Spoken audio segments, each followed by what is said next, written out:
All right.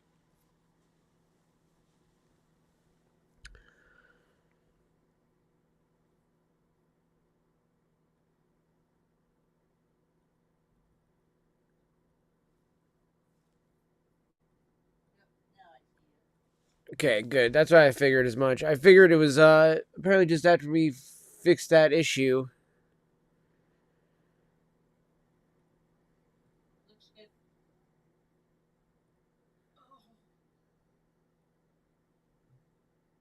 Yeah, it looks like I had to whatchamacallit, reset my stream key. I actually had forgotten all about it needing to be changed. So we were live from the MacBook right through whatchamacallit, over through Rumble right now, chat. As it is, we're finally live. We're here. Good to have everybody in here, guys. Don't mind the background mess. I'm still getting through moving stuff around through this weekend. So it's been a busy weekend. It's been a very busy weekend. So, but finally got everything set up for the stream. I think we're good here. We got the pipe ready to go here. My German briar pipe I've been using here. Now, for those wondering, I have twisted the. Now, in the YouTube video I did that I'm going to be posting later on, which that'll be, oddly enough, it was meant to be posted before doing the stream, but I totally forgot to fucking edit it because it's like an hour-long video. So I'm going to need to cut it down significantly. I don't know if I can cut it down less than like 30 or 40 minutes, but I'm going to try to cut out a lot of like dead air, downtime, things like that. Just parts of the video that definitely aren't needed there. So we're going to take care of that. Once I have that all uploaded, that'll go to YouTube and Rumble. However, though, the stuff in that video will still be, special to just that video alone. That one was specifically an actual like review of the this Cornell and Deal Autumn Evening tobacco that I got.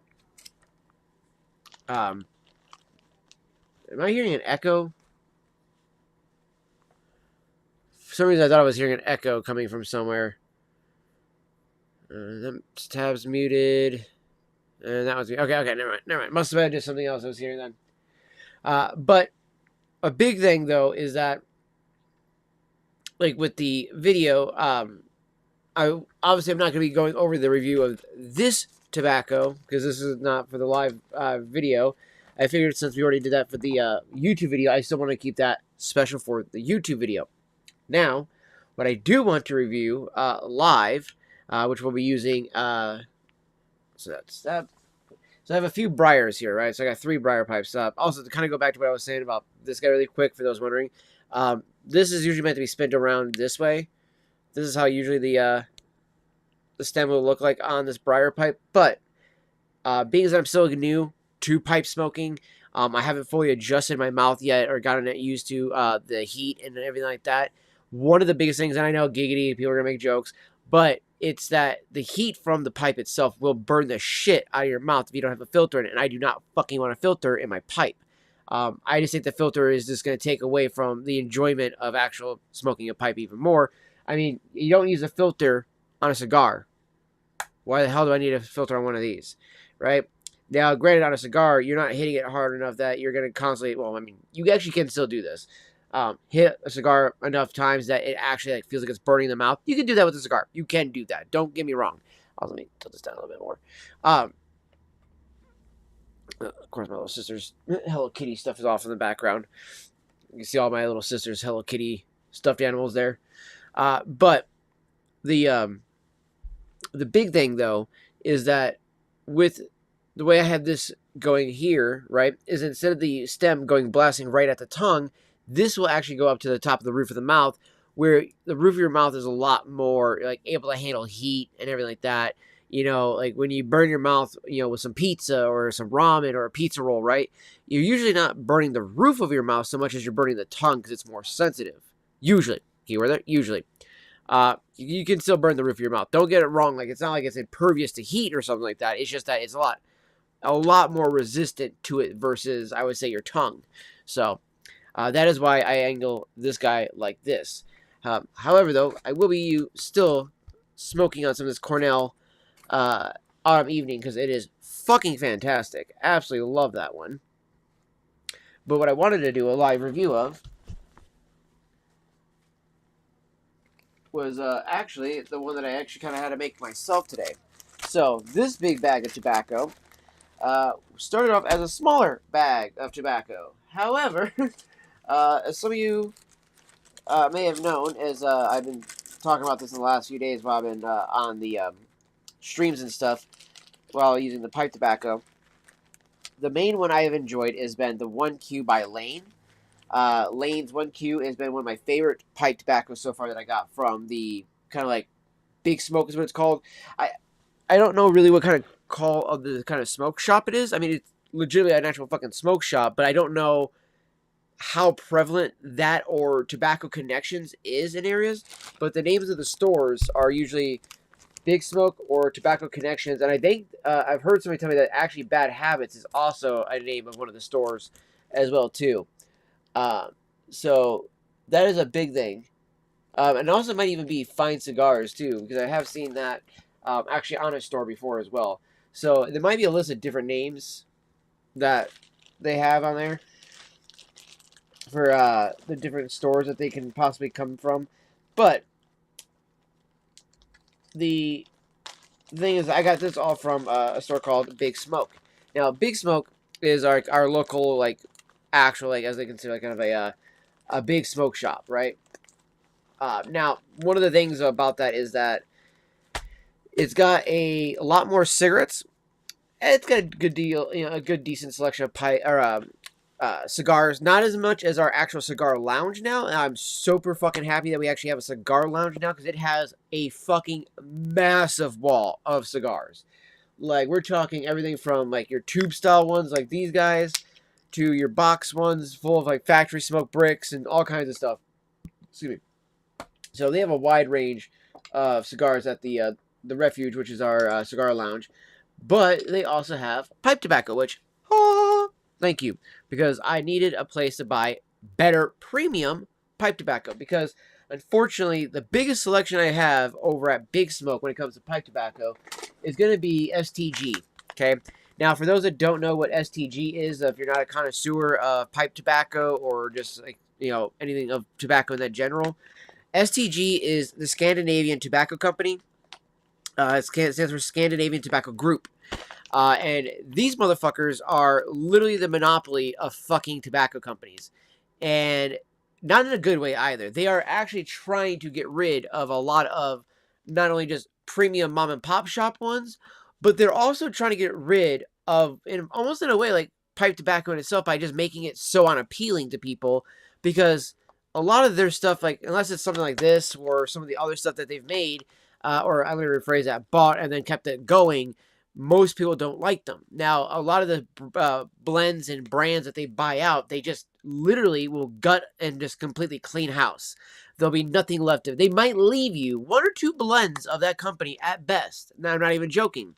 Then the rest of it is ideally just gutted and tossed away, or they then put it into, from what I've heard, like this Smoker's Pride was actually some other company long before it was Smoker's Pride. But then when STG bought it, they gutted the whole fucking company, and then they made their vanilla custard or whatever it was supposed to be into this vanilla Cavendish. They took out the cream part of it, of the flavoring part that they would do, and just leave the vanilla part. Now, this isn't bad, right? I actually do like the way the Smoker's Pride smells. It's got a really good vanilla smell to it,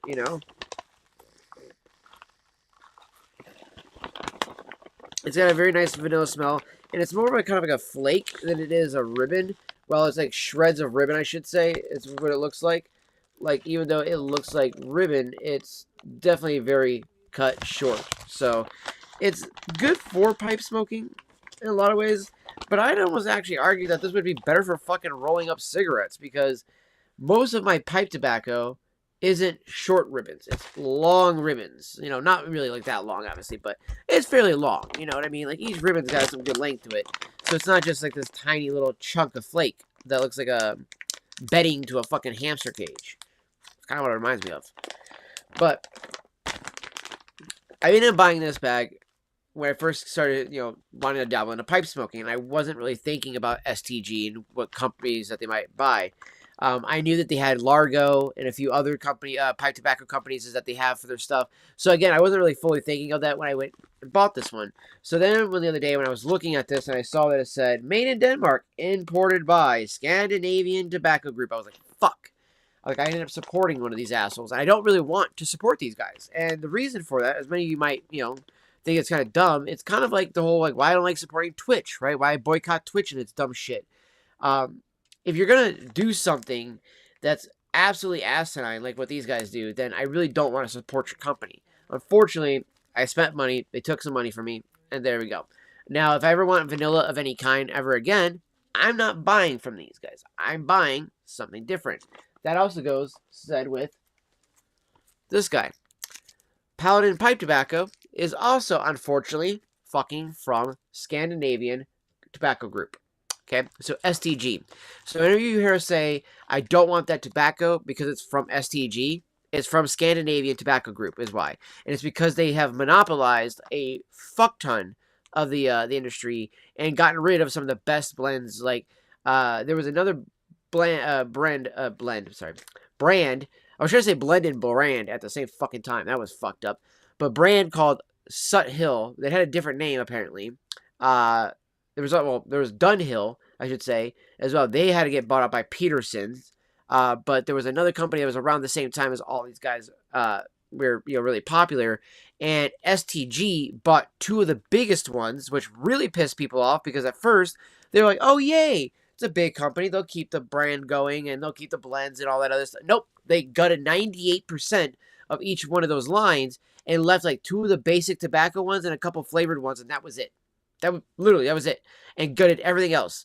And then they wanted you to go to things like this, because they're like, oh, we got these guys. These are so good. They're highly bought. Like, sure. Because most people fucking don't know what you've done to the industry. So the more and more I've been watching YouTube videos and dabbling more into the connoisseur side and the actual aficionado side of the pipers and stuff like that and listening to what they have to say, not a single one of them fucking like this company. Every single one that's actually got a YouTube channel is like, fuck STG. So I'm like, all right, duly noted. We won't be buying these guys ever again. So once I get through these 2 bags of pipe tobacco here, that'll be it from STG. I will not be buying from them ever again. Now, moving on from that, what I had to do earlier was that, like I said, from Big Smoke, I had bought in a bag of, so I did this like last week, I want to say. So last week I went in and I bought 4 ounces of Lane's 1Q, 2 ounces of Lane's Very Cherry, and I think it's supposed to be Lane's MV 1000, or it's some other brand of vanilla. But which is okay. Here's the other thing too: is one jar said French vanilla. I go in the next week, the jar says vanilla. So I'm like, okay, obviously these guys really don't fucking know what they're doing, because the IQ, as I'm air quoting here, that they listed this one as, yeah, these dipshits apparently didn't know how to read properly, because it's actually Lane's 1Q, okay, not IQ. So, which made it hard to find the listing for, like, what the fuck tobacco was this? So then I kept calling it a house blend as if they had made it. No, this is not a house blend. This is made by a very reputable brand known as Lane's, that sells a lot of bulk pipe tobacco out there, and this is their like biggest selling pipe tobacco that they sell overall, mainly due to the fact that it has notes of like chocolate, vanilla, and a little bit of caramel to it. I really noticed the notes of chocolate in the 1Q. Honestly, it's probably one of the like best smelling chocolate things I've ever smelled in my entire life, because I'm not a big chocolate fan, really not. Like, I'm really not a big chocolate fan, so the fact that this like called to me was really impressive. And I want to say it's more so because like the black Cavendish that's in this. It's got such a good looking. Like I said, how the ribbons and how that, you see how long that one ribbon is? You see that? That's what I'm talking about. How long the ribbons are for the most part, not that tiny little flake shit, right? If it looks small right now, it's because it's mainly curled up and stuff like that, and you gotta actually like roll it out for it to be a little bit longer. See what I'm saying here? Boom. So that's what I mean though. Much longer. Now the black Cavendish and the Burley tends to be a little bit shorter than the the Virginia, but this has got like I think red or golden Virginia. I can't remember which one it has for the one key. I have to look it back up again, but it just smells so fucking good though. I absolutely love this one. Yo, how's it going, Sparks? Good to see you over here on YouTube side, brother. So, I absolutely do love this one a lot, right? And so, you know, and for those wondering too, like, yo, Debbie, are you still vaping? Yes. No, yes, 100%. I still vape, right? And I plan to just kind of stick with my big mods instead of using the disposables because I don't really need the 50 milligrams. I don't really want the extra nicotine like that. I do it for the flavor more than anything. And so I'm going to be going back to my bigger mods for in between pipe bowls and cigars and stuff like that because cigars very expensive. I don't want to spend hundreds and hundreds of dollars on cigars like every couple of weeks, right? Because I tend to give out cigars a lot. It's one of those things. It's one of those parts of the community vibe, right? Like when you get into these communities, a big part of them is sharing, So for me, I love being able to buy a cigar that I know that somebody else is going to enjoy, that I've enjoyed, and then bring it to them and be like, hey, take it. Do you want it? And they're like, oh my gosh, dude, thank you so much for the cigar. They're like, hey, do you want to smoke a cigar, with me later on? Like, they were like, yeah, totally, let's go smoke a cigar. And then you go puff on a cigar, you have a good time, you have great conversations with everybody. It's a fun time. You have a lovely experience. You get to, have a, the idea of the cigar isn't about actually smoking the cigar so much. It's about the experience you create while smoking that cigar. That's what makes them so special. Okay? And for me, that's why I enjoy smoking them. Now, pipes is a little bit more like introspective. I like to reflect. It's why I get quiet sometimes when I'm smoking my pipe. It's why, even when I am talking, you'll see me relight it a bunch and stuff like that. It's because when you're smoking a pipe, it's meant to be one of those things you're sitting there just relaxing. You puff on it here and there. Think, contemplate. Puff a little bit more. Contemplate some more. Then puff again. You know what I mean? It's a slow process. It's not like smoking a cigarette, which is like, all right, done. Throw it out. Boom. Grab another one, maybe, and smoke that one, right? And again, I think of somebody like Andrew Wilson, right? Andrew Wilson, who you watch do these debates, and he's just, as he's debating people, just lighting a cigarette, lighting a cigarette, lighting a cigarette, lighting a cigarette. And I'm like, bro, I would much rather him do something that's way healthier in the sense that he's not, destroying his lungs. Pipe tobacco is not only going into your mouth. You don't inhale it. I mean, there's people that do inhale it, but it's legitimately, some pipe tobacco is so, premium and so smooth that it's easy to inhale. And it's actually, I would argue, way, better for you to inhale it than a cigarette would have been. Granted, nothing in your lungs is the healthiest way to go. I am not promoting you to go out, buy smokes, buy, pipes, or sell it, whatever the case is. I know YouTube is going to get all hell-bent about how I might be wording some of this stuff. And they can go fuck themselves. Truly, honestly, I don't give a shit. YouTube is so fucking stupid with some of its rules and how you have to try to, circumvent them because, people can't just use their own fucking common sense, which isn't so common. But I am not out here be like, hey, guys, go buy pipes. Go buy pipe tobacco. Go buy. Right? Here are links. Go buy. Right? No, that's not what I'm doing. What I'm doing is expressing why I choose to use pipe tobacco now, why I choose to smoke in general, a review on how good I think this tobacco might be now, considering that I've had to make my own blend, since I had to use that other vanilla Cavendish with another vanilla that this was originally, and mix the two together to create this big-ass bag of tobacco. So as you can see, this is actually, 4 or 5 different kinds of tobacco blended together. Technically, if you want to go by what different cuts that are in that one and cuts that were in this originally, there was only 2 or 3 different cuts of tobacco in this one, and then the other one had 3 or 4 different cuts. So it's 6 or 7 different blends all rolled together to make a super vanilla, as I will call this. So, or Debbie's vanilla. And so I did this so I could try to get through the big bag of vanilla Cavendish, but so I could also refreshen up the other thing of vanilla that was in here that just lost its fucking flavor overnight all of a sudden. Whereas the 1Q still tastes good, the very cherry by Lane's still tastes good, but the fucking vanilla just did not. And of course the Autumn Evening, which is a brand new one I just grabbed not that long ago. This right here is by far the best tobacco I have smoked ever in my entire life. And it's just got this very beautiful maple smell to it that I love. It's very, very light, but very, very tasty and very mellow. It is such a good quality smoke that I literally think that you could smoke this all day, every day. There'd be no problem doing that. You know, it just works that way. But I got this from the smoking lounge, from the Refuge. This came from our cigar lounge. So I was super happy to get some premium tobacco from there. So, and then like I said, I will be still vaping, guys. Whatnot, but I will be quitting these once I get through my disposals. I will be quitting these up, tossing them, not doing them anymore. You know, and again, you know, for those wondering, like, you know, why go with the, you know, smoking a pipe or smoking cigars? Honestly, for vapes, it just wasn't doing it for me anymore. You know, I wasn't enjoying vaping as much as I used to. I really wasn't. I literally stopped enjoying vaping all of a sudden. I just was like, man. And then the part of me was like, I kind of want to quit, but then if I quit, then I know I'm just going to increase my cannabis habit more because I boredom smoke so fucking much. So that's when I had to make the decision there, chat.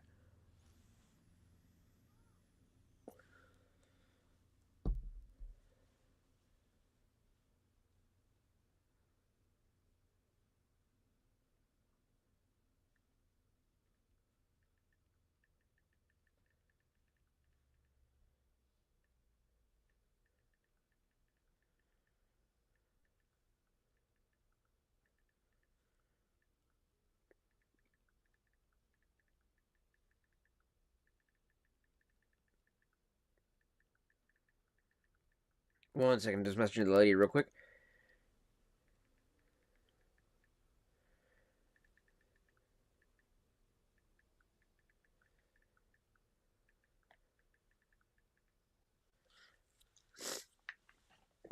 Okay, so,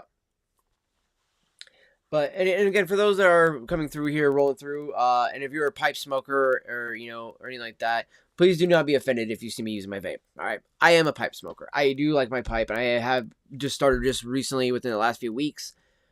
But please bear in mind that, as I said, I do want to get through these before I end up just tossing them and being done with them completely and fully switching over to my pipes. Okay, this is my apple pipe right here. Love this briar. This is a really nice briar pipe that I have.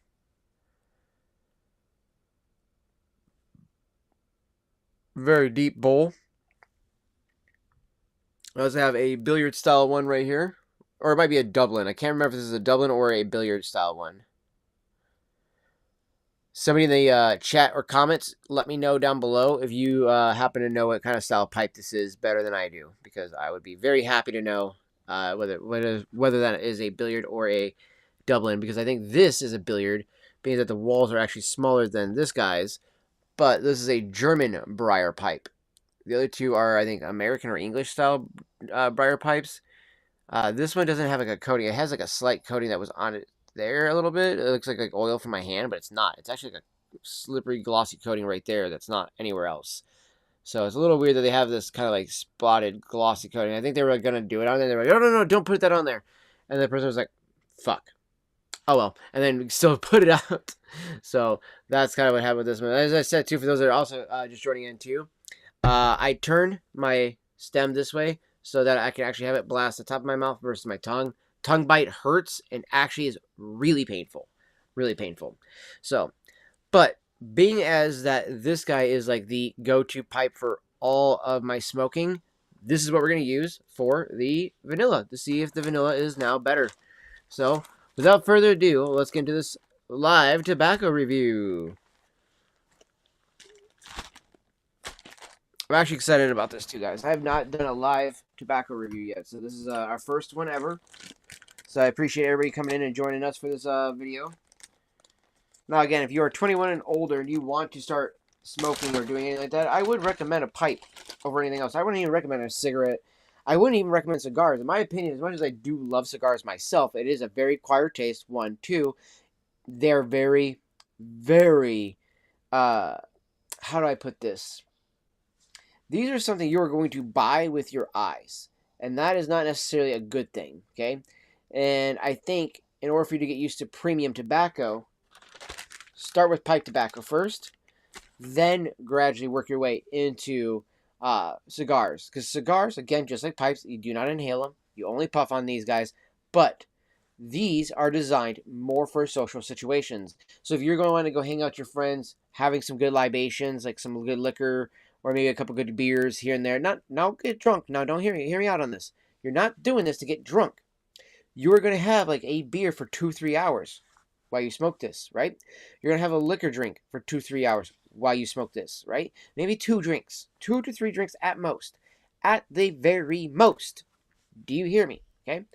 The other thing you can smoke with this and pipes is coffee, or a drink with it, I should say, is coffee, and then teas, milk. Milk is a great one with cigars sometimes, and even better with pipes. Especially, I gotta say, having a glass of milk with autumn evening literally tastes like I have a pancake or an Eggo waffle with maple syrup and a glass of milk. It's fucking heavenly. All right? So, absolutely love that. Absolutely love that, chat. Now, again, we will be lighting up a cigar here in a bit, chat, after we smoke a pipe bowl. Because, and I should have actually put this in the title, but I kind of wanted to surprise everybody. But also, yeah, so the lady bought me the personal humidor case, which love this little thing because she actually bought me an actual personal humidor as well. Let's see if I can kind of.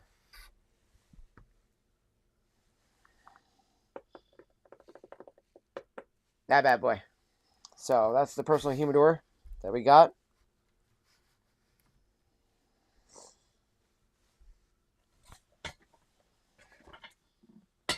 I like standing with more too, especially when I'm smoking. So that's why I want to stand up. However, though, so we got 2 cigars I actually plan to smoke tonight. This one first. I'll hear in a little bit. This is why I'm glad I still have the water in the bottom of there to keep the humidity. Because this guy was starting to get dry with it being out of the packaging, but I lost the packaging to it. But it's because I was going to smoke this the other night on the way home from work. Unfortunately, as me and my little sister were walking, it fucking started to rain. And I was like, you fucking kidding me, dude? So if you know anything, rain and a cigar don't mix. So I decided to bust out the pipe, and we went with the pipe instead. And this actually worked great because I was just doing that all walk home, and it was perfect. I was able just to keep puffing on it, whereas I didn't want to waste the cigar because this guy, I've been dying to check out because it is called the Filthy Gooligan by Alec and Bradley. It's part of their Black Market series. I already punched it out too, as you guys can see, so it is ready to go. Now it's a little off-centered. I wanted it to be a little bit more to the right on this guy, so that way it would have been a little bit further this way, be more in the center. Would have been perfect on that one. However, though, it's still probably going to smoke just fine. Love the way that tastes. And I made sure to eat before we do this, too. That was another thing, too. I wanted to make sure we ate before we had a cigar. So that's a big thing. People don't eat before they have a cigar, and then they end up getting sick, chat. It happens all the time. Shizzle my nizzle. Where did I put my cigar thing? Ah, there it is. Alright. And then the other one we got for in the cigar case that I'm excited to smoke with all of you, fam, is my Deadwood Sweet Jane.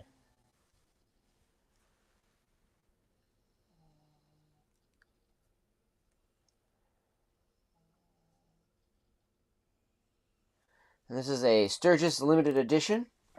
And this guy, I want to say is about a 4-incher, but a 4-incher, maybe 5-inch cigar. And I do believe it's only a 40, maybe even 50 diameter. So it's very small diameter. Very small diameter. Very excited to try out this bad boy. Actually, I haven't even given it a real good sniff yet. Let's go ahead and bust out a sniff test on this bad boy. Now, if you go to a humidor or a cigar shop or even a cigar lounge, do not fucking smell the cigars while you're there. Okay, again, that's why I said you're going to be buying with your eyes.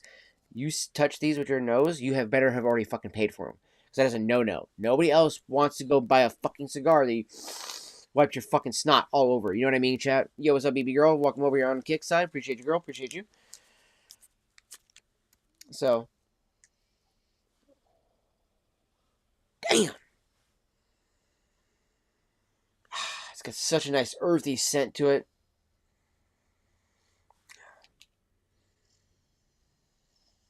There's another note in here that smells so reminiscent to my childhood that it literally makes me think of back when I was a kid and Halo just dropped. Xbox had just dropped. I'm sitting at my buddy's house. We're playing Blood Wake and Halo. This smells like the atmosphere of his house. So I want to say his stepdad secretly smoked cigars. My stepdad fucking didn't smoke at all, right? And I'm pretty sure his best friend actually did, but never told him because he was kind of like, oh man, what if he stops being my friend? My stepdad was totally like with that. Yeah, no, this smells exactly like his house too. And I'm curious, it says sweet. Does it have the sweet note to the end?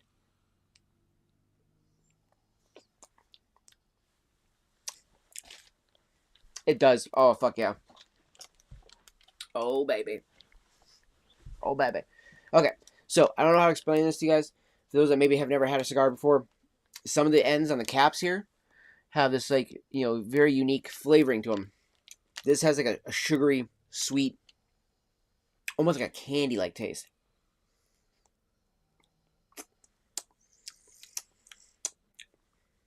And when you're tasting that as you're smoking the cigar, it is going to taste fantastic. And that's going to be going through the entire leaf. And it actually looks like, oh wow, okay, yeah. So what they did was, it looks like this leaf is so big, they actually used it to fold over the other filler and binders that are in there. So, and you can smell that sweetness throughout the entirety. So if you were to lick down this entire fucking cigar, you would taste that sweetness that's at the cap all the way through. That is the wrap that tastes that sweet. Oh, I wish I knew what kind of wrap this was in. I think it's got to be either Habano or it's got to be a Nicaragua. If somebody knows what the wrap is on the Sweet Jane, like the outer wrap on it, let me know. Because by Deadwood, because holy shit, does this thing taste and smell fantastic. So I'm excited to get on into this one after we get through the Filthy Gooligan. So what we're gonna plan to do is pipe bowl out of the apple, and then smoke the Filthy Gooligan, then take a small break, vibe, and then we'll smoke a bowl. Or sorry, no, the vanilla is gonna be out of this guy. Sorry, my bad. Then once we bust open the apple with some, I think some 1Q from Lane, I think this is when we'll go ahead and roll out the Sweet Jane and get ready to smoke this bad boy. Because then after that, the only other 3 cigars I have left in my possession at the very moment, chat, which is another big reason why I wanted to get my big vape prepared and ready to go, so that way once those are gone, I don't have to worry about buying another cigar just yet until I get my my paycheck again, right? Because once I get my paycheck, then I can buy myself a couple actual nice cigars. Also, I'm gonna open this up a bit too, because whew, I was actually getting a little stuffy there in my neck. Holy shit! But we have this aging room. Quattro Nicaragua Vibrato 54x6. So 6 inches long, 54 diameter. That's what that means. This is the aging room. I do believe it's also technically a Maduro as well. Or this might be a Quattro. Yeah, this is aging room Quattro Vibrato. And then on the wrap it says that it's a Nicaragua wrap. And it's a 54x6. So I'm definitely excited to smoke this aging room Quattro. And it's a cube style of cigar. I always like the cube ones, the kind of squarish ones. Those are always like so much fun to smoke. Definitely my favorite ones used for the hole punch too. For those that don't know what the hole punch is, it's this guy right here. So instead of using a guillotine cutter, for those that don't know, you could use one of these for your cigars, or a V cutter, or you take one of these and then you punch out the bottom. See what I mean? So it's just a small little blade that's in a circle, and it's designed to be able to, you kind of just give it a nice little spin, or you can just push down nice and good on the cigar beater really quick with it, and punch out exactly like it says. Punch out a little hole, pulls out the middle, pulls out some of the cap, and that way you don't have any issues of cutting down too far and fucking up the wrapper and anything like that. So, but this one is another fantastic cigar as well. This one is the My Father Flora. What is this? The Flora de los Antilalis Maduro. It's a Maduro Toro 6x52 BP. I don't know what the BP stands for, but my father's are always one of my favorite cigars. Like, brand-wise, it is Macanudo, My Father, then Cohiba as my top three. So far, because those are like, out of all the cigars I've smoked so far, those are my top three. I would say Deadwood, and then Factory Smoke actually being third and fourth, or fourth and fifth, actually, sorry. Macanudo, though, we have the Robusto Inspirado Orange right here. Absolutely love the Macanudo. And if I'm not mistaken, I do believe this is using a Nicaragua wrap as well. Most of the cigars that I've liked the most, I gotta say, are probably Nicaraguan. Look at that beautiful, beautiful stogie. One of my favorite things about this guy here is this smells and tastes exactly the same.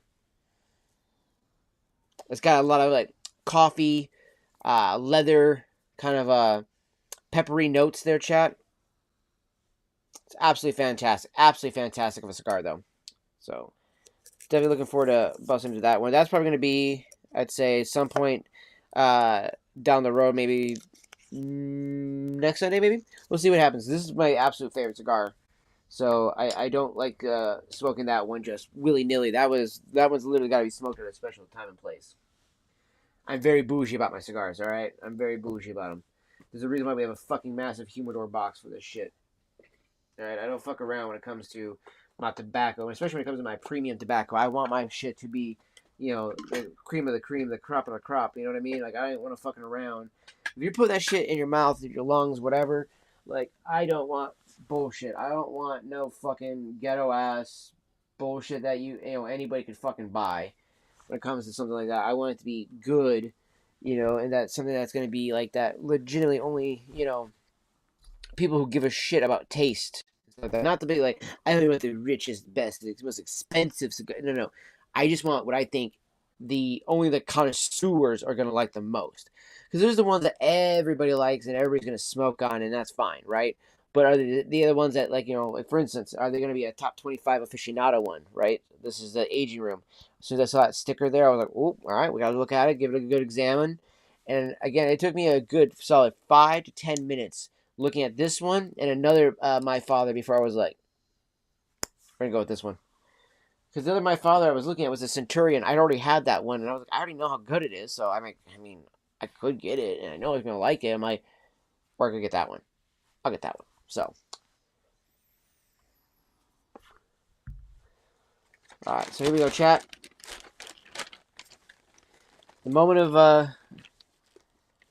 truth. Will Little Rammstein, as I call my little German briar pipe, be the one that can handle this new mixture that I've made with the vanilla here? Hold on, I need to make sure I get a little bit of both here, because I need to be a mixture of both vanillas here to actually make this scientific experiment actually work.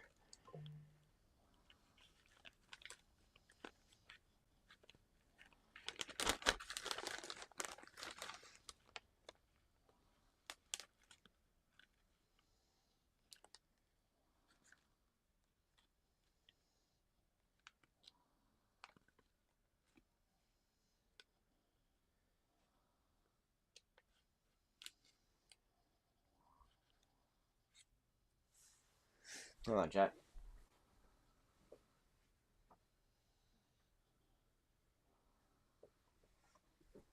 Damn, that's my mom snoring. Like, what the hell's that noise? And I had to go check on her. Alright. So now, this vanilla, this reminds me now of the vanilla that my, the Pop would smoke. My mom's, best friend's dad. We always call him Pop. Now, all I need to do is kind of mix two of the cherries, I think, together with some vanilla of these guys. And I think that will be the cherry vanilla of my childhood that I grew up with, smelling all the time when I went over to his house. and was so enamored by it that I was just like, oh my gosh. Like, and when I was a kid, I was like, I'm going to smoke pipes when I get older. And then I kind of forgot about it for a long time. And then one day, while smoking cigars, I had like a little like olfactory like reminiscent moment where like some type of smell in the air had my nose just going. And I was like, whoa, wait a minute, why does it smell like that old school cherry pipe vanilla? And I was like, oh my gosh, wait a minute, that's what I want. And I was like, okay, I'm getting back into pipe smoking.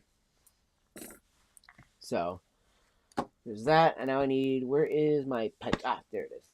Fuck, the pipe tool at? All right, so we got the pipe tool. Got our tobacco ready to go. Ladies and gentlemen, start your engines. Here we go. Lighter. And yes, I am using a light. Actually, you know what? Let's go bougie. Go bougie on this bitch. Empty.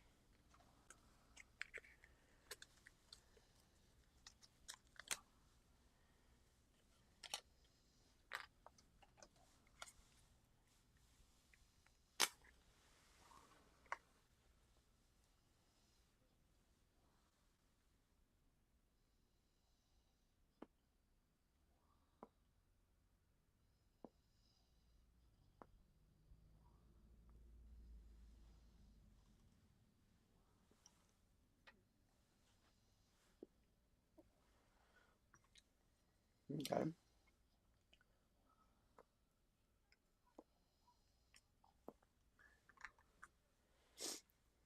I was gonna do the I was gonna do the scorching before we get the actual full light.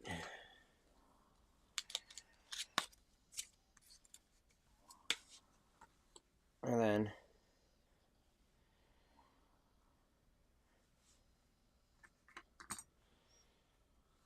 I do like this box for lighting the matches because it does light the matches way better than the actual like little box. Make sure all the sulfur is burnt off first before we do that again.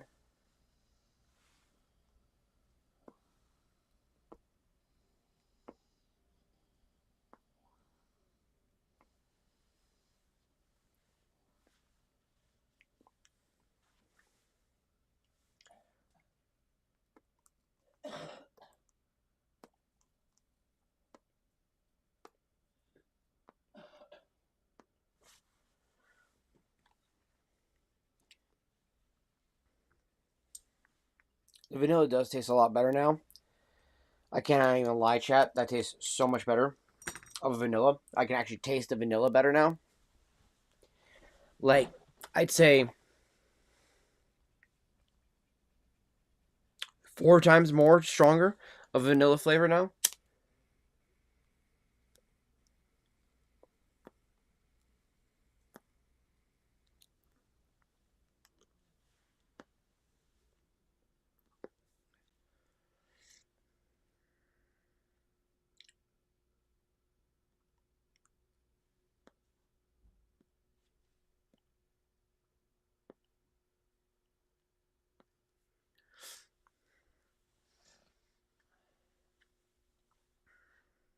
Yeah, that tastes way better now. And I gotta say, the aroma is also a lot better too.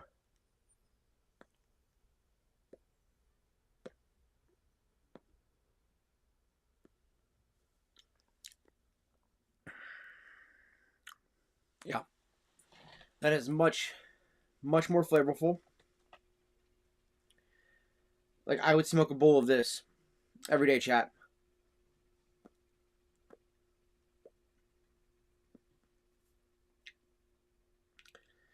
That is the vanilla.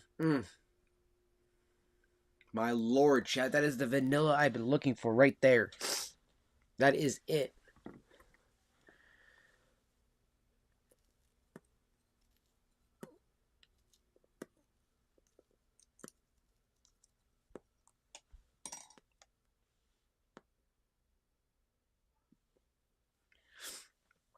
I feel like I'm on the great quest to find the greatest vanilla flavor out there. Now, another one I really want to get, a butterscotch toffee. Not just a butterscotch flavor. If somebody could do a butterscotch toffee blend, oh my gosh. Now, there was one by Sut Hill, but discontinued already. And I'm like, damn it. Now, there's a plum pudding one I do want to get by Seattle Pipe Club. That sounds really amazing, but it's only a special reserve and barrel aged. They have still available. The discontinued one is just regular plum pudding. Monks, what are you doing?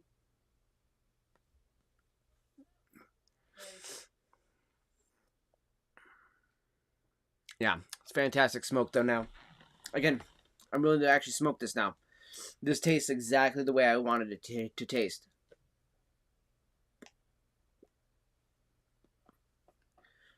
The smell of the air. The smell of the pipe tobacco in the air. Oh, man. So good. So good, chat.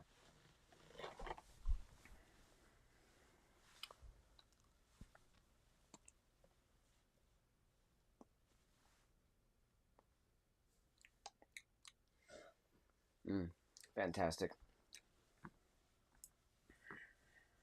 Clean out some of this ash.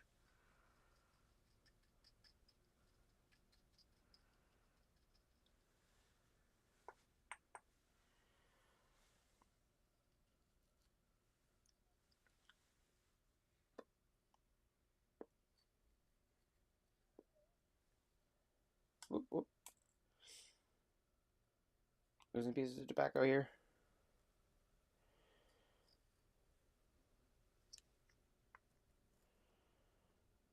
Kind of fluff it up though a bit before we repack it down.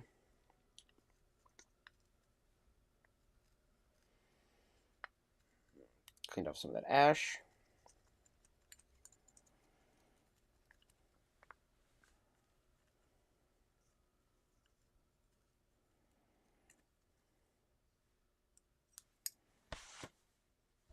There we go, chat.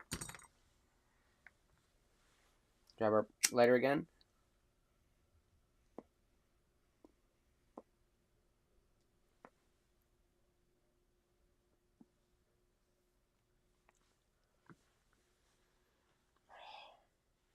Such a fantastic smell.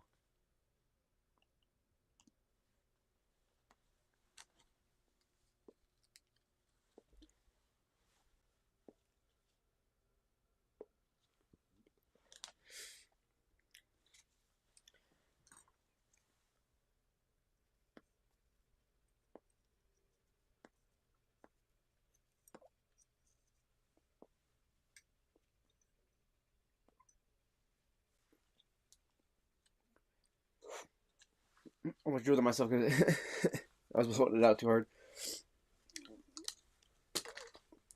I'm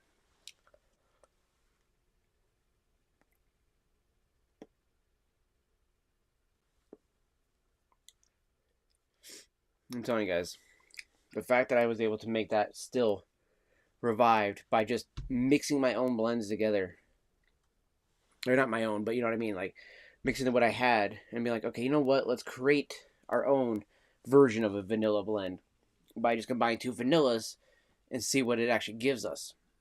One being a French vanilla, one being just a vanilla Cavendish.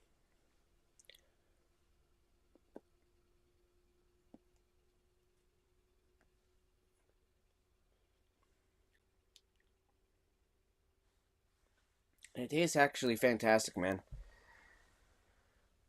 Like that went from having no flavor whatsoever, went from having like almost like too pungent of a flavor on the other bag to being so mellow now that it's a perfect vanilla flavor. Again, I'm going to mix some of this with some cherry later on. And I think I'll do a little mixture of both cherries just to see what we can create there.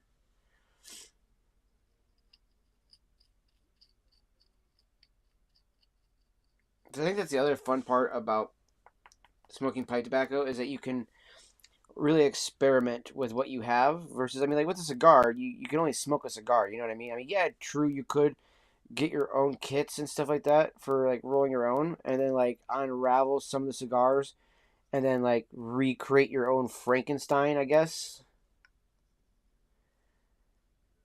You really could do that, but I mean, would you really want to? That's the main question. Would you really want to, and is it that common to do? No, it really isn't.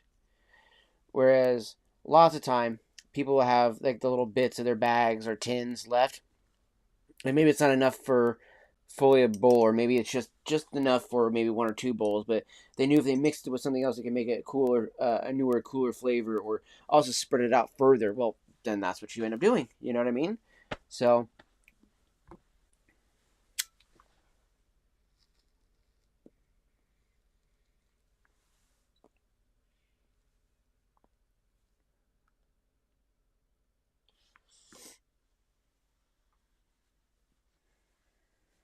It still has such a fantastic smell and taste. I will say, it does have a sharper tongue bite because of the vanilla Cavendish that's added to it. That Smoker's Pride has a very strong fucking tongue bite, chat. I'm not even joking. Now, the more mellow of it is coming from the other one that's in here. But it is funny too, because if you looked at the other bag, the lighter brown Virginia flakes were almost white in the other bag, and mixing it in the way I did it with this, it actually turned them more like a darker brown. So it looks like it actually took to what was ever in there and kind of like saturated it even more, which is what I really wanted to see.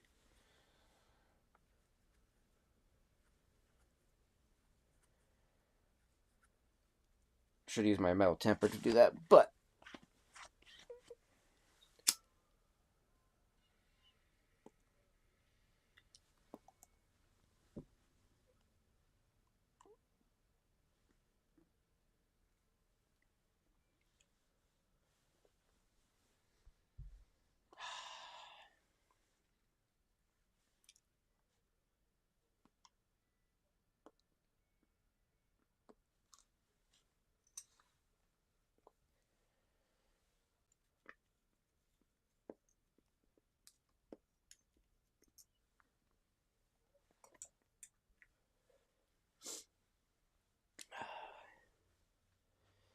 again, such a fantastic actual feeling and smoke too.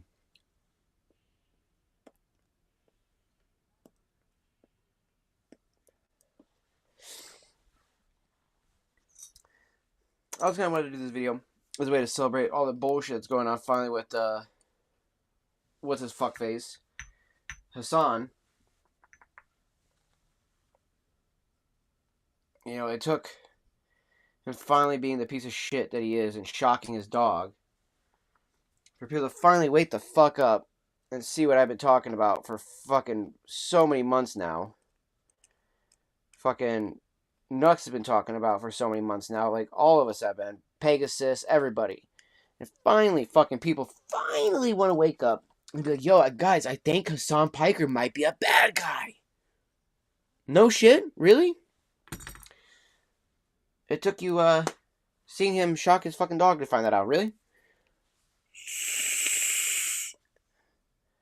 Because a bunch of us have been trying to tell y'all that he was a shitty fucking person for a while now. And I feel like a lot of people were just kind of sitting doing the whole la la la la la la la la la, not listening, not listening. And you're like, okay, continue not to listen, and eventually it's going to affect you.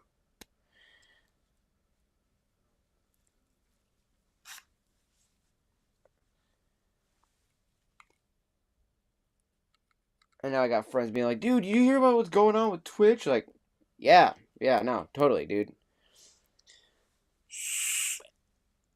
Like, I've been the one kind of talking about it the most.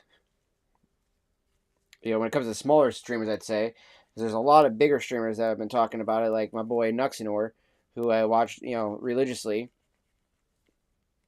And he has been trying to cover it forever now and trying to help get Hassan actually punished for some of the shit that he says and does. You know, but everybody was all like, oh, he's just a hater. Oh, he's just doing it for this reason or this reason. And it's like, no, he's doing it because he actually wants a terrorist sympathizer off the fucking platform. But, you know, it's fucking kick for you. However, though, I think they're finally going to learn their lesson.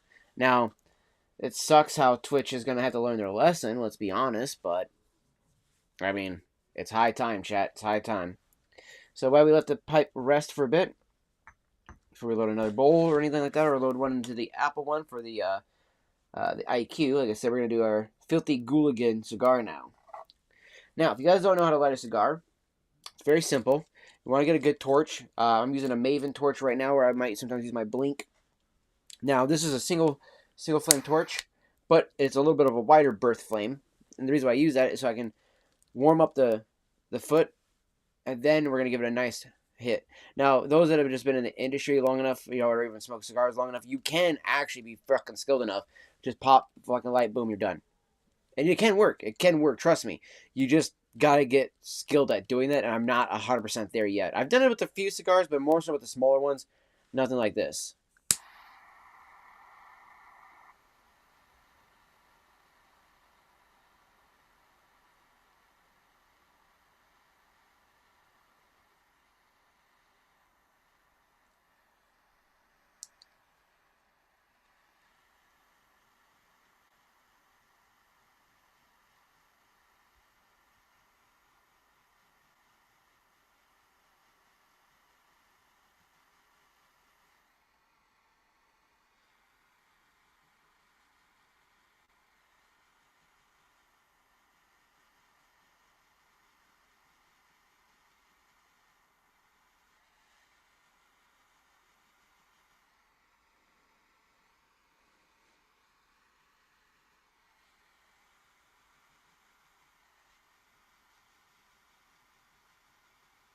Yeah, we're not putting the flame directly on it either, chat.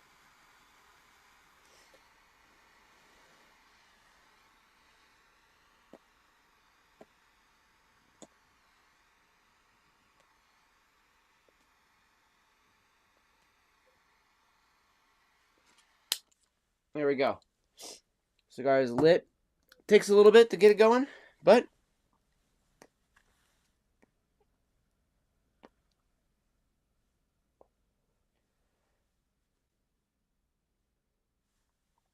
okay.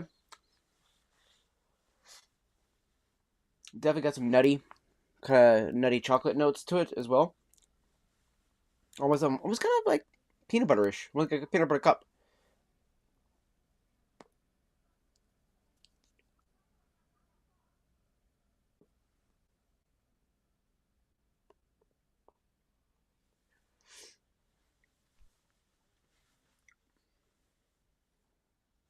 Okay. Definitely got a little bit of a bite to it too.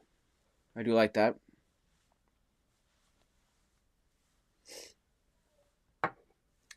It's not a super sharp bite either. It's like a kind of like as if you would eat a pepper almost, like a little spicy pepper note.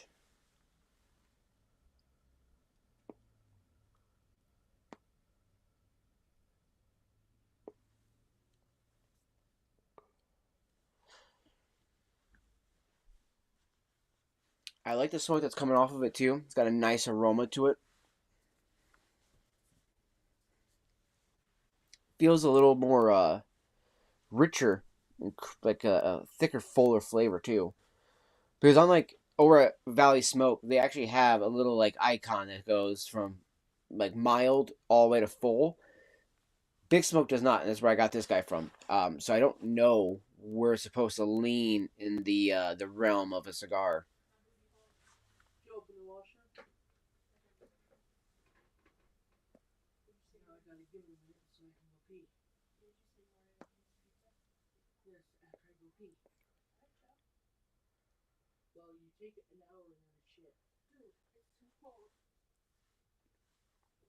That is also a good ash on that too. Look how white that is. Very pure, very clean. I gotta look it up though. Let's see here.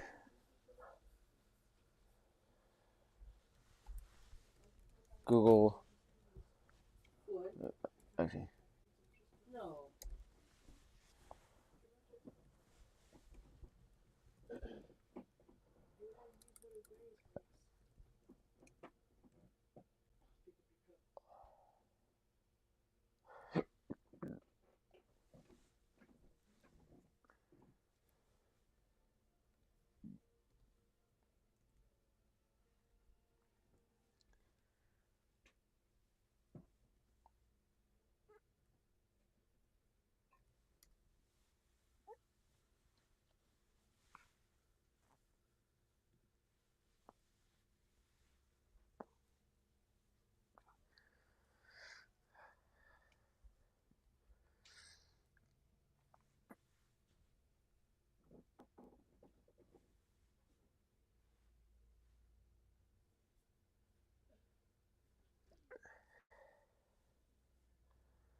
The Black Market Vandals.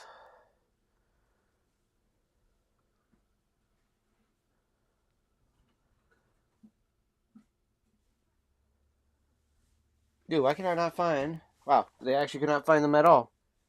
Like on the Pipes and Cigars page. That's kind of crazy. Also, be right back, chat. I gotta use the bathroom real quick.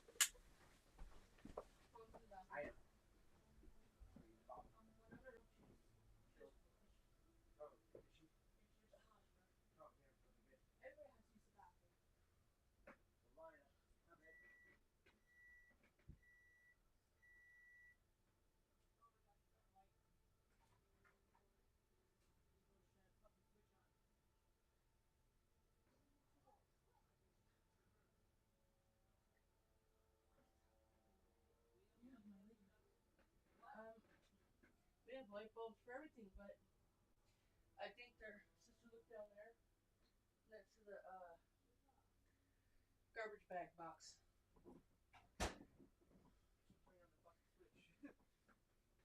The light bulb is burnt out. I'm like, why is it all? Oh yeah, that's right. Oh my goodness, chat. There we go. So yeah, I was looking for the Filthy Gooligans on Pipe and Cigars, but let me see here. I guess I'm gonna have to just Google it.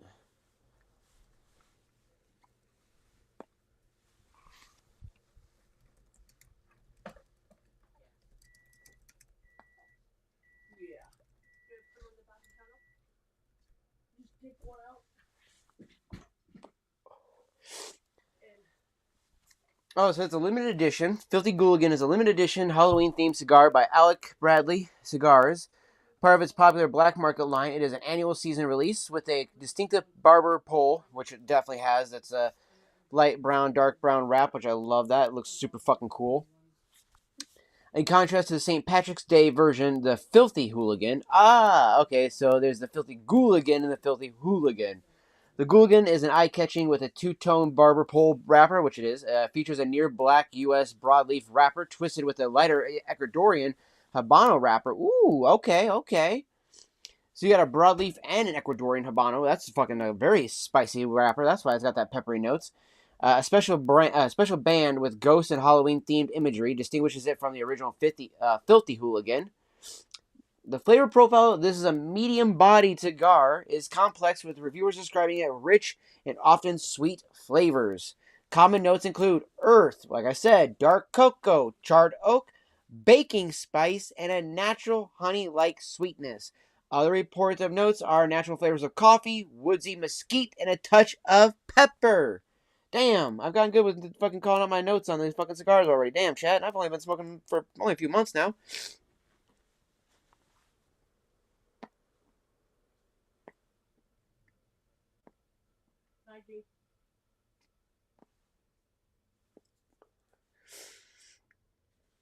It says the wrapper is an Ecuadorian Habano and a U.S. broadleaf. The binder is an Indonesian Buski. Filler is a blend of tobaccos from Nicaragua, Candiga, Esteli, and Jalapa, and the Dominican Republic, technically Pilato. And the origin, the Gooligan is hand rolled in Honduras. So it's a Honduran cigar. Okay. The cigar is typically released in the fall for the Halloween season and is produced for a limited quantity each year. Okay. The Filthy Gooligan was first released in 2024, so literally, wow, it just started being released. Okay.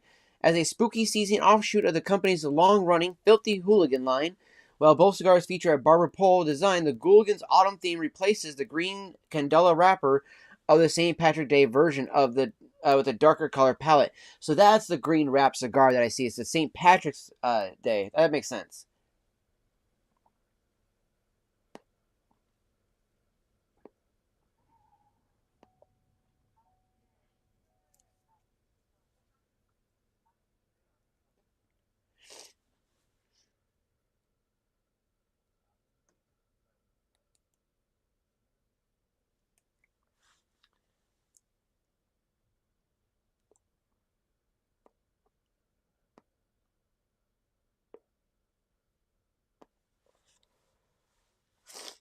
I don't know if it's just me, but dude, it feels like it's actually a little tight there. Give it a little boost, some fire here.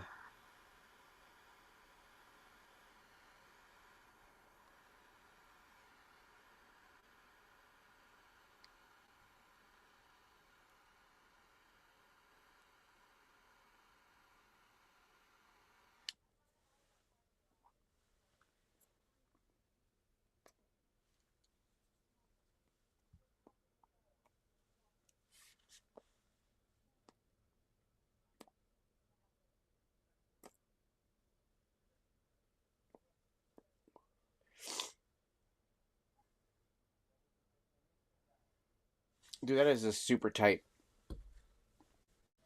I don't know why it's acting that tight, so I'm gonna just take a tiny bit more off.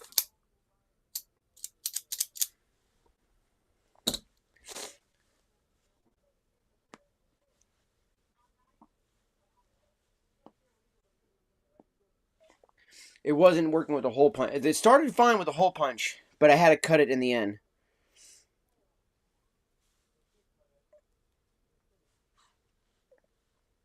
For whatever reason, it was just not wanting to continue that burn right.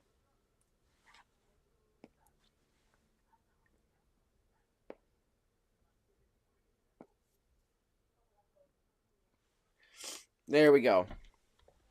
Now we're getting that actual good fucking smoke on it now. Definitely a much more fuller body cigar too.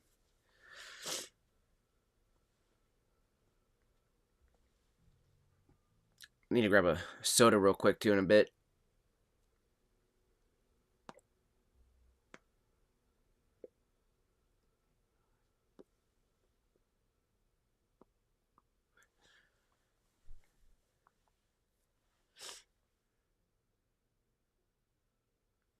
It's funny. I've never had an issue with one with a hole punch like that. Really, where like I do the hole punch at work, and then afterwards I stop. Yo, what's up, Daniel Trika? Appreciate you coming in, fam. Appreciate you. Welcome in. Welcome in.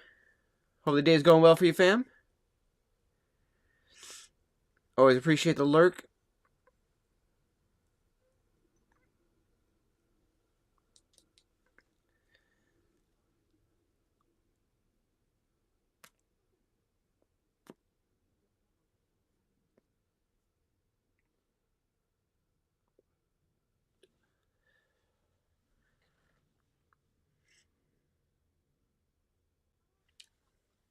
As I'm getting further down it, too, the cigar actually is starting to get more of a sweeter note, too.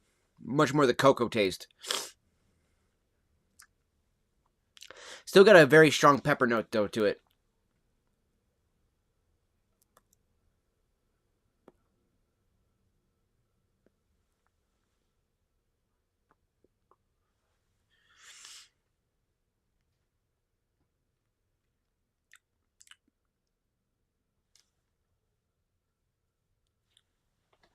That is definitely a good one.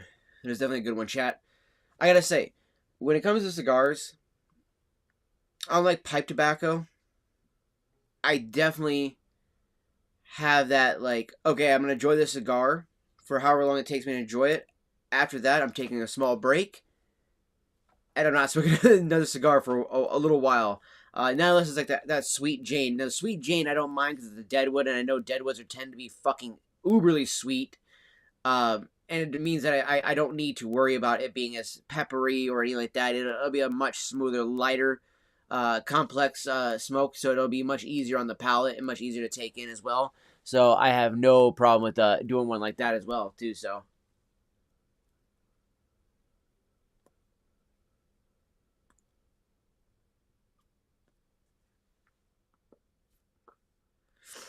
notice how much getting more smoke from it now too. That now that I cut the end versus just doing the hole punch. So that's what I mean. I do want to get a V cut so I can start trying to do. I want to learn to get better at it, but I want to learn how to do the rose cut, which is where you do a V cut in and then rotate 90 degrees, do another V cut, and it'll actually create this cool little like 4-pronged looking end that allows the smoke to kind of like spiral in a helix form into your mouth, which cools the actual cigar smoke down significantly, allowing you to get more out of the notes out of the palate that way. So,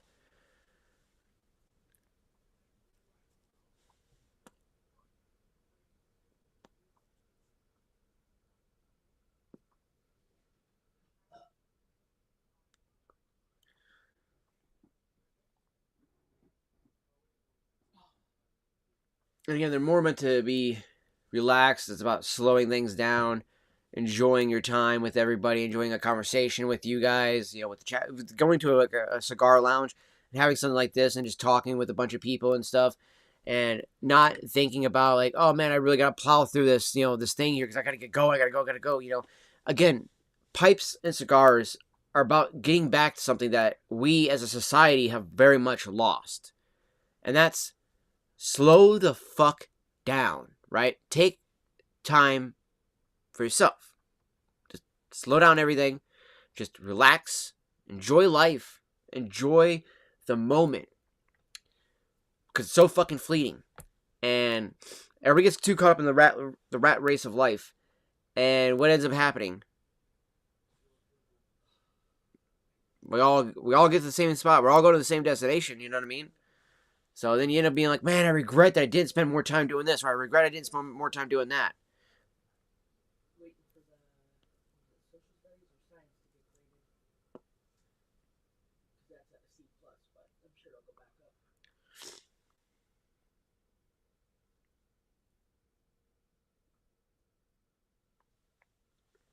Because again, going back to that whole like learning how to slow things down allows you to put that more into perspective for other things, right? You don't become so stressed out about other things happening because it's like, you know what? It'll happen. It'll happen. If it does, it does. If it doesn't, it doesn't. Cool. You know, when you order something, you tend to start to be like, oh, yeah, I put an order in. You're not as like, oh my gosh, where's my order at? Where's my order at? Where's my order at? You know, like I normally would be at. And it's that instant gratification in life. You know, something like this gives you instant gratification. Instantly got your nicotine. Now you can go sit and go fucking do whatever you want to go do. Whatever the case is, right? Cool. Did you really need to, though?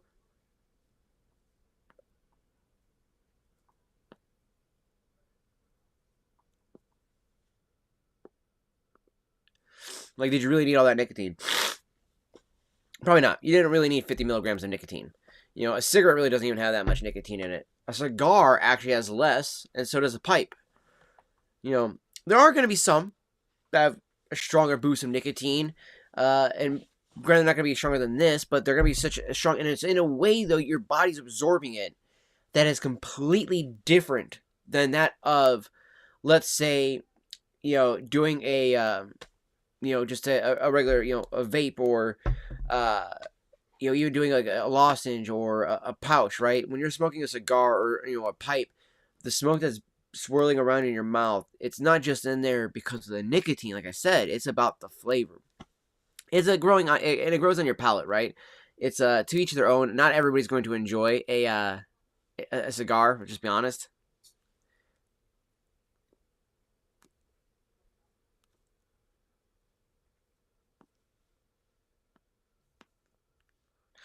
Just like not everybody enjoys a pipe, you know.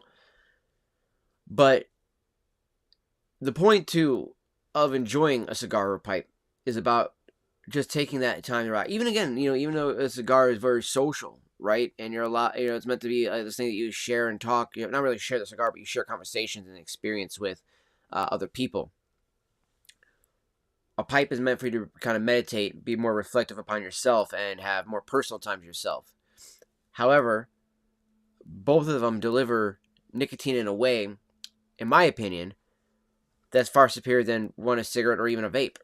Like I said, vaping has done nothing for me over the 9 years I've been vaping. I don't have the umph or the love for it anymore.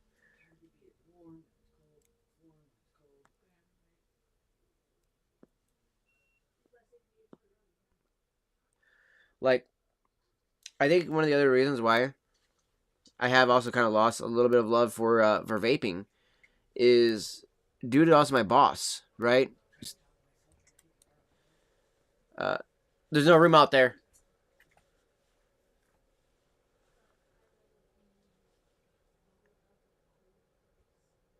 But fam was asking about whether or not there was room in the garbage can to take out garbage yet. I was like, nope, not yet. We gotta wait till tomorrow.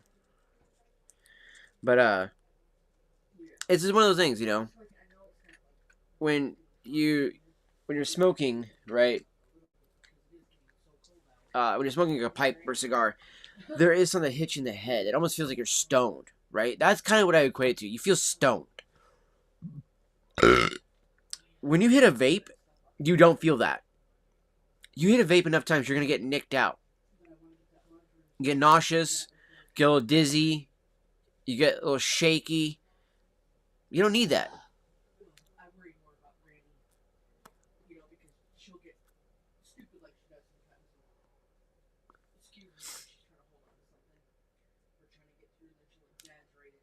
Yeah, the cigar, the more you smoke this one, chap, the better it gets. And I like that. I like when a cigar starts off like, meh, it's okay. It's good tasting. It's all right. But then as you keep smoking, it just gets better and better and better each pull that you get from it. It's like, all right, touche. Touche.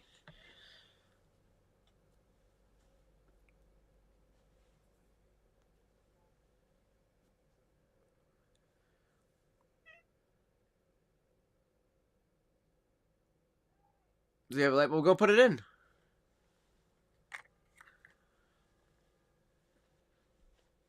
He's got to get the stool. I know you're short. You just get the stool and you can reach it there, T-Rex. You got it. Well,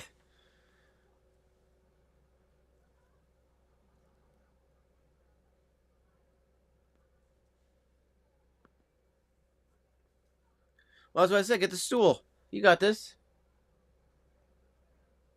Like I said, you can't take out the garbage because the garbage is too full. So my sister and I will push down the bins in a little bit.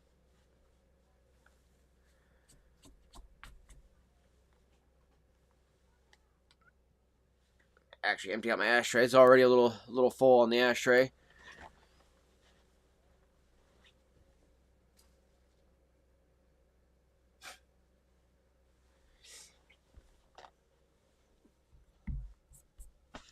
And again, after the cigar, I'm gonna smoke probably a bowl or two, do a dab or two, have some soda, relax, chill with all you.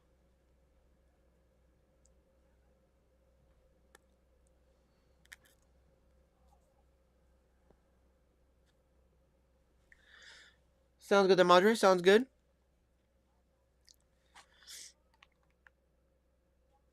And again, too, chat. I think the fun thing about smoking again and getting back into it is that mainly the pipe smoking, right? I've had so many people that I've never met in my entire life just come up to me and be like, "Yo, you smoke a pipe?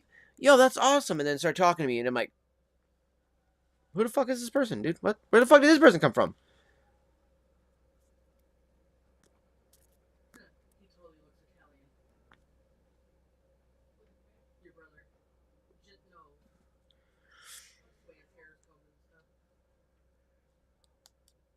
Because the way I'm smoking my cigar too.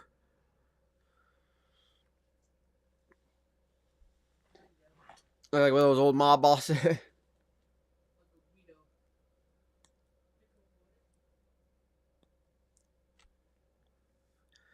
We have an Uncle Guido.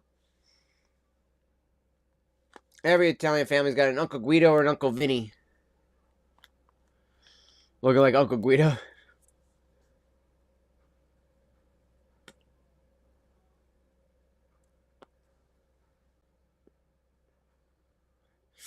I was gonna say, yeah, rest in peace, Uncle Guido. Yeah, no.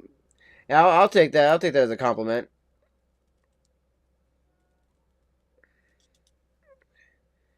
To look like more of a classic Italian, you know, where you're smoking a cigar and enjoying your day. Plus, of course, I got the dress shirt on, you know. My hair is just a little meh.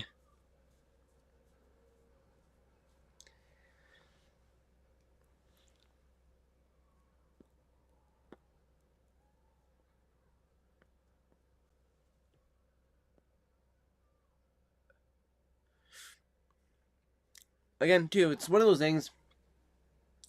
A cigar is definitely an acquired taste. It's an acquired habit. I think that many people that start off smoking cigars or pipes won't go to cigarettes mainly just due to the fact of the lack of taste, the lack of flavor, nuance, all that stuff. Um, and a lot of people just feel like it's too impersonal, right? It's just pack, throw out a cigarette, put it in the mouth, light it up, you're good to go, right? You smoke done, throw it out. You know, it's like, okay, so like, what was so special about that? Like, what was so great about smoking that cigarette, right? Where it's like, what's so great about smoking that cigar? Oh man, the flavor was absolutely fantastic. The conversations we were having as well during the time I was smoking it. That is the difference. Okay, pipe. You know, it's the flavor, it's the taste, it's the feeling, it's the experience. You know, again, it's all about the experience that you're getting at the same time.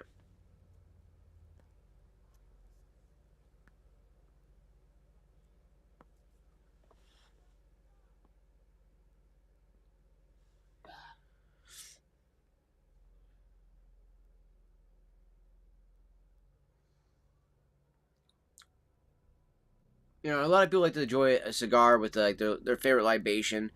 I'm not always a big drinker, so that's why I'm not drinking while smoking a cigar. But it is something you can do. You know, now something I do recommend. Don't ever do. Please don't ever fucking do it. If I see it, I'll definitely yell at you for doing it.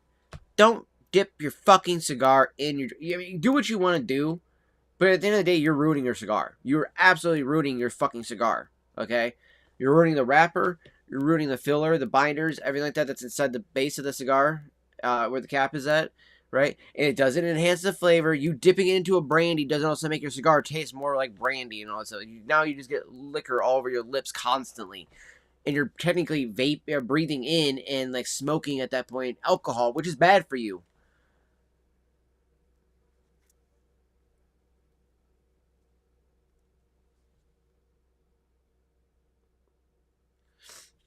So I really don't understand why people do that. I really don't. You know, they dip the whole like, oh, let me dip it in my drink. Oh, it's so tasty. It's like, no, it's not. I've never understood that. Never understood that one, chat. It's a fucking weirdo one to me.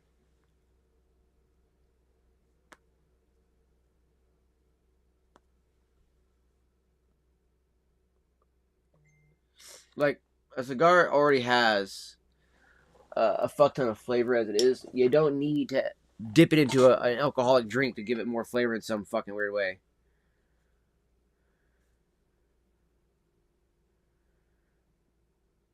Yeah, that's how I was making the joke of.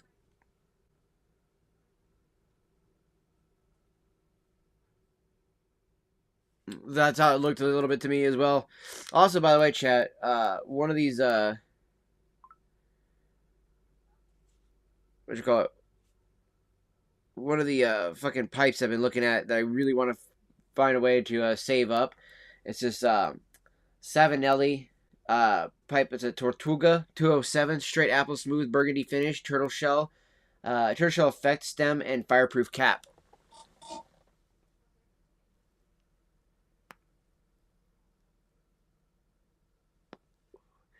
And right down there, that price, that's pounds, so or euros. So that's not even fucking American dollars. So it's way more pricier.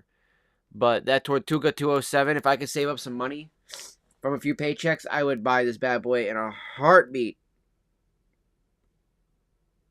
Ah, oh, it's so beautiful of a pipe. And you can get it in a 6 or a 9mm hole. I'd probably do a 9 just because I'd like to see what it's like. Because I do believe all the rest of mine are all 6s.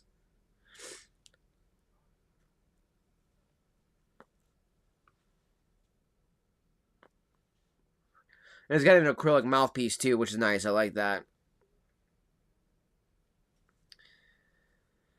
Series with a turtle effect stem and a special cap in the same material. Convenient to keep your pipe inside your pocket without getting dirty. Smooth burgundy finishing. Here we introduce you model 207, a straight apple. A well-proportioned model with soft and balanced lines. The rounded shape of the bowl makes the pipe really pleasant to hold in your hands. That is definitely a beautiful, beautiful pipe, chat. Cannot wait to find something like that.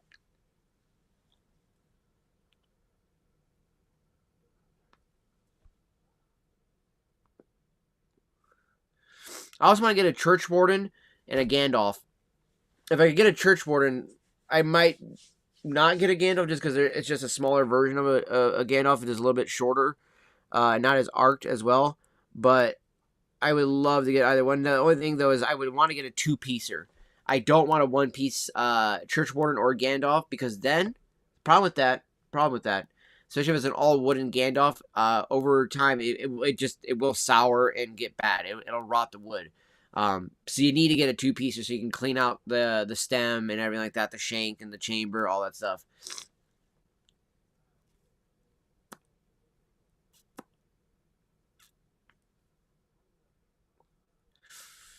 Mm.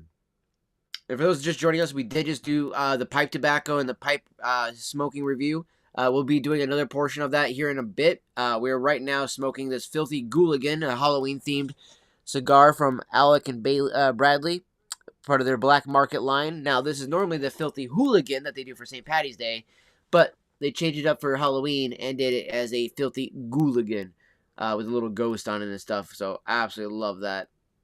So, definitely adorable with the ghost effect.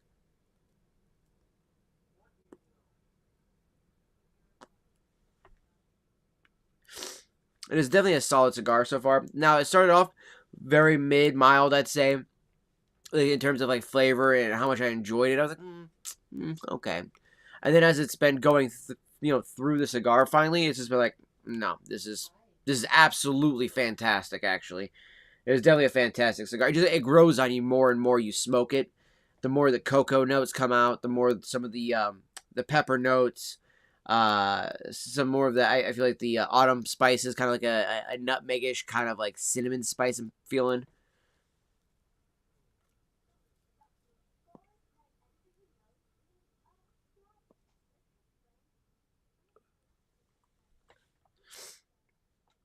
It's a fantastic smoke, chat. And let me know, guys, by the way, in the chat, comments, anywhere below, what are you guys smoking on? If you are smoking, are you smoking a stogie right now? Are you smoking a pipe? Are you smoking a bowl, like actual cannabis? Are you smoking a joint, a blunt? Are you having a little bit of a alcoholic drink right now? What do we got going on for you guys, huh? And right now we are just smoking on the filthy Gooligan. I'm going to go grab some Mountain Dew in just a moment. Then we're going to take a small break, smoke some cannabis in between. And then after a little bit, we're going to go ahead and bust into some of the Lanes 1Q out of the apple pipe out of the apple bent that I have here, the Briar. Boom. We're going to do it out of this guy here and kind of give you guys my, take on it and everything. So, see how that all goes.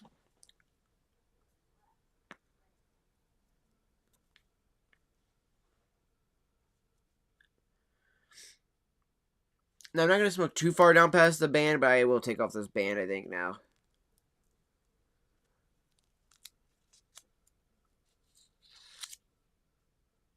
Yeah, I don't think this is going to hurt the wrapping anyway. And I like how they actually did the back wrap, too. This one's actually, like, layered on top of the other one in a way that I actually feel that's really guaranteed to make sure that it doesn't fall off in that same way. But I love the band. Definitely going to keep the band. The Filthy Gooligan. But Alec and Bradley. Another thing, too, that makes you, like, trust the company that you buy cigars from or enjoy doing something like this, or even like pipe tobacco, is that, like, unlike a cigarette company or a cigarette CEO, they're not fucking smoking the cigarettes that they make. They smoke cigars, okay? So when I see, Alan Rubin, the CEO of Alec and Bradley, showing people how to light up a cigar and he's smoking a cigar himself, it's like, that's fucking why I like doing this, because these guys like doing it themselves.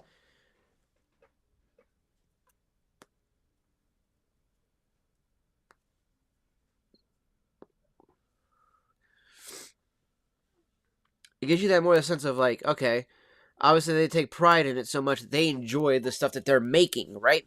That's how you know that you're using something or enjoying a product by somebody who gives a shit about what they've created. Because if you just throw in your mouth a cigar of any fashion, that's fine and dandy. I don't give a shit if it's a factory smoke or if it's a Padoro look, or a Padoro, Padron. But at the end of the day, if you are enjoying it, that's all that matters. But if you are enjoying it because, the CEO and the makers of it, from start to finish, they're smoking cigars. Even when they're hand wrapping these things, they're smoking a cigar here and there. That shows you that these people have a love, not just for making money off the industry, because it's a good industry, but because they love the simple leaf of tobacco, right?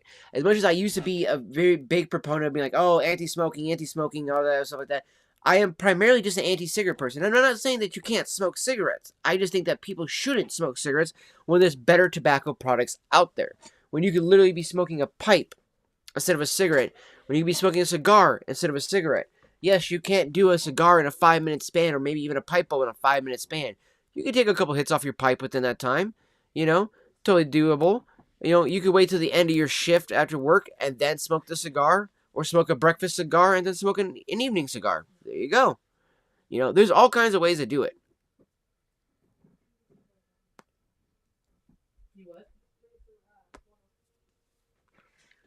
Like, at the end of the day, you don't need to just smoke a cigarette just because you think that's all that's available to you for tobacco.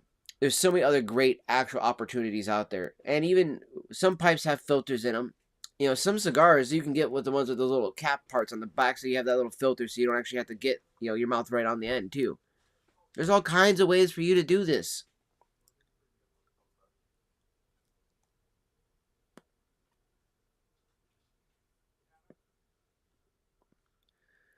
And for those that aren't willing to just even give it a shot lightly, I feel like you're just making excuses for yourself to continue doing a worse habit, and one that actually would eventually kill you versus the one that won't.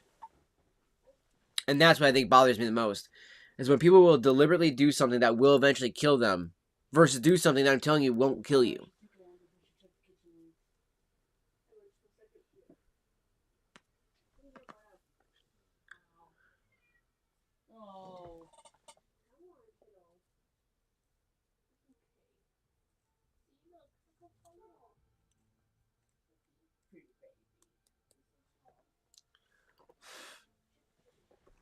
I mean, how are we all doing tonight, guys? Hopefully everybody's having a wonderful night. Hope you guys are having a wonderful day.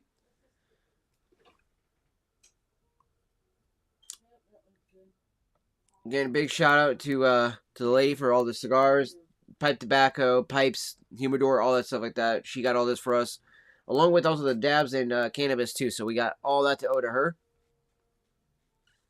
So it's probably just a bathroom one.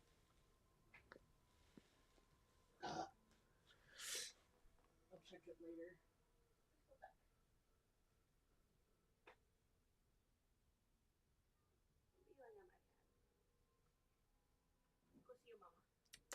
Honestly, super tasty cigar. Honestly, chat. I think we'll probably take a couple more puffs off it, and then we'll put it down. And then what I'm going to do is I'm going to let this sit, and then I've kind of been thinking about trying to find a way to actually roll out the cigar tobacco and put it into a pipe and see how that would actually taste. Some people have told me that actually smoking the cigar tobacco out of a pipe actually isn't so bad. And a little bit stronger and a little bit more flavor, fuller flavor too sometimes.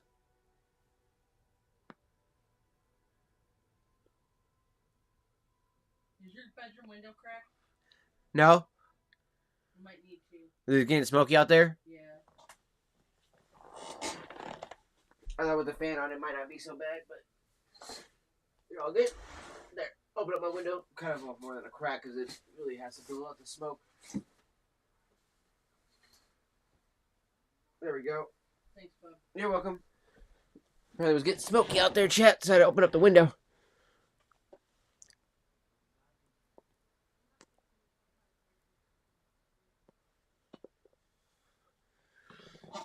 Towards the window there. I guarantee you people outside were looking like, what the fuck is all that smoke coming from? It's like, it's on fire! Like, no, it's just cigar smoke.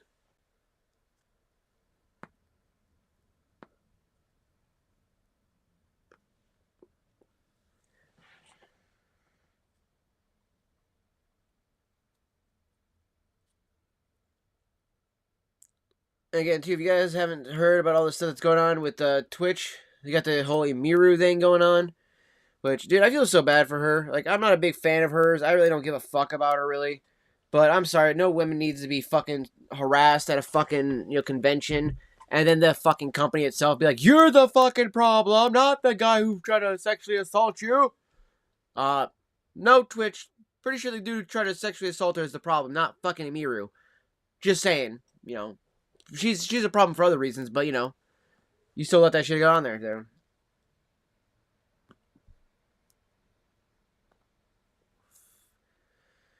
But what do you expect when you have Gooner fucking Dan Clancy on there?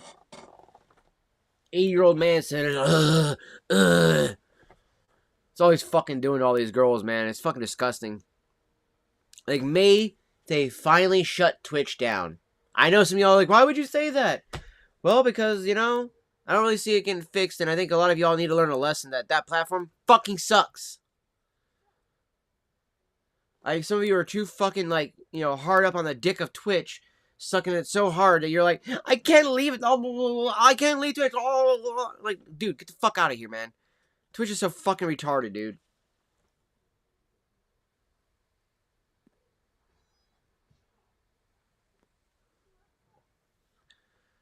Definitely can't wait for Flashy to come out. Definitely cannot wait for a lot of these other, fucking platforms to take advantage of all this shit that's going on with Twitch. Because honestly, dude, it's just a matter of time. It really is.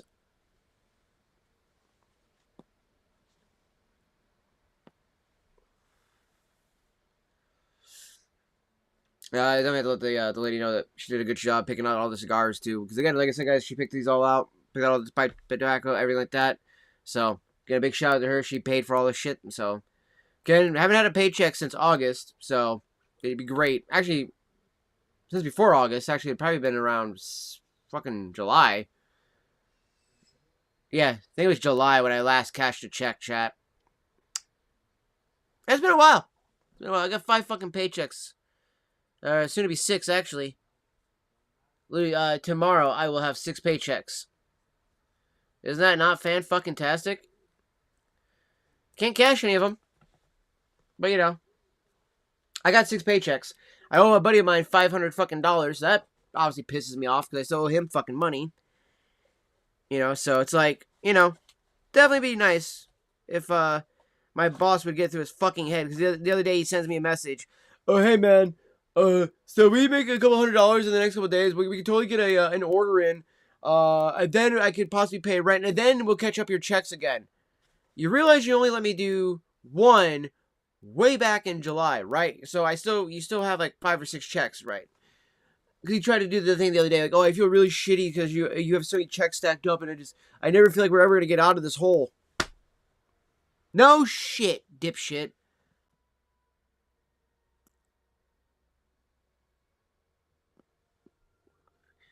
Coming from the guy who owns a bunch of fucking snowmobiles, got himself a brand new 40 series, graphics card in his big ass desktop, so he could do all this graphic design and all this other shit like that, supposedly.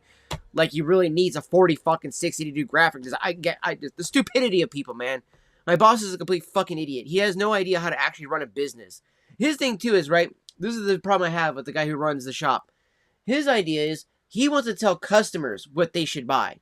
Not that customers are telling him what they want. Fucking retard. Like, that's not how you do retail. You don't tell people what they are going to buy. You get them what they want. So when your managers, for many years, by the way, have constantly been like, get this in, get this in. And then this motherfucker wanted to try to use this line against me. Well, it's really shitty that, you always tell me to bring this in, and by the time I bring it in, nobody wants it. Really, bitch? Because fucking people leave the store, you dumb fuck.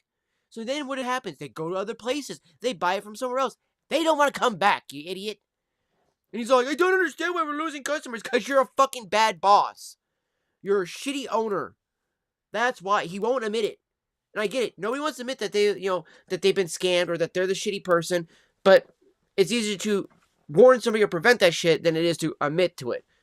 He has to admit that he's a bad owner, that he has failed the business, and he has caused it to run under. Okay? He's the reason. He'll want to point the fingers at me and everybody else about why Moscow is the store that doesn't work for him, but Lewis and Clarkson and Boise, all fine, right? No. It's legitimately, he tries to copy and paste everything, which, no, you shouldn't do that, right? You see how well that doesn't work at most. But, okay, think about it this way, right? How many Walmarts do you go to because they have something different? Now, being honest, right? If you live in a big city area that has Walmarts, there's a probability that you go to one, it doesn't have something that the other one might have, so you then go to the other one. But then you go to that one, and it doesn't have certain things that the other one did have. You see what I'm saying? Not every store is a copy and paste fucking verbatim of itself, other than like maybe IKEA and a few other places, right? And those work because of what they offer and sell, right? If you're a niche fucking business, you need to learn to branch out. He doesn't do that. And by the time he does, it's too fucking late, chat.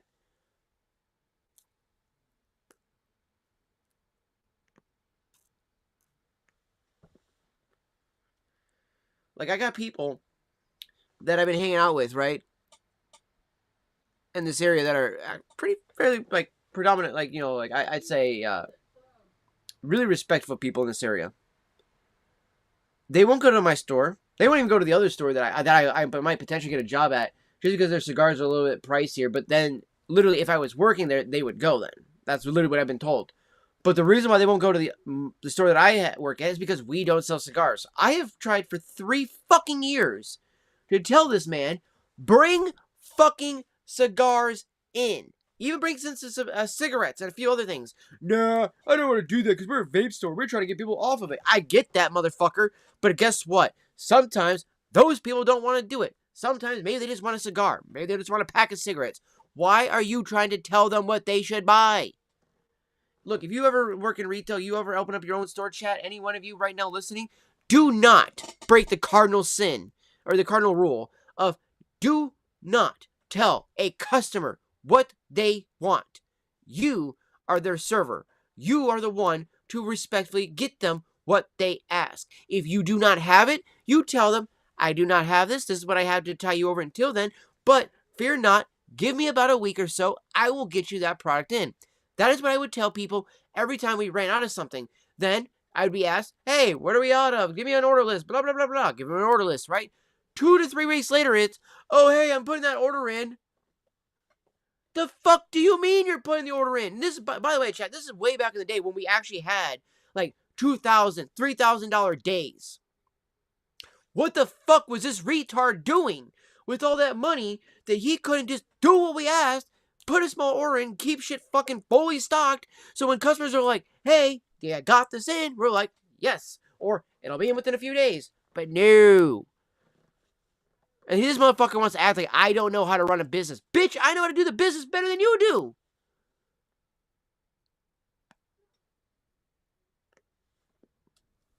And that's not me tooting my own fucking horn. I laid down the whole business fucking plan and scheme literally to a guy who wanted to hire me at the other fucking vape shop. And he was like, yeah, dude, your boss does not know how to fucking do business. I'm like, clearly, I know how to do this. He's like, yes, and I would definitely hire you because of that. I fucking legitimately, dude, I'm so annoyed by this. Because then it has cost me mentally. If you guys have wondered why there's no vape shop streams, why Devi doesn't stream as much as he usually does, I am mentally fucking broken at this point because of this piece of shit not paying me my fucking paychecks and me bleeding my fucking soul out for this fucking place because he constantly is like, we can only make a couple miracles happen. Bitch, you can't make a miracle happen from nothing. You gotta do something, right? This motherfucker isn't selling his fucking 4 or 5 snowmobiles that cost $15,000 a piece. Sell some of those. Use that money to supplement your business. If you gave a shit enough about it, you would do these things.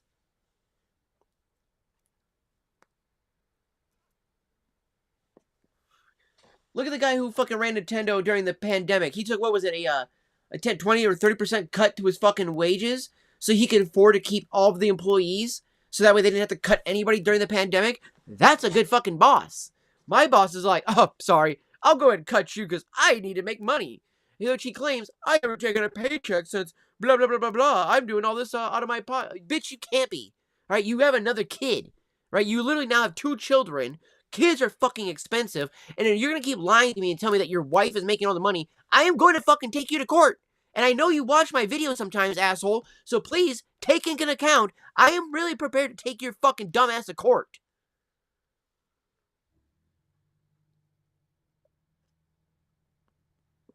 Like my own landlords around here too, these dumb fuckers, all right, these dumb pieces of shit are always like, oh, you broke this. Like, we had a contract that was like, all right, we'll pay the full amount of rent, da da da da. You know, this is how much we'll pay every month, and as long as we do that, things would be kosher, right? Cool, awesome.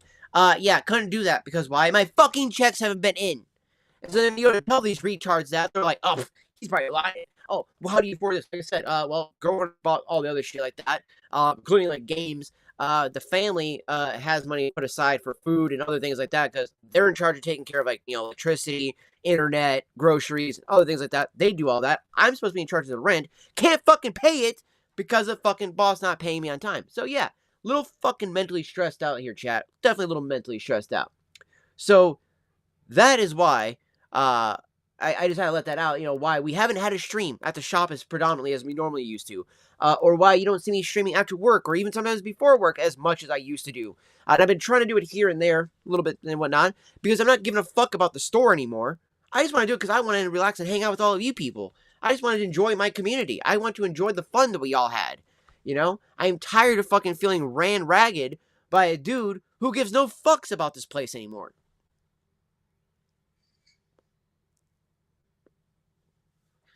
So yeah.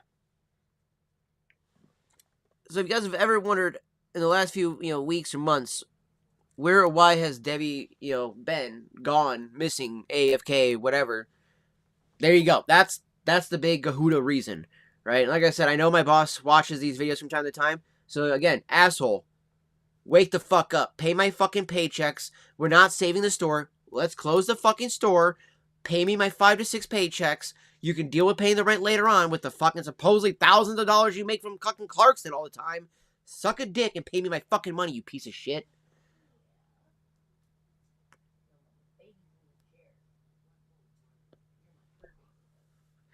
You know how nice it would be, chat? Not only just to be able to pay bills, pay back friends I owe, do other things like that, but it would just be nice to just fucking be a fucking human again. You know, like at this point, I feel like I'm literally an indentured servant. That I'm working off a debt that I don't even get paid for.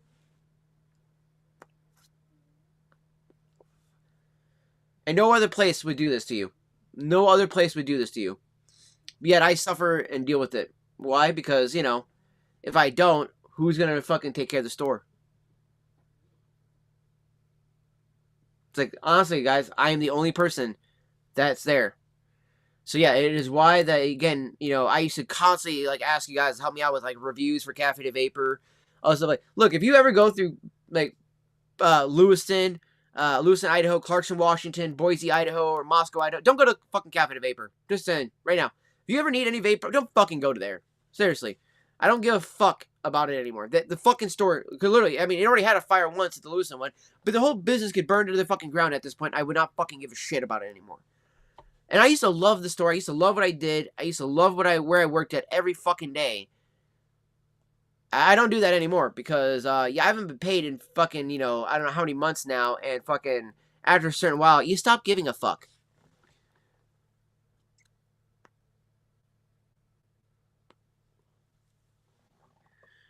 Like, truly and honestly.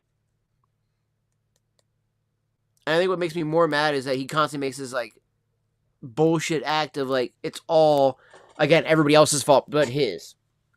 It's like at the end of the day, bro, you're the one who puts the orders in. You're the one who fucking literally controls how we spend and use the money. So if it's not being spent and used properly, whose fucking fault is that? You know, like if you know anything of vaping right lately, you know that there is a thing called the off stamp X Cube. It's really popular, really huge. Yeah, it's made in China. I don't really give a fuck about that because I hate anything made in China like that. I think it's all fucking dumb. We finally get these guys, which are made in America. Well, the juice is filled here in America, so it's tested, you know, proved all that other shit like that, right? No, I got retards being like, no, dude, I really need an off stamp. First of all, what are they putting in there that's got you so addicted that you can't use anything else? Secondly, I just like to point out that legitimately, we weren't supposed to get off stamps. This is another further proof that my boss is a complete fucking retard like he is. He tells me one day, all right, man, we're going to get this order. We're going to put the, I'm going to get some off-stamp X cubes. I'm not going to get the batteries. I'm just going to get the pods. I'm going to do this, and this. And I go, that sounds great. That's awesome. That would be exactly what I need. And the customers would be happy. We'll be able to make some sales. And we'll turn that money around. He puts an order in, but it's not for that. Then he messages me, oh, by the way, I got you every single flavor of the Fumies. I got you some of these other things, so make that work. Why didn't you get the other ones? Well, I decided against that because I saw there was a deal on all these cheaper ones. Yeah, ones that were expired, chat. Ones that auto-fire as soon as you open it up and test it. Oh, but I'm supposed to send all that stuff back so he can get money back. You retard! I wouldn't have had it sent back had you just did what I fucking said, Brooke. But no, he wants to be the retard. Like, literally, he proves that he cannot run a business by doing stupid shit like that. Don't listen to your fucking manager. Just do whatever you want. Yeah, I'm sure your fucking vape shop's gonna continue to, you know, be successful, really. Like, dude, the mental fucking, like, actual, like, you know, shit that I've put myself through just for that fucking store, man. Absolutely ridiculous. And I honestly, you know, and the reason I bring this all up too, right, is I honestly do believe it added to me hating vaping in a lot of ways. Like, I didn't want to vape anymore because I was like, oh, it's attached to the place I fucking work at, which I fucking hate. So why would I want to continue fucking doing that? You know, I'm being honest. Why would I want to continue vaping if it's a reminder of where I work at and how much my boss fails to fucking understand how to run a business, right? The only reason why I like to continue vaping, like I said, like using the big mods, obviously I'm finishing off my disposables, tossing those and being done. Then we'll, finally use this guy in between cigars and pipes. So that way I don't just burn through all the tobacco. Now, obviously, I have a great deal of tobacco, so I'm actually going to be burning through the tobacco a good bit before I get to using my mod a bit more. But that'll come eventually down the road. But anyways, my main point is, though, is that there was a lot of things that have amplified to the reasons why, like, vaping just wasn't doing it for me anymore. You know, when I take a hit like this,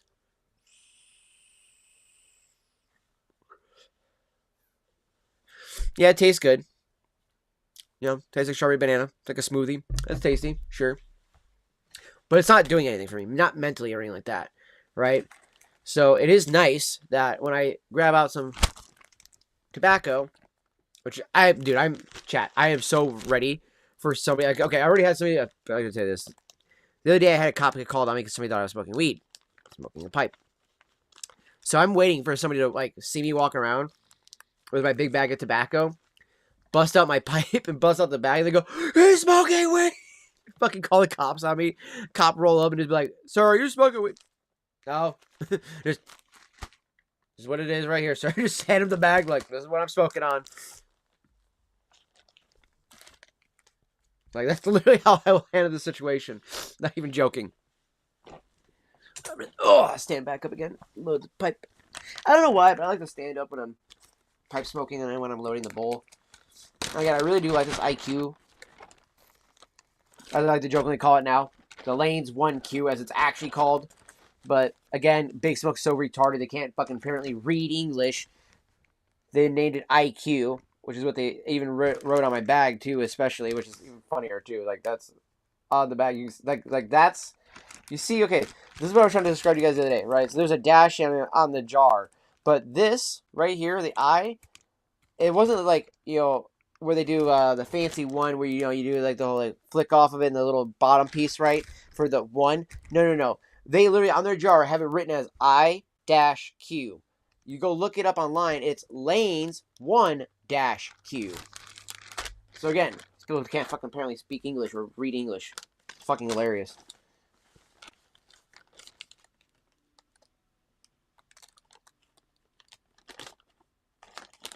And I say it like that because these people are literally like these old ass, like, fucking like somewhat meth out looking like old ladies that have been working there for a while there.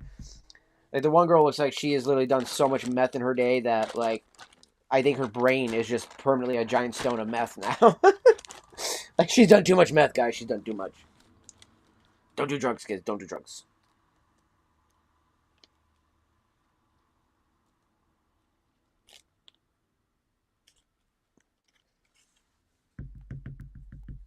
And for anybody wondering why I'm doing the tap method right now, it's so that way I don't actually have to like pack it.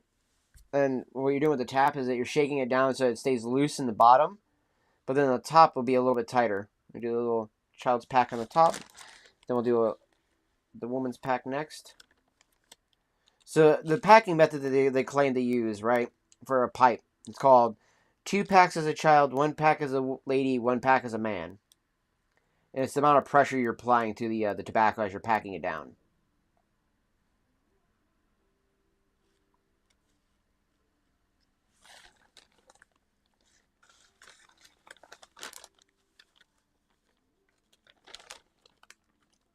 All right.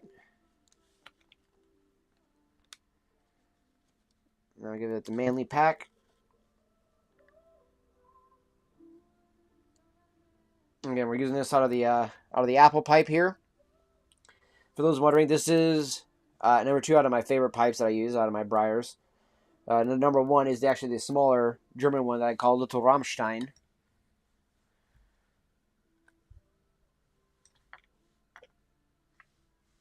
Here's Little Rammstein. This beautiful briar pipe. Now again, this is using an acrylic tip as well. But for those again that were not here earlier but are just now joining us, the reason why I had to curve the tip on this one up is so that way it doesn't burn the tongue and give me a tongue bite.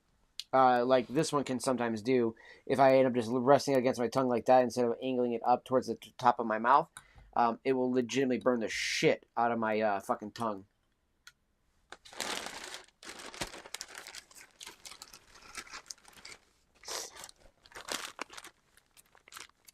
I definitely need to go to the refuge though, again, and grab some of the mocha and espresso tobacco that they have there. They have a mocha one and an espresso one that I'm really, really curious about. They also have a cherry one in there that actually smells way more divine than either one of the cherry ones I have. And I was like, oh shit, that smells good. So I was like, damn, I want that. So we got the pipe bowl loaded. Like I said, we're gonna take a few seconds before we get into that one because I want to smoke some cannabis first. So, but I need to get some soda first. I'll be right at the back. And unfortunately, since we're doing this through the browser, I can't do the BRB screen like I normally would, chat. So just bear with me. I should mute my microphone too, real quick.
All right, we're leaving the curtain open, but leaving the window open, but closing the curtain. All right, we're gonna get in some cannabis here. Got our dab rig. Got that bong. I'm actually gonna load some of this one up flower that I actually haven't loaded much of. Sangria Sunset. The lady bought it for mainly when she's here because it's like, dude, you guys see how purple this shit is, chat. Because she doesn't like the tangy gack that she had bought in a while back, which I have a shitload of still. Let me do it this way so that way if any falls out. So yeah, as you guys can see, I still got quite a bit of that still left. But every once in a while, you get kind of bored of just the same flavor, you know? Every once in a while. So I was like, you know what? Because I also have so many bags of tobacco, too. So I don't just use one thing of tobacco and end up like getting like kind of like a vapor's tongue effect where like I get burnt out on that flavor. So, but this one here, the Sangria Sunset, definitely fits it. Oh man, the smell too. It smells so fucking fire. It's got such dark purples and greens. Little oranges on it too. It's one of those perfect purple buds, dude. It really is.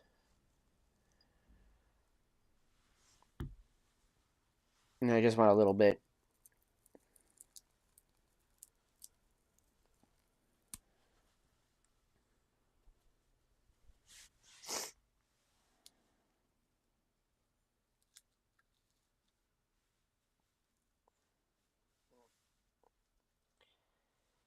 And again, another thing too with using the pipe tobacco and everything like that too, chat, is that especially being, a person who has epilepsy, and I've been using the, cannabis for so many years as a way to combat my epilepsy.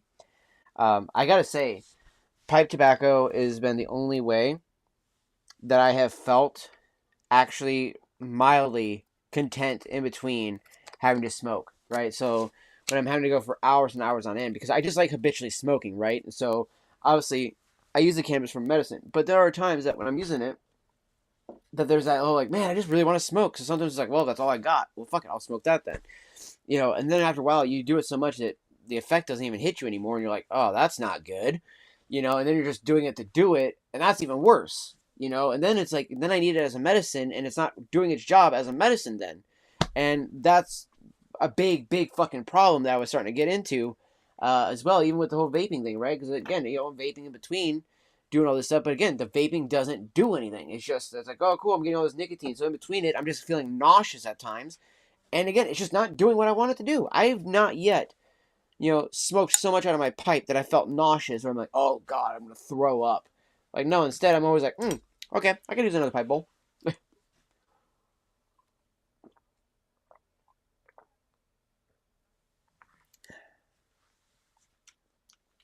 Some Mountain Dew.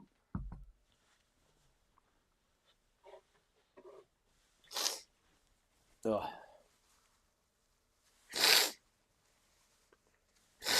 Ugh. My fucking my nose. Alright. A bongski hit first. Alright, for all my cannabis users in here, cheers everybody. If you got them, smoke them if you got them.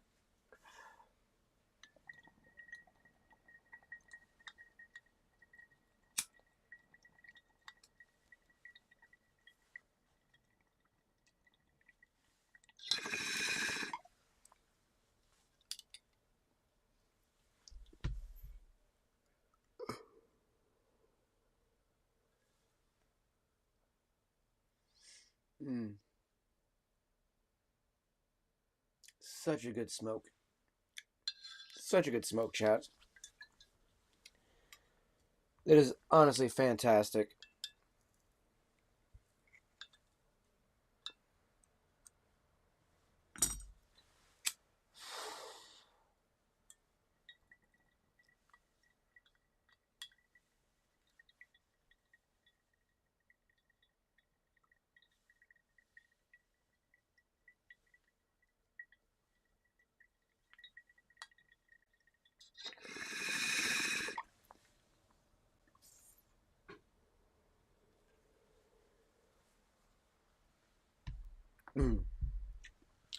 Yeah, Sangria Sunset, man. It's got a nice, really skunky but fruity flavor all at the same time.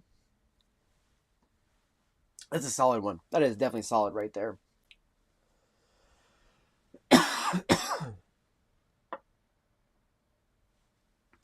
It's also funny too, like, because we're not inhaling cigars or pipes, and because I'm not vaping nearly as much as I usually have been, whenever I smoke now, if I do cough, the cough is nowhere near as harsh, and a lot of times I don't even get a cough anymore now.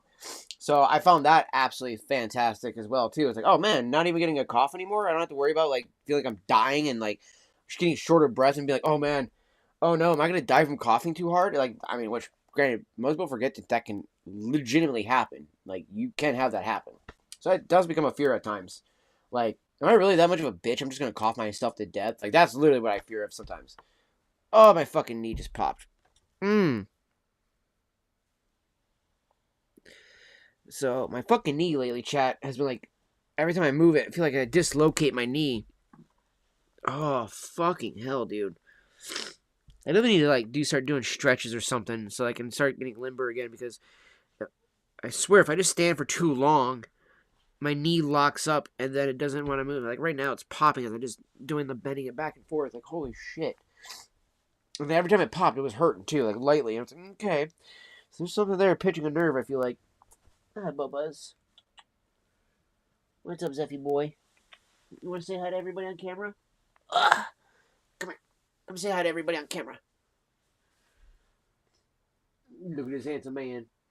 Yes, look at that handsome man.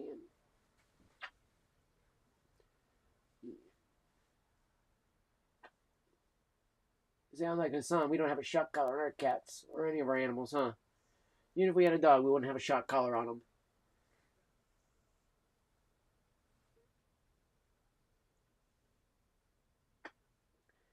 You can definitely tell he's a spoiled boy.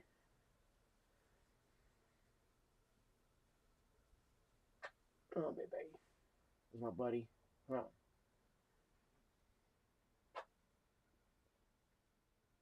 Yeah, it's my buddy. Yeah. Love you, kiddo. Ugh. There you go, Bubbas. You always do the Bubbas. Oh, the Bubbas. What's up, Bubba? Huh? What's up, Zeffy? What's up, dude? What? Oh, I know, you're a big Papa's boy. Huh? What? You can get up in the chair. Give him the chair and sit next to Papa. Yeah.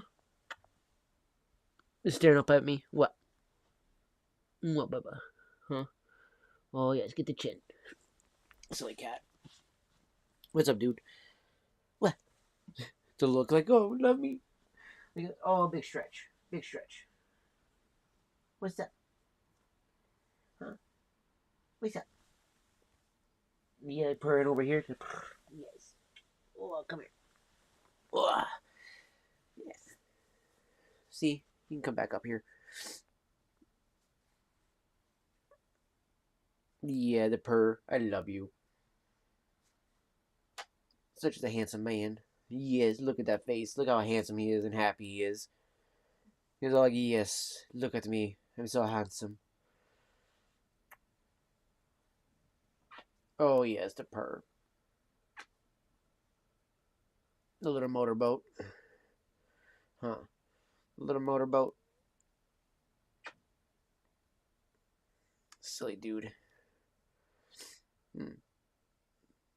Silly dude.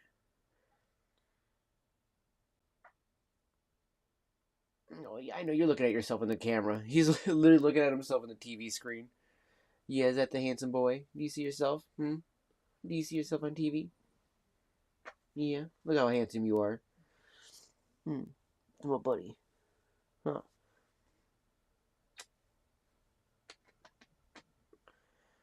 Huh. That's the Zeffy boy. Getting the camera time. Huh. Nah, the purr.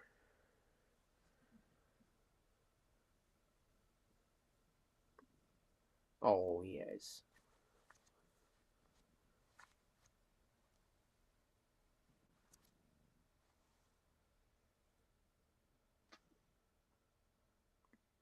He's definitely a happy kid right now.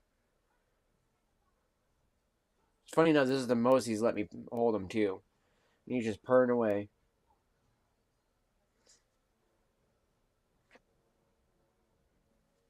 Oh, handsome.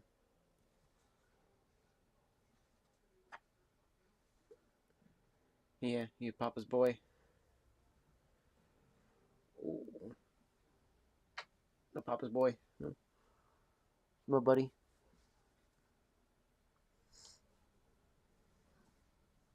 Hi, handsome. Oh, yes, I love you. Huh. Yeah. What? You see yourself? I know, you keep looking at yourself, huh? Making sure you're there, huh? Making sure you're still sitting there?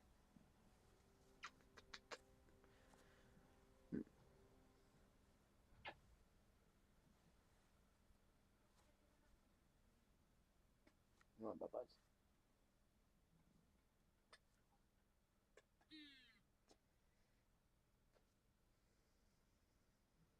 Yeah, it's the face. Oh, the face.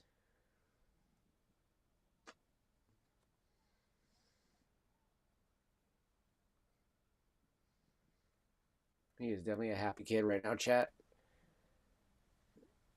Like, he is just so dead weight. He won't even let me put him down right now because he's just like, no, I'm laying here, Papa. Huh.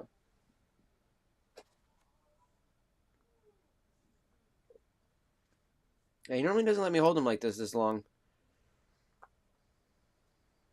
But he's definitely loving all this. Yeah, it's just a wind, Bubba's. It's just a wind. I know, it's a windy day out there and rainy, huh?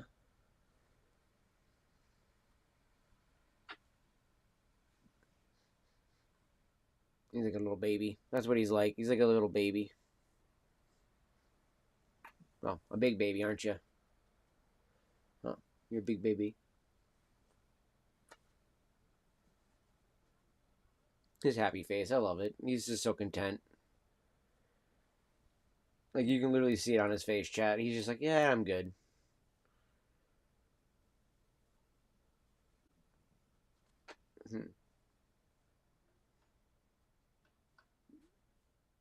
Yeah.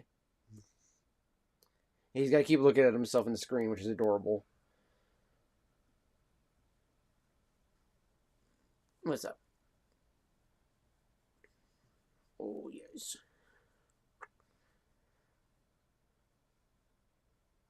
It's so funny. For even as big as you are, I can still hold you in one hand. Oh, yes. Such a good kid. Oh, look at his debut on camera. That's not his debut. He's been on camera many times. Not like that, though. Oh, my goodness. Oh, I know. It's funny, too, how he's sitting in my hand in one hand, too. Right? He's literally trying to lay down, too. He's trying to lay down. Tell him, Bubba. Tell him. He's literally trying to lay in my arms like this. I love you, Bubba's. Look at his hair now. You got a little mohawk. No. What are you doing? What are you doing? Oh, my goodness, boy. What are you doing, silly man? Oh, how you jealous. What? Ooh. Lots of love for you. God. Yeah, she just got lots of love. I will say that was the longest he's ever sat in my arms like that. Chat, like he normally like I'll hold him and stuff like that, and then he'll be like, "Okay, done holding me."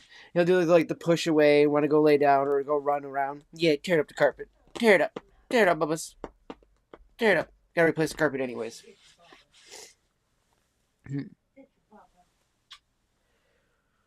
I love you, Zeffy. You're such a dweeb.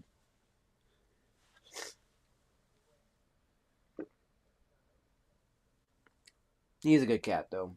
When he's not trying to eat my cat, my other one. I have a female cat named Frodo. And he and her do not get along. Do ya? Yeah, she is a bitch, but I love her. She's a cranky bitch cat. Like, that's another big thing, too. She is a bit of a cranky bitch. I cannot deny that. My cat is up. She got a bit of a stick of her ass. Temperamental is a nice way of putting it. She's a total twat. I mean, she is lovable, but then as soon as she sees him, she does a whole like all freaks out and shit. You're like, oh, well, fuck me. All right, that's not good. Huh, Bubba's. The two of you don't get along, do you? He tries to touch everybody's butt. And then he beats the shit out of poor Fluffy. Yeah, you. Beating up poor Fluffy today like she was a rag doll. He was like, bah, bah, bah, bah, bah, bah. I was like, damn, bro. Like, chill. Chill. Oh, Bubba.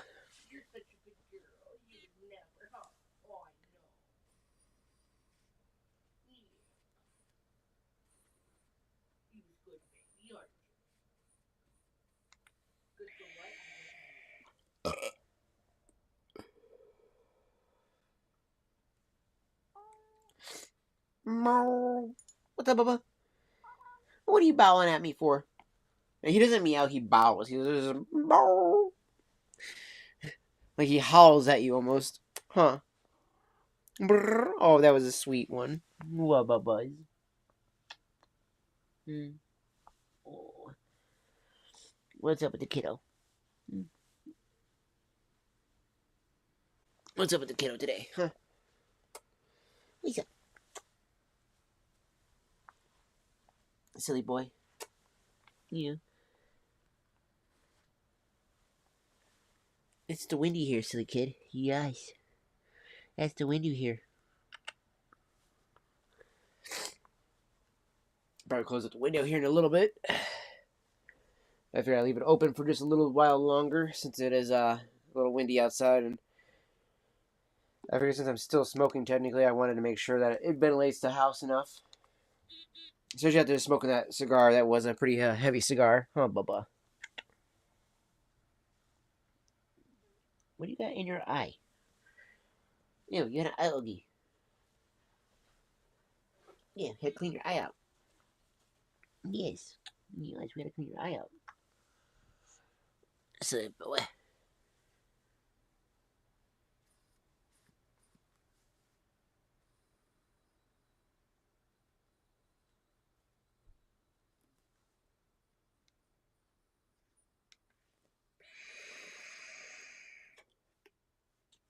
There's like a puddle in here.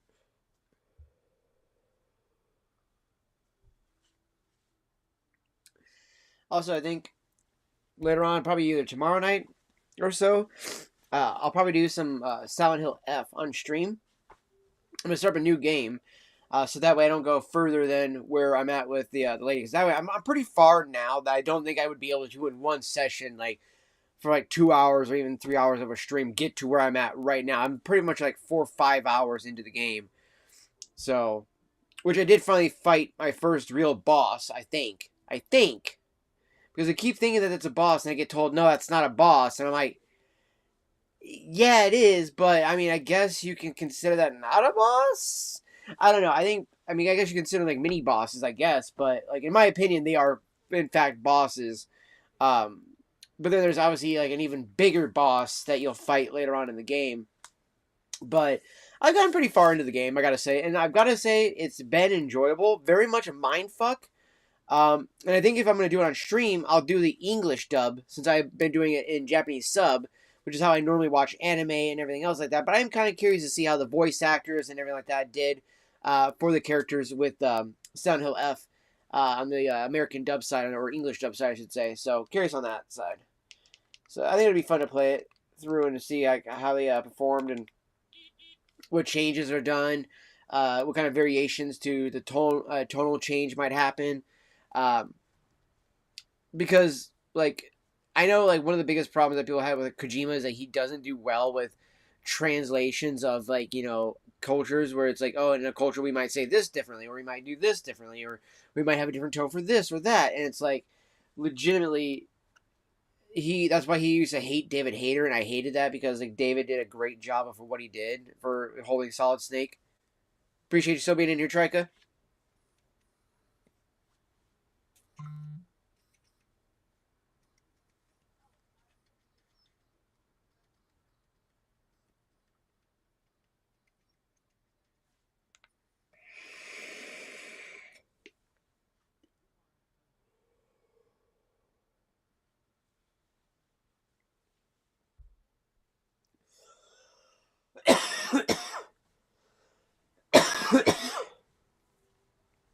See what I mean? It's not even that bad of a cough.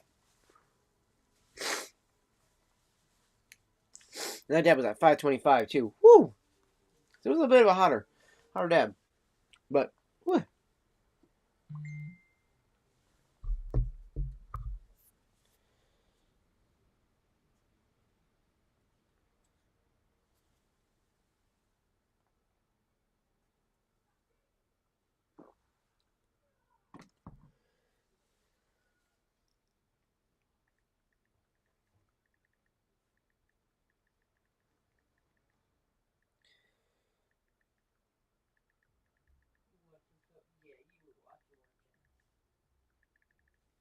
Okay. Whew. How did I send a message back? Whew, my chest. Oh, you're okay, Bubba's.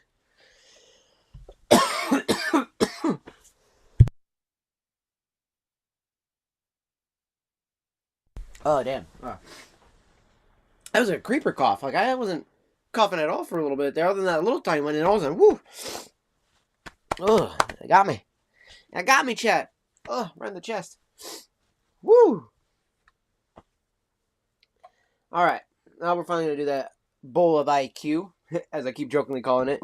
So again, this is the Lane's 1Q. Let me actually go ahead and pull up the Pipes and Cigar thing here.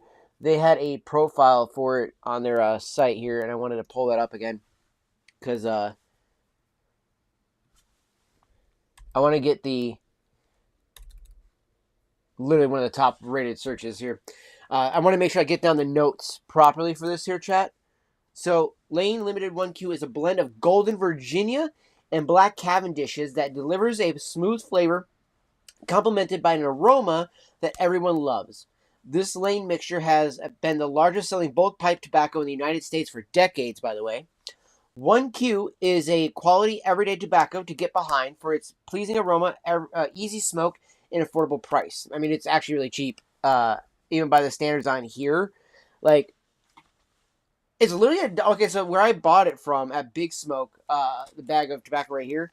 So this guy was only $4.65, and the online price I'm looking at is $3.65. So that's actually a hella deal. And I wish I don't know how the other sites would be about it, but I know on YouTube I'm not allowed to post these links, but I'm gonna do this on the other sites.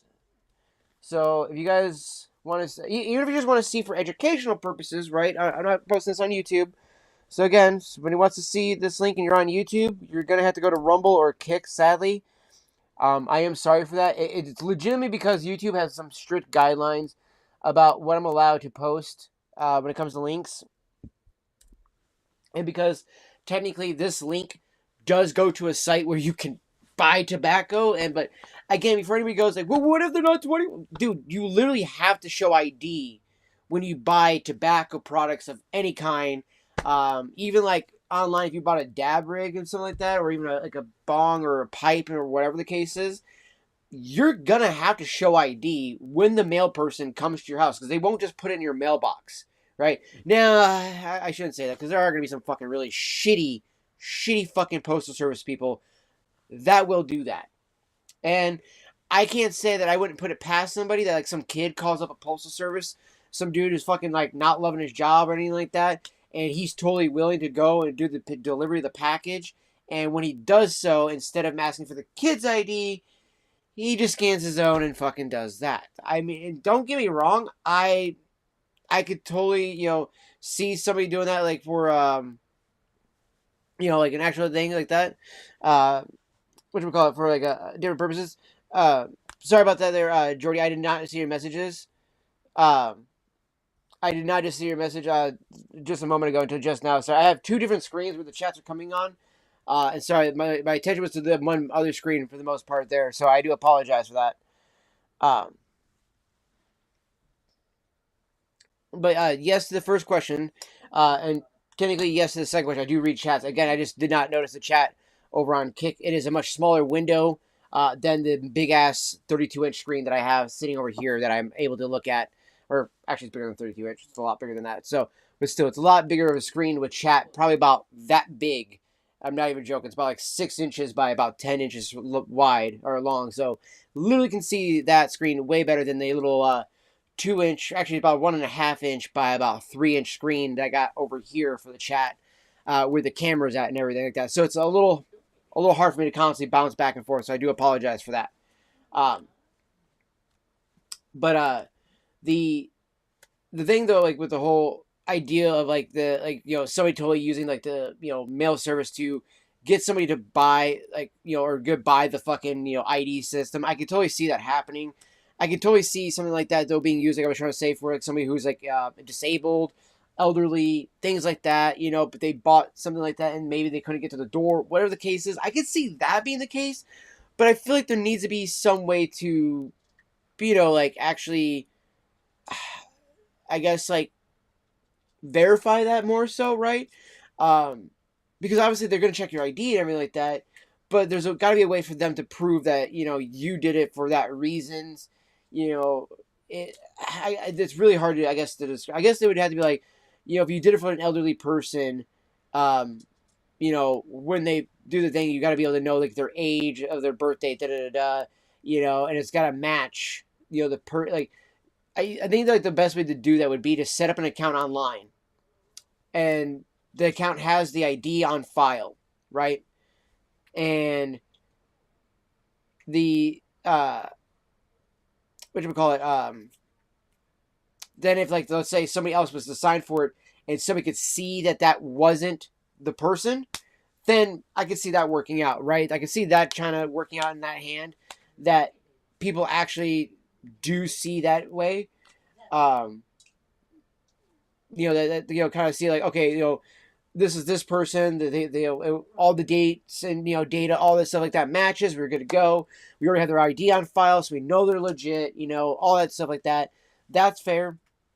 But legitimately, I do see that there's probably going to be, because I've had some moments where I've asked for things to be signed for, or I've needed an ID to sign for something, um, and they just left it on my porch and left.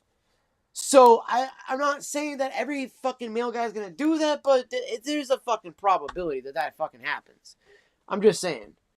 It's not a good thing, but there is that small smidgen of a probability that it does happen. Just saying. And again, not in every city, but I mean, shit. I sent Dr. Squatch soap to one of our viewers at a giveaway that he won, and the fucking mail dude stole it. So again, I don't put much things past people. All right, I'm just saying, random stuff like this is gonna happen.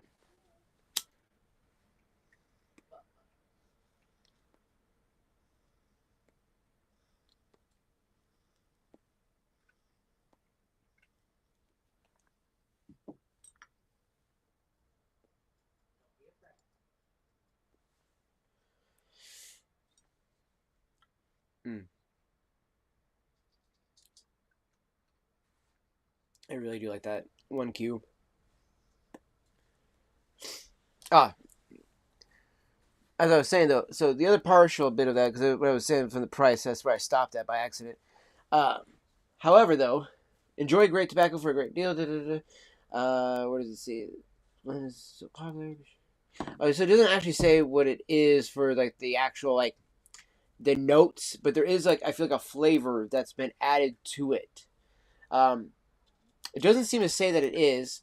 It just says the style is aromatic. Usually aromatics do have flavors added to it. Usually, I would say.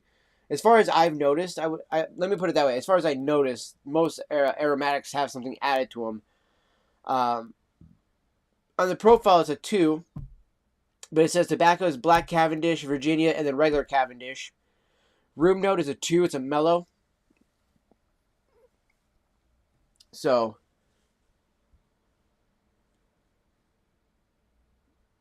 hey, what's up, bud? Welcome in. Welcome in.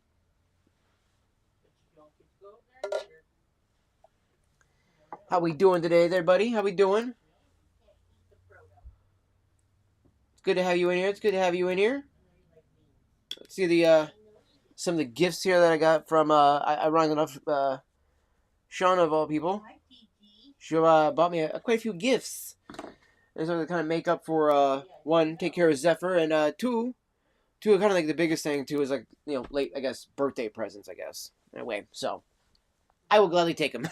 So especially the pipe because I gotta say I definitely have been moving away from vaping a lot more.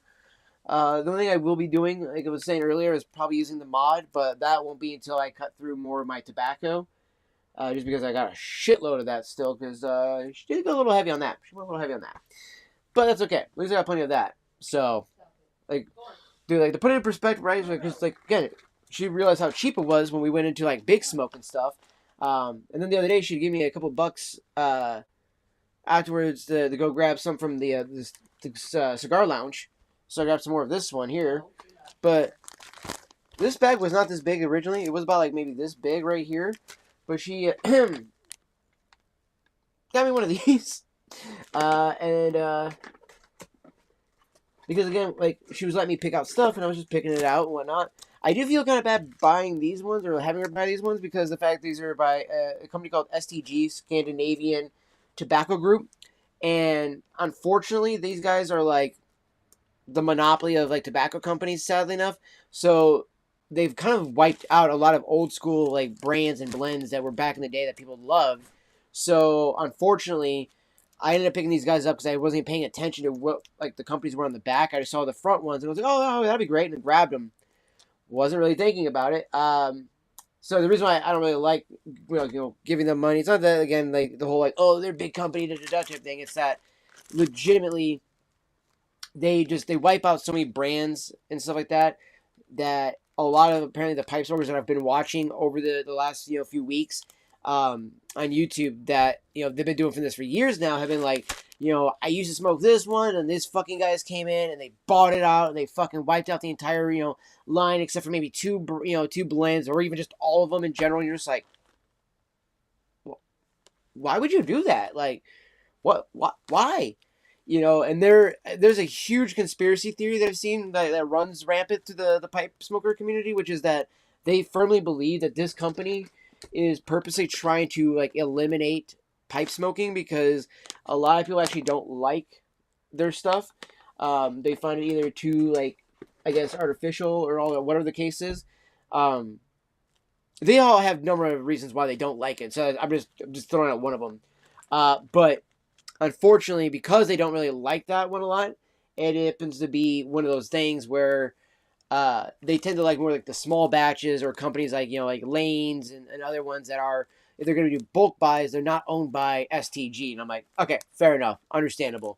So I will say it has helped, though, create this vanilla that lost its flavor back, and it made it into a more delicious vanilla that I actually got to say I like.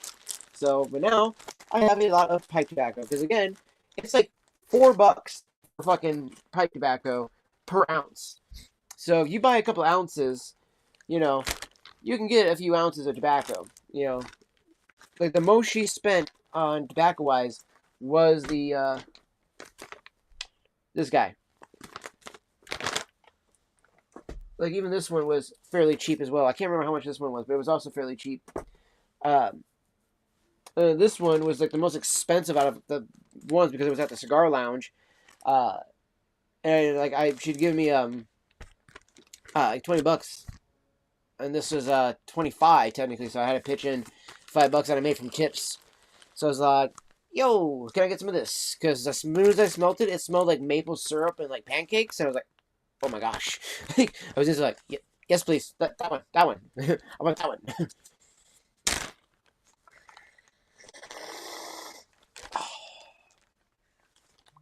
So fucking good.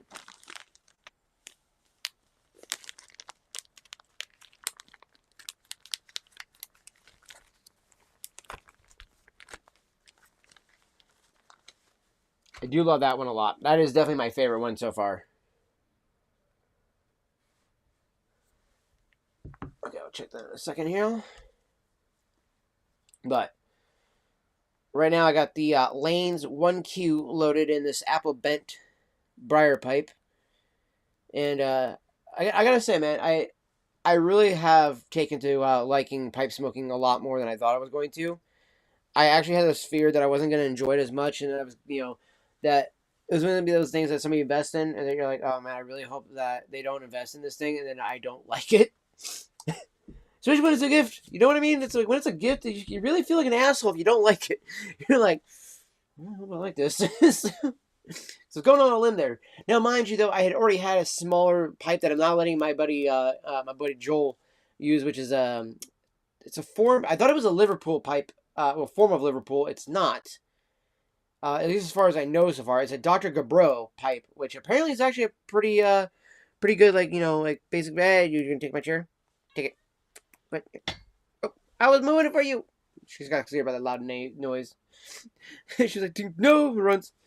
I was just a little Jim. I was like, all right, go ahead and take it. Because I wasn't gonna sit down yet, so I was just trying to move it for her. Damn it, cat. But yeah, so I was like, I was enjoying the Dr. Gabro pipe that I had, and it's a good pipe. I do like it. The only problem is that it does get a little hot quickly. Like I don't know how else to stop that. Like the bowl gets very hot very fast. So I don't know a good way to really prevent that. So that is something that I definitely, when he ends up giving it back, I definitely need to check that out and figure out how to do that. You know what I mean? But I will say this though, right? Like I also gave him a bunch of tobacco as well from all that too. So that way he was set up for a little bit. So that way he actually had some decent smoke for a bit. And he's even said he's actually liked it too. I actually was surprised too because it's one of those things where it's something that I really do feel like that not everybody's going to just jump into or like right away if they try it out because pipe smoking chat is really I don't really want to say just such an acquired taste as it takes a bit of a sleight of hand with certain things. It takes patience. You have to have the ability to really kind of want to take the break in time, right? You have to have that want to just slow down and enjoy time. Like, look, I mean, we've already torched this a couple times. It's already went out a few times, right? There are people, and I don't know why. Like, I see this like on the pipe smokers videos because they'll like talk about their comments, and like a lot of the comments you'll see that some people might say is like, "Oh, you let your pipe go out too much," blah blah blah blah blah. And it's like you realize they're fucking talking, right? Like they're puffing on their pipe and then they're talking. So sometimes they get into like a riff and then they're like, ah, shit, totally forgot about that. Let me relight real quick. It's not a nuisance to them. You know what I mean? Like, and there's so many comments that people act like it becomes a nuisance to someone. It's like, bro, it's like, if you're talking, it's gonna go out. That's the point about it being so. It's not a cigar. And even then, still, if you're talking long enough, a cigar can still go out.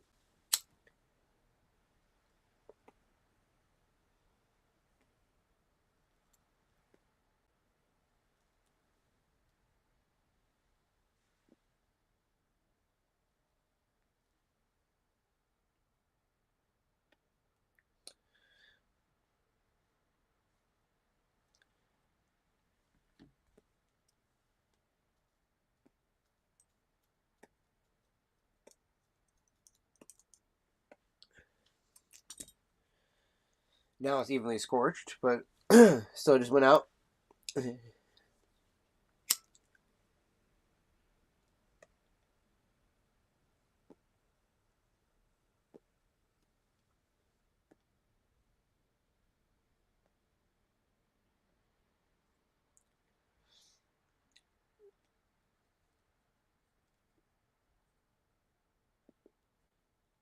I learned there's a little weird trick that I've been doing.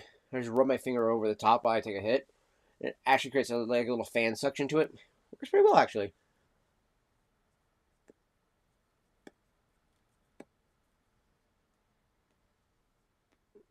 See what I mean? Actually works pretty well. I've also seen people grab their pipe like this.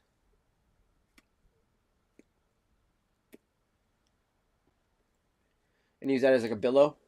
Kind of billow their pipe a bit. I do like that method too. It actually works pretty well. Though I feel like it does heat the pipe a bit more versus doing the fan thing, because then I feel like I'm actually creating a little bit of air and kind of like blowing out some of the heat at the same time when I'm doing that. So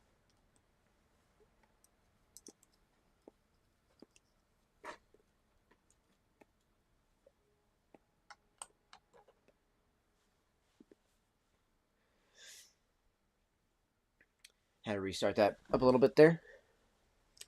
But yeah, I honestly gotta say though, I've enjoyed pipe smoking a hell of a lot. And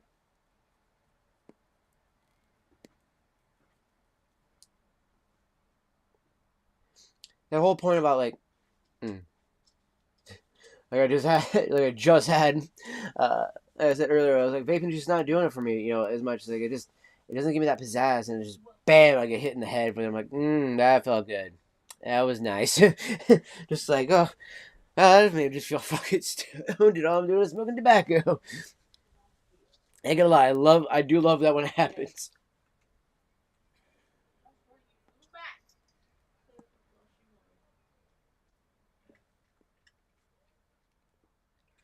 Mm.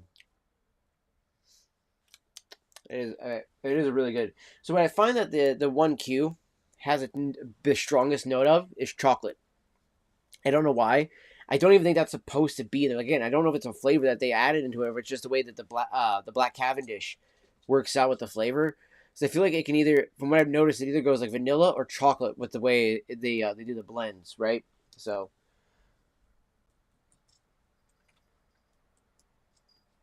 yeah, what's going on, Voodoo? It's good to see you, man. It's good to see you. Also, little word of the wise, I had a cigar going right, and we had the for those who didn't catch it earlier, we had the Filthy Gooligan that she bought for me earlier. So that bad boy was absolutely delicious, right? Definitely a delicious cigar. However, though, once I got down to the point where I was done with it, it's like, how do you put out a cigar, right? If you're a cigarette smoker, I see people doing. I used to do this as well until I learned about it a couple weeks back not to do this because legitimately it creates more of a problem than it's solving. I'm not even joking. So with your cigar, if you go to push it out like this, one, you actually like burn the ash to your ashtray and it becomes a thing we gotta scrape it out. But the other thing, no pun intended, uh, the biggest complaint that you'll have from other people around you, especially if you're in a cigar lounge, is you just made the cigar lounge now smell like ass because it's gonna smell like that and the ashes and all that stuff. Just not a good time. People are gonna get pissed at you, especially once you leave, if they smell that shit. Just saying. Just fucking saying. Like, so just let it chill. Let it chill, okay? It'll go out on its own very quickly. It really does. So, chilling, had the day off. Tomorrow I'm off, and then Tuesday back to the work grind. Very nice, very nice.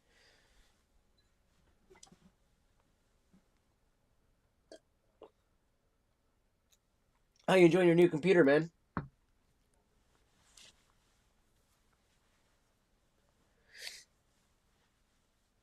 Again, see, I do read my chat. I don't know why the one guy, like, I read the chat back to him after he had messaged, and I do hate the delay though. I think Kick has too long of a delay than when I'm seeing the messages. Then I just don't know. Dude, it's really. I just gotta figure out the solution here with this internet, man. I don't know if it's just because of the weather. Like the last few nights, I've been primarily streaming to Kick, right, and we've had no issues just going straight to Kick. then tonight all of a sudden we have issues again. It's just like, what the fuck, man? What the fuck? Why can't it do what I needed to do? Like, what did I do? What did I do to deserve this shit? But, you know, it's like, what the fuck, man?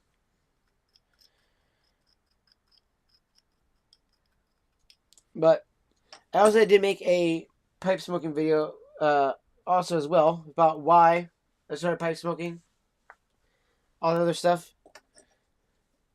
And to kind of give just a recap, right? It's just, again, you know, it's not just even about the whole like vaping not doing it too. It's, you know, or even the whole work situation too. It's just, again, I enjoy smoking. I really do. I just don't enjoy smoking cigarettes. And I do enjoy smoking cigars to a fair extent. I really do. But I'm not gonna lie. I actually enjoy pipe smoking like a million times more than I enjoy like anything else. It's amazing. It's easier to type, and I don't have to stress being limited. Now, yeah, I know, for real, man. But it's nice to play games on like higher settings too now. It's probably also nicer to be able to actually like, you know, take advantage of like your monitors and shit like that. 'Cause I know you had a few monitors too, didn't you? I want you had like 2 or 3.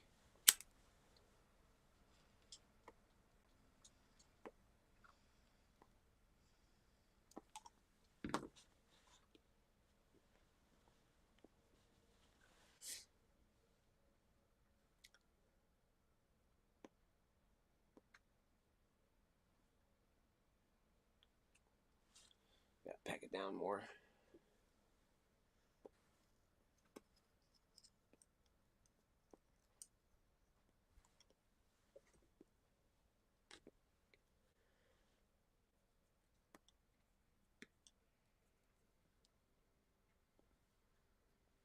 I think that's my night to actually do this better.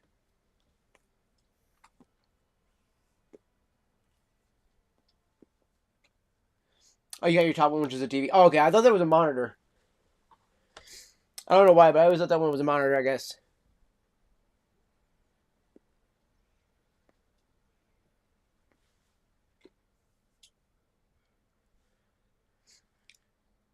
Mm. Mm, mm, mm, mm, mm, mm. Yeah, I'm telling you, man. Nothing beats quite like a good pipe bowl.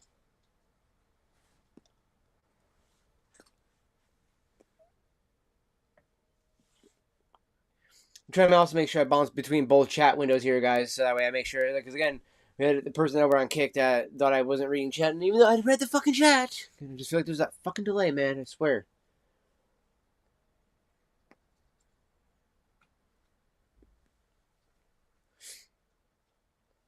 It's because it's briarwood, so it's a textured briarwood pipe. It's style an apple style. It's the name of the bowl. Tobacco in there with a bent tip, and then I also have a billiard style one.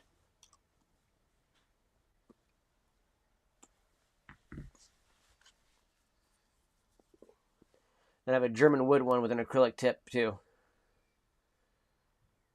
So I actually like this one the most, other than this guy. But I wanted a fatter bowl tobacco so that it would last a little bit longer. So that's why I use the big old apple one there.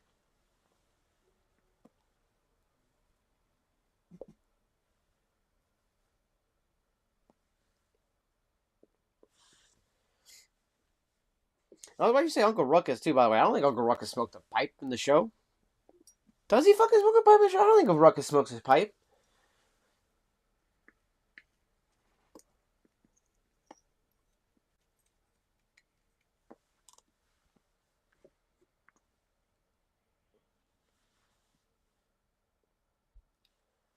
I mean, I might be wrong, but I didn't think he did.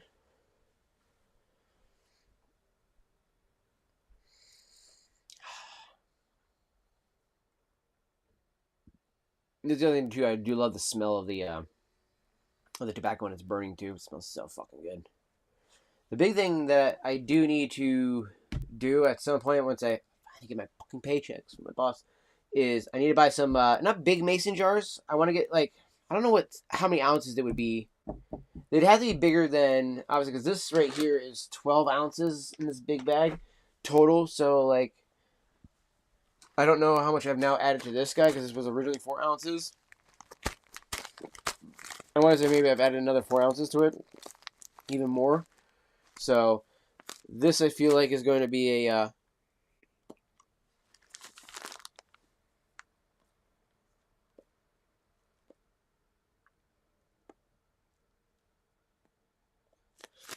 about like maybe 8 or so ounces, maybe even 9. But like maybe 10-ounce jars, I think. What do you think, guys? Little 10-ounce jars, I think maybe would be perfect size for all of it. So that way I could get 10 ounces of each. So I could get 10 ounces of this Lane's 1Q. Definitely would go and grab fucking 10 ounces of this shit right here. The Cornell and Deal Almond Autumn Evening. Oh, man, this shit's so fucking good. I think instead of doing this Lane's Very Cherry, I think I would do the Cornell and Deal cherry that they have there. It's like a black cherry, I do believe, at the Cigar Lounge.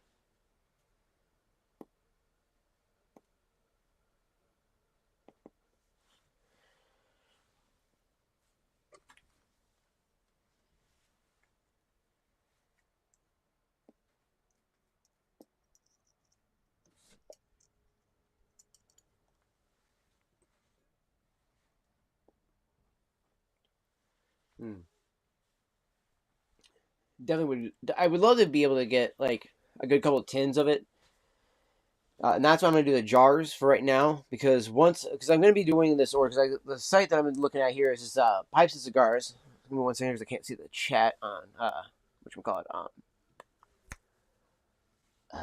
Rumble.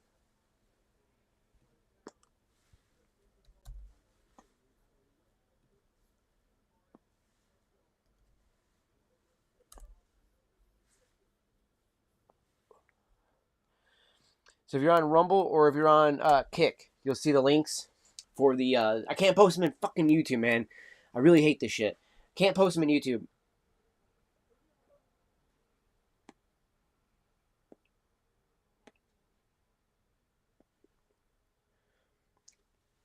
It's literally like, because again, I'm not trying to sell the tobacco or anything like that, but it is a link that goes to a site that you can buy. But I wanted to show people like what I'm talking about when I say a tin of tobacco, because I know not everybody's fucking knowing what I'm talking about here.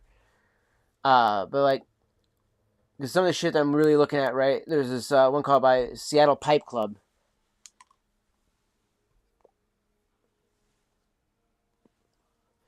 And for a 4-ounce tin, it's $41, right? So I'm like, fuck, it's gonna be worth. I gotta make sure it's gonna be worth it, right? So I'm looking like if I'm gonna spend money on something like this. But it says on a shelf in a warehouse, a small quantity of special small leaf tobaccos were found. When they were discovered, they were offered to Joe Langford, the blender of the Seattle Pipe Club blends. Rather than coming up with a whole new blend, Joe took plum pudding, which is the most badass apparently tobacco that they ever made apparently, but they discontinued it. Plum Pudding Special Reserve is a limited release version of his bold Balkan cake in a 4-ounce plug, featuring these very rare sun-cured tobaccos. Like, legitimately. And it's like, save on Seattle Pipe Club's Plum Pudding Special Reserve here and enjoy this one-of-a-kind blend. And they let you know when like they have like low in stock and stuff like that, which I do like.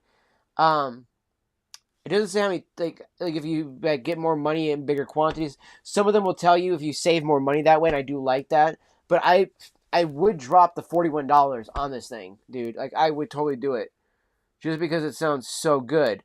But then there's this other one called Colt Blood Red Moon, right? Now Colt Blood Red Moon is exactly the kind of aromatic pipe tobacco that many have asked for over the years.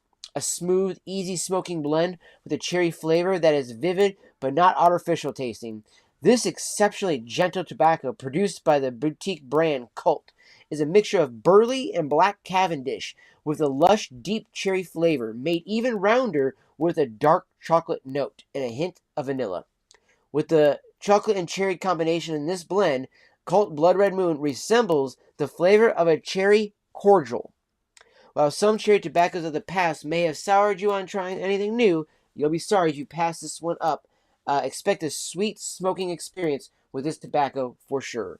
And as soon as I read that, I was like, please? Like, yes? And then I looked at the price. This one isn't as bad. I mean, it's still, depending on, okay, but see, okay. It has this though, buy more, save more. So like originally a 1.75 ounce tin, 11.49, a little shitty. But you buy two, then it becomes drops all the way down to 9.99 a pop. That's not that bad. If you bought 4+ of them, so pretty much equaling about like what, roughly around almost 8 ounces, you're getting there. It's about 8.99 a tin. That's not that bad. You know, you're getting another dollar discount. So I wouldn't mind doing something like that if I really had to. You know, but I thought that was definitely interesting to see that too.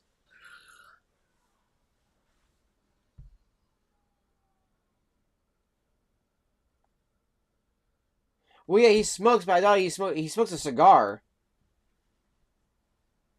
It's I want to say it's in the episode when they're celebrating Thugnificent getting his house repossessed by the IRS. Because I know he's drinking a glass of champagne, but I want to say he's smoking a cigar at that same time. If I'm not mistaken, I do believe Ruckus never smoked a pipe. You look it up if he smoked a pipe. If it's just saying he smoked, I mean that's kind of vague. What did he smoke? A cigarette, a cigar? Because I thought it was a cigar in one of the episodes. Also, you smoked a cigar before at a cigar lounge. Yeah, so we have a cigar lounge, which I mean, I have obviously lots of cigars. You've seen me smoking them here on the stream. We got these ones. I just smoked that filthy the filthy Gooligan instead of the filthy hooligan, which is normally known as wrong way. There's the camera. So I got my cigars. I definitely have my smokage.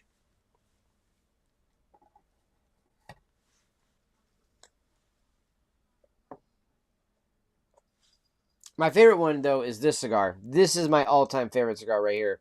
The Macanudo Robusto Orange Inspirado. Love this guy.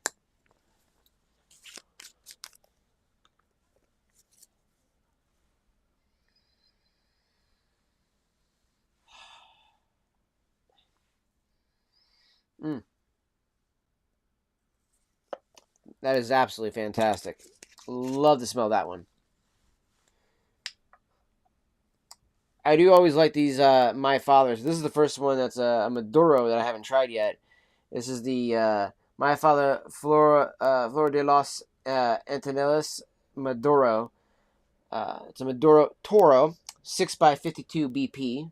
I still don't know what the BP on that one stands for yet.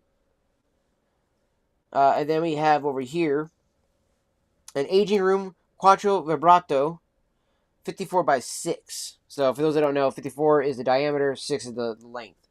So giggity, I know.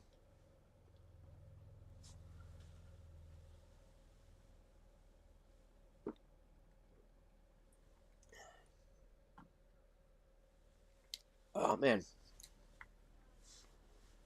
Ash out. Oh, you know what? Speaking of ashing, I need to clean out the ashtray.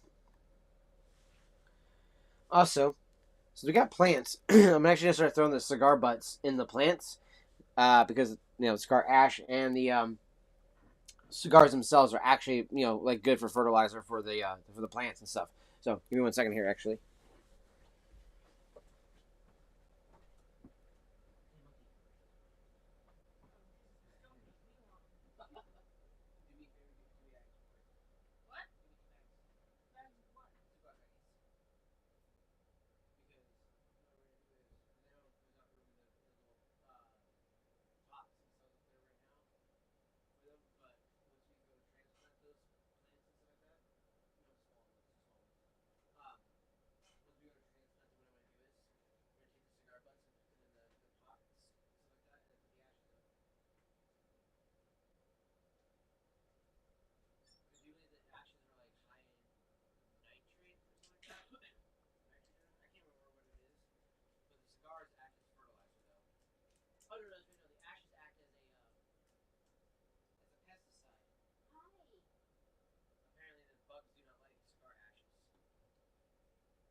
Okay. So we got the ash in there, so you can use that to keep the bugs away. Boom. And we got the stogie for that. Yeah, it was a chair because I can't do a BRB screen. I'm using just it right from the browser right now because the OBS wasn't wanting to work with the internet. I don't know if it's the weather or what is going on, dude. It just fucking does not want to cooperate. It was just all over the place. It kept crashing, coming back, crashing, coming back, and then of course it does the fucking notification constantly on Kick, and it's just like, oh my gosh. But how you doing, Fox? Good to see you, buddy. It's good to see you. Hopefully you're doing well. Get some of that ash out. Stir up the pipe.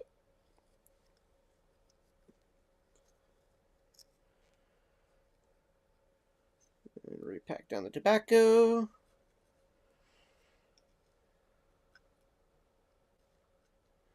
That, and again, also too, like, whenever whenever I'm watching debates and stuff like that, I do like to smoke when I'm watching debates, right?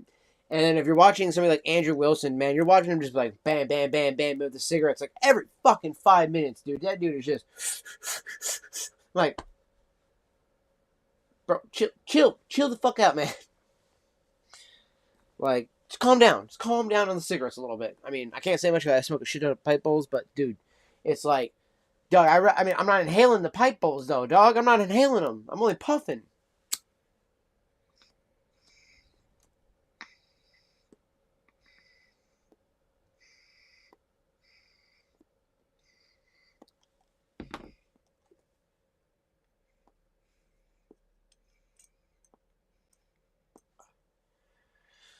Oh, there's like some spot in there. I can't tell where. There's a little air pocket going, and it's like making a whistling noise, and it's fucking driving me nuts right now.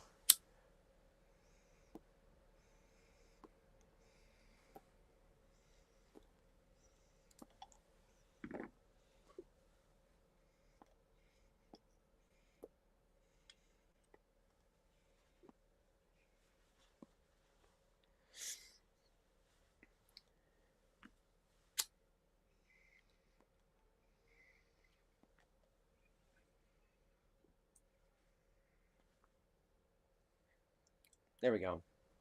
I was not being able to get that cherry going there. I was like, dude. Oh my gosh, we're running out of air.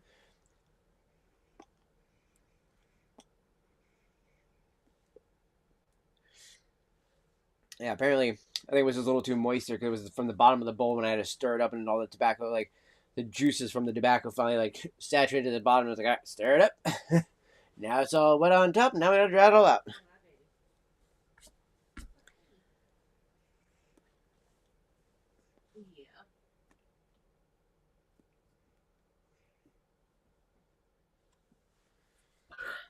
Oh shit, forgot about it. I had a message from.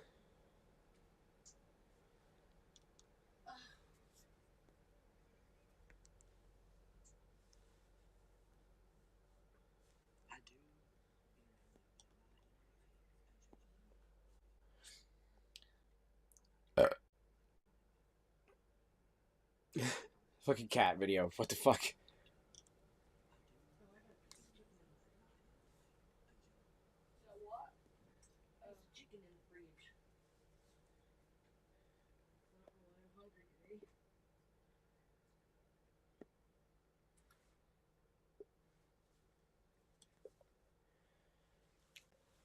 Here we go.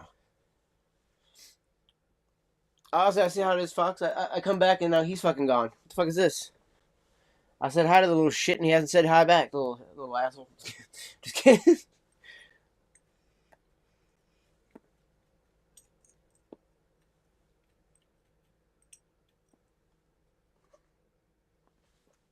Like, I dare this motherfucker to say, no, I didn't. No, where was the chat at then, bitch? I don't see no message. I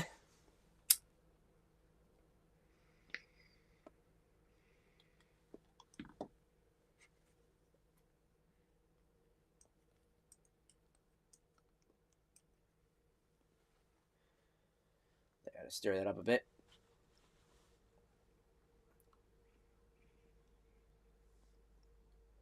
I will say, The Lanes does build up more moisture than the Cornell and Deal. That does not seem to actually like have as much moisture to the tobacco. It's kind of weird. I don't know why. It's a little weird.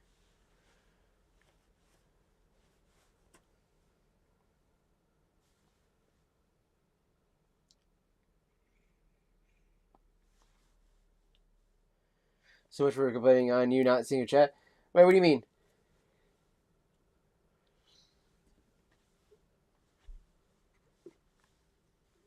Like I saw my child, I asked you to look to see when he smoked an actual pipe, not just smoke. That's it. Smoking was too vague.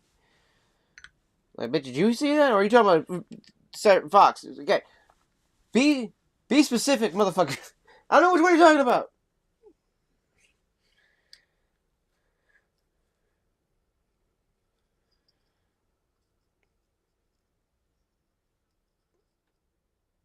And I asked why, motherfucker. I asked why. And who are you talking about? Are you talking about Fox? The first thing I think of when you say he needs a napkin, I'm like, what are you talking about, Dan Clancy? We all know he's a fucking gooner. We all know that.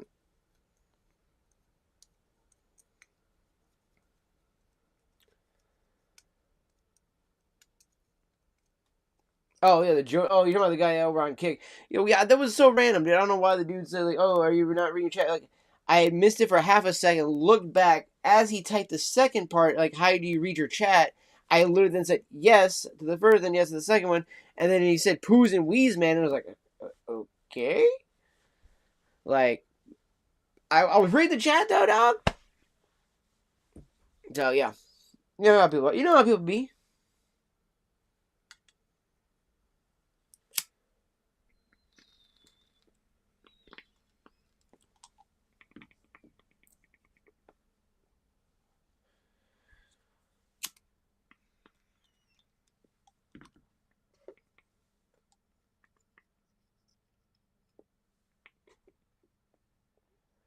Keeps making that fucking noise.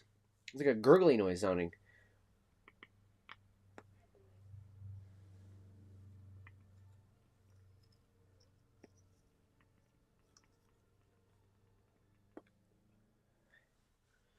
It sounds like gurgly. It's so fucking weird.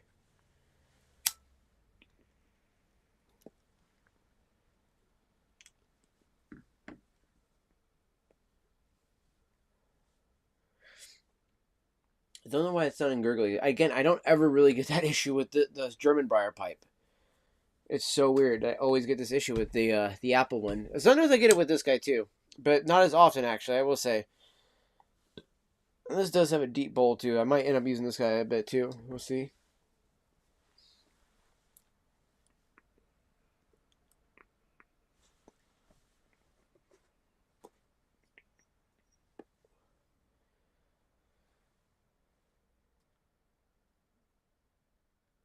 Well, dude, also, I mean, dude, look what he did with the whole fucking Emiru situation, dude.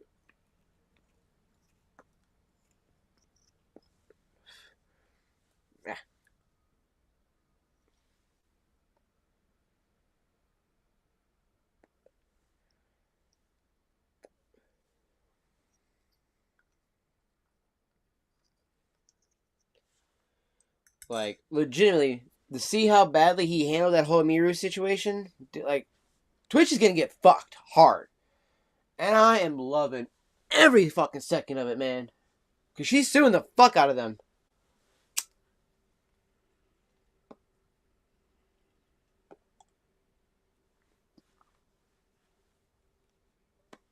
Like, even if she just threatens it, you know she's probably gonna do it. Like, she was harassed at a fucking TwitchCon, and they were like, oh, it's your fault. What?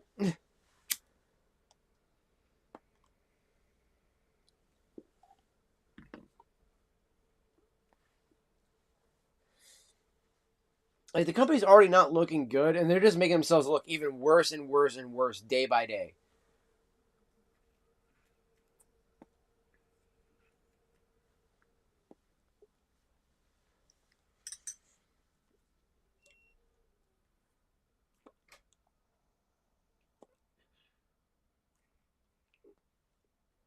Like, legitimately.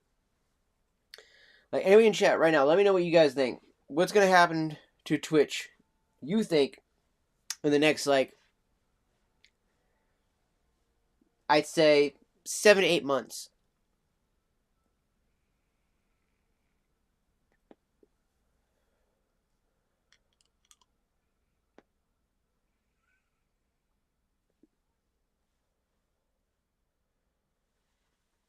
An influx of people on Twitch, either going to Kick or Rumble when Twitch finally goes completely to shit. I saw that situation. It seems security was sleeping.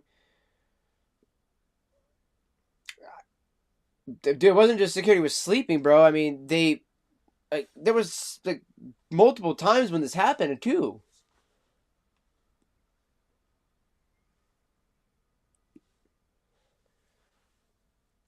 And again, instead of Clancy taking the responsibility like he should as a CEO, he blamed her.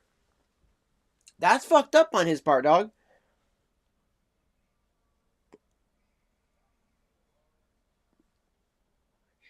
Although I'm not saying that you're defending him or anything like that. I'm just saying it's fucked up though that he didn't, do more to defend her.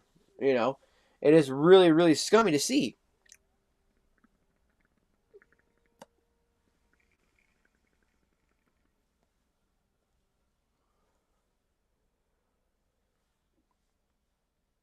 But I think, I think we're gonna see people come to Kick, Rumble, YouTube more, Flashy when it drops, all these things, way more. Once everything happens in fucking the next few months, because honestly, I don't think people are gonna stay on Twitch for very long, especially if more and more lawsuits start happening and things. That's what I'm saying, man. That's what I'm saying.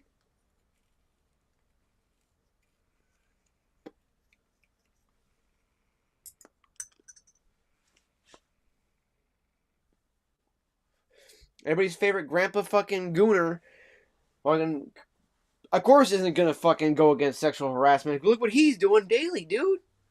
Look what he's doing daily.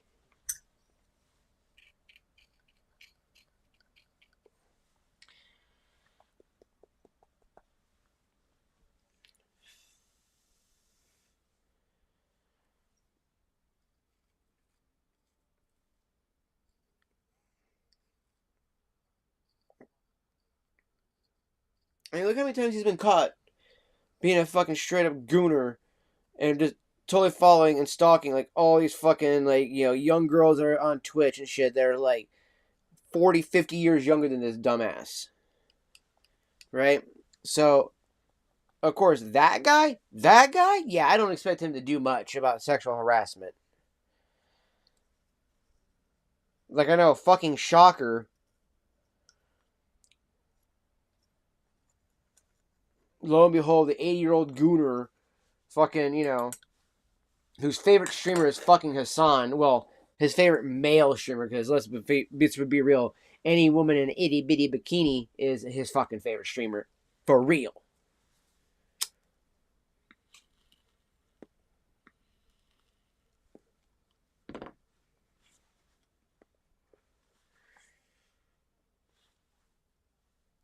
Like, he's about as bad as the guy who wanted to do the whole bringing dating to Roblox.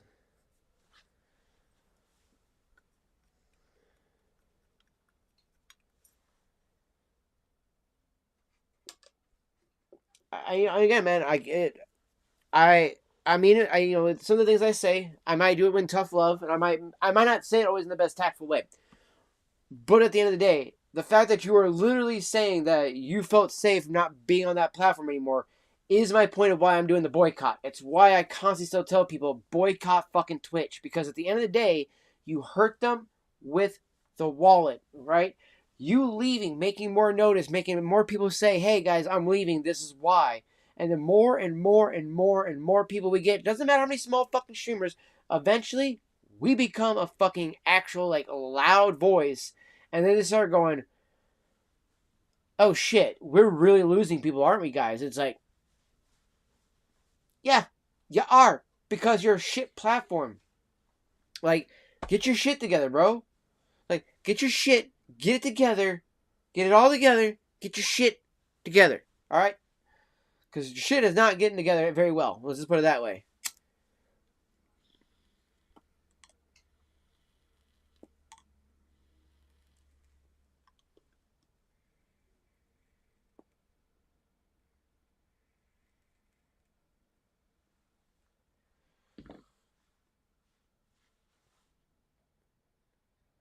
Dude, honestly, it's insane.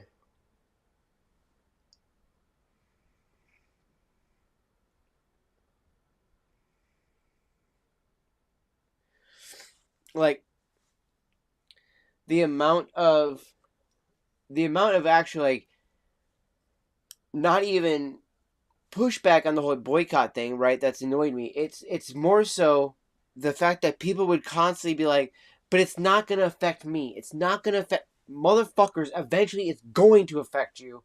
When the site has a bigger adpocalypse, they start doing more and more like actual infringing shit upon their TOS to the point where it's like you do anything wrong. Like again, everybody wants to always be like, it's fine, whatever, blah blah blah blah blah, right? Until eventually they are the one that pisses somebody off and you're no longer safe.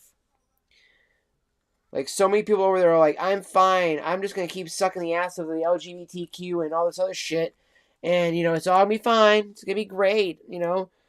Like okay, now you keep doing that. We'll see how far that gets you. See how far that gets you. Look at these fucking retards with the fucking No Kings protest. You don't have a fucking king. Also, if I see a No Kings protest in England one more fucking time, I'm going to lose my shit. And the No Kings protest isn't about Charles. It's about Trump. You're like, they're in a country with a king. You can't fucking make this shit up, man. Like, what the fuck?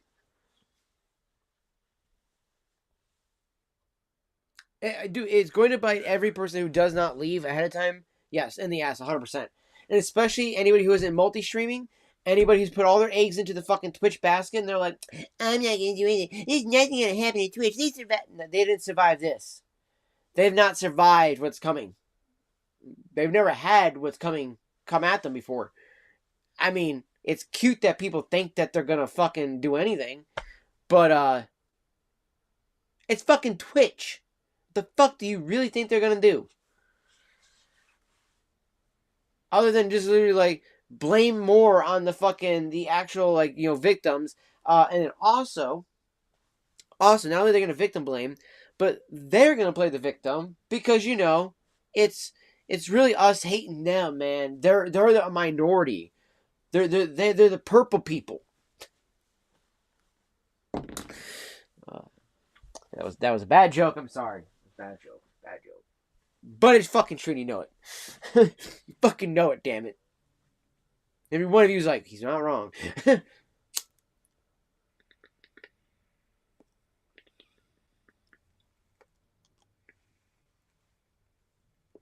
you can call me an asshole, but you can't call me wrong. I want to feel sorry for them, but at this point, there is no saving them. They will be literally collateral damage. Collateral damage happens in every war, brother.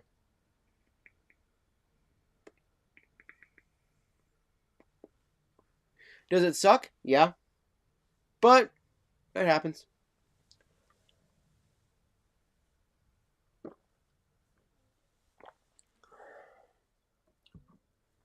I only feel sorry for those that truly have nowhere else to go.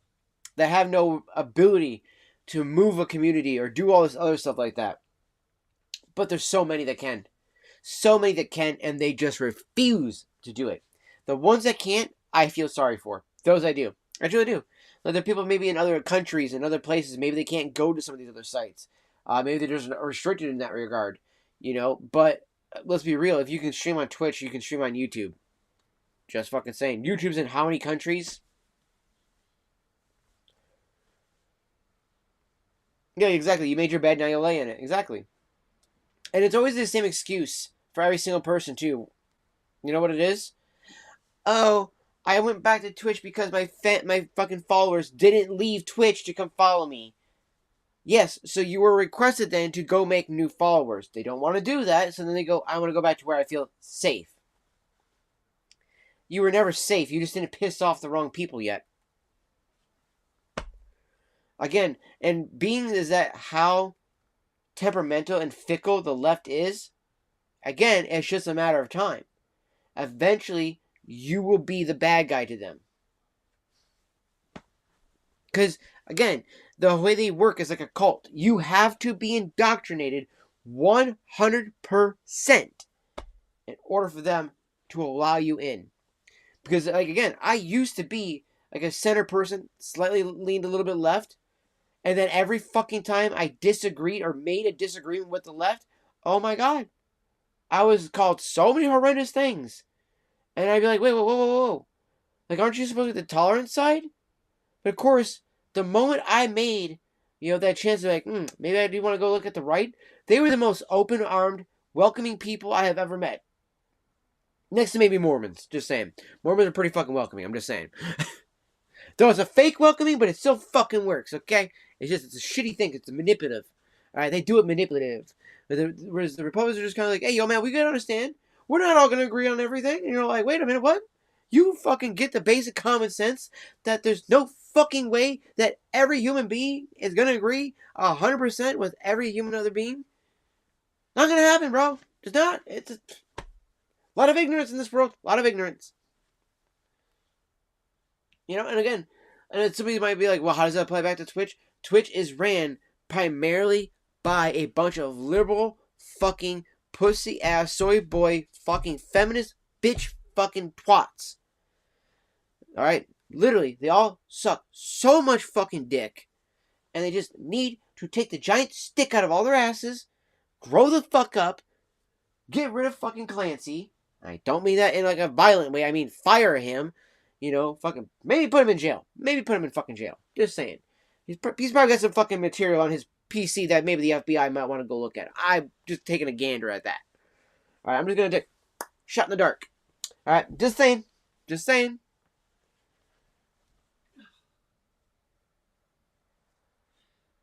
I mean, you can't be like, I'm done voting anymore. You just gotta vote for either, vote for independent then, or go look more into other parties and stuff like that. Not necessarily, you don't have to just go right to the right. You know what I mean?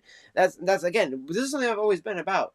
I'm not about you having to be on my team in that sense, right? With whoever I vote for. I just want more people to go vote. Don't tell me you're going to stop voting just because the Democrat side failed you.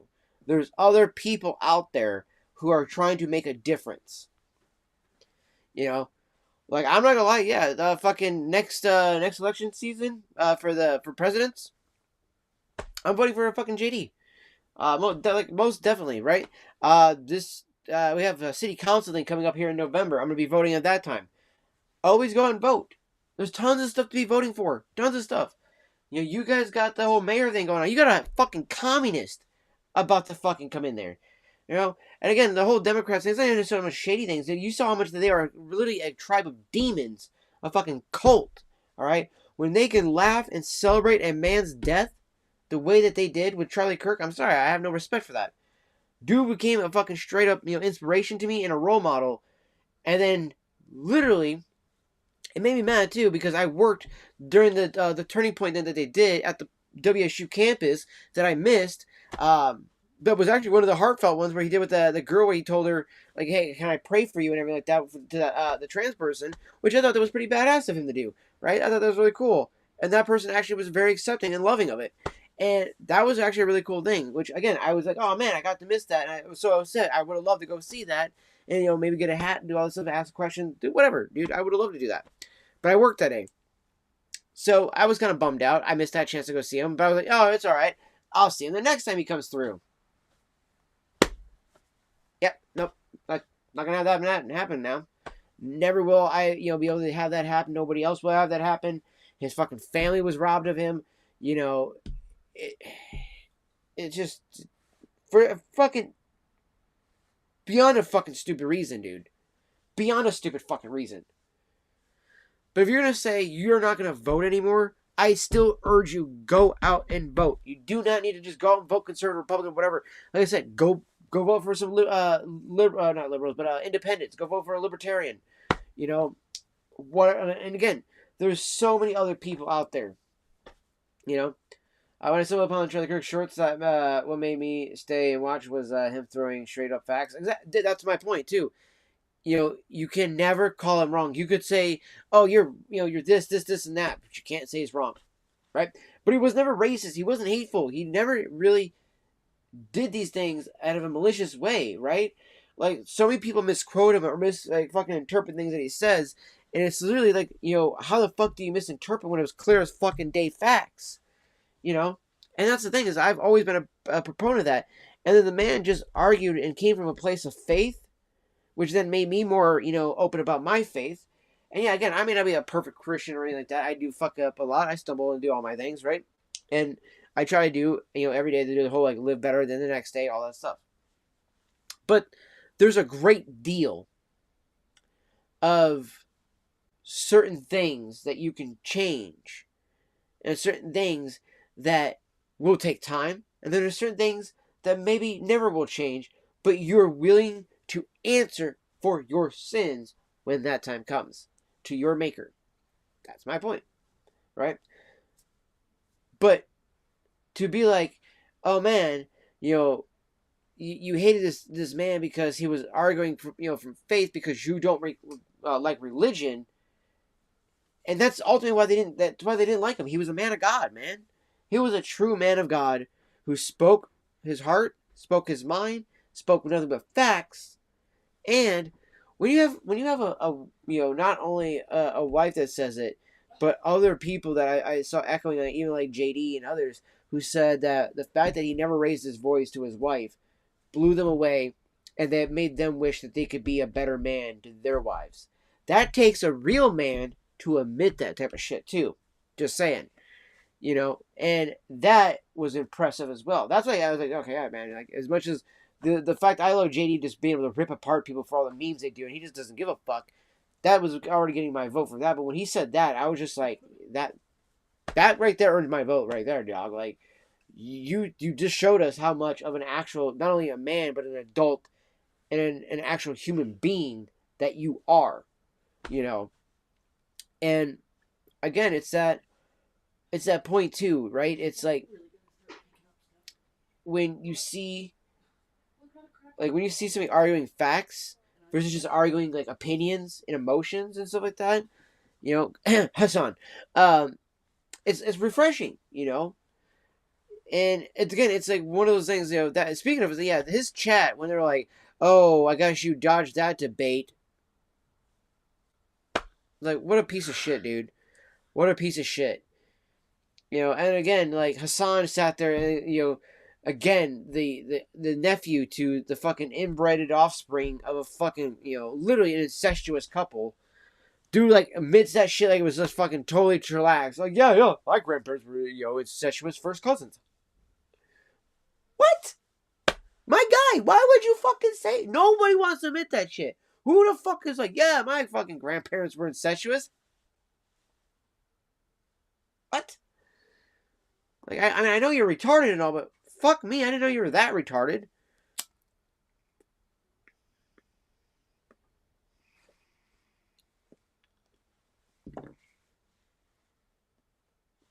Then he's also into bestiality. I mean, I guess at a certain point, I should have just known better.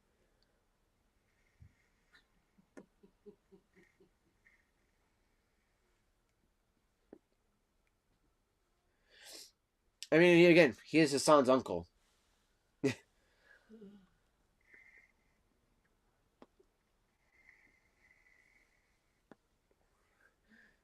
But honestly, though, it's fucking sad to see, I will say, Twitch go down the road it is going. I will say that. It is sad.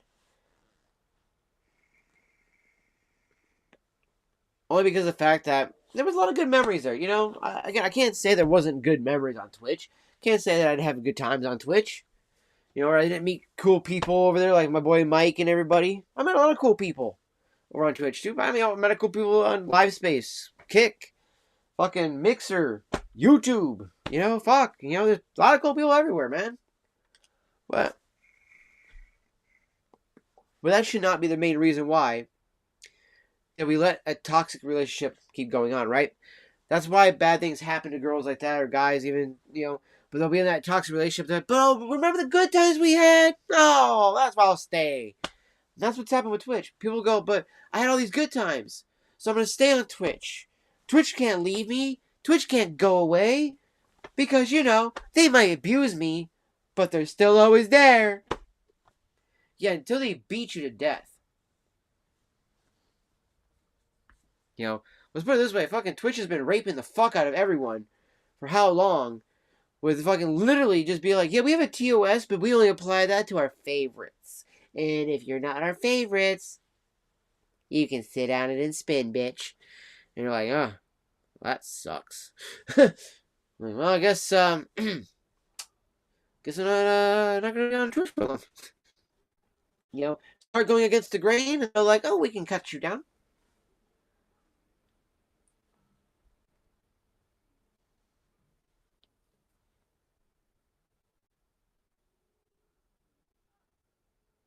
Bro, I mean, it started even before the whole women thing. Exposing themselves. Like, because, yeah, you could argue, like, with the whole alinity and all them, doing the whole, like, walking up the staircase, the camera showing right up the coos. Because, they weren't wearing underwear. They're like, oh, I didn't know the camera's looking. Like, yeah, you did. Shut up. But you had some other really, really dumb shit that was going on Twitch in the early fucking days, like Ice Poseidon. All the swatting. Like, the dude invented swatting on Twitch. Like, that's where that came from. So, I'd argue that it really started with Ice Poseidon.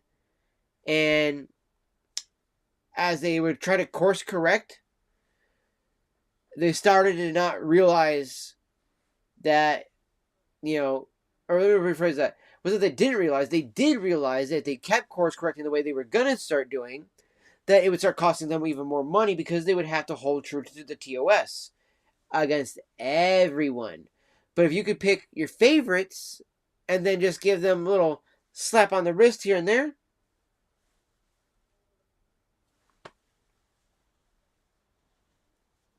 And also, yeah, no, they ain't doing the with Vaseline, dog. But I'm saying they're doing that with no Vaseline, no spit, no nothing. They're raw dogging that shit, making your ass bleed.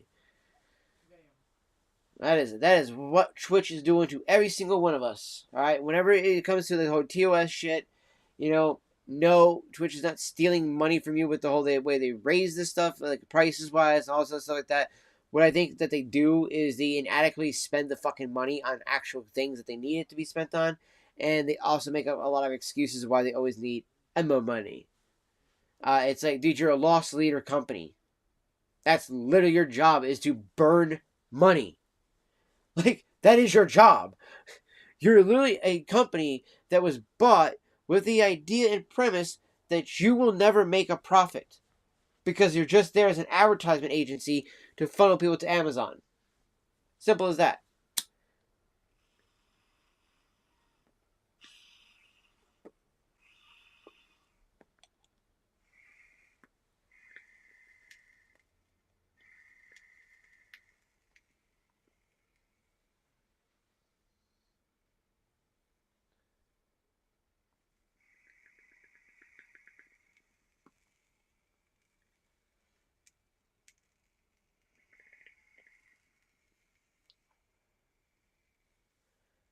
There's definitely a roasted bowl. I can hear it sizzling the bottom of it.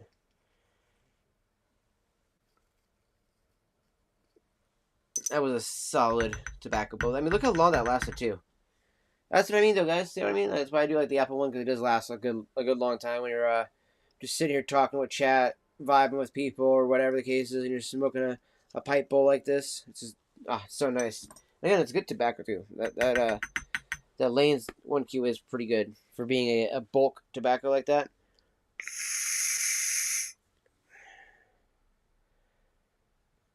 Does have a massive amount of moisture buildup, though. That's the only downside to it. Is that it gets a lot of moisture buildup. Alright, let's do this real quick with the tool so I can kind of soak up some of that moisture, but also clean out the pipe.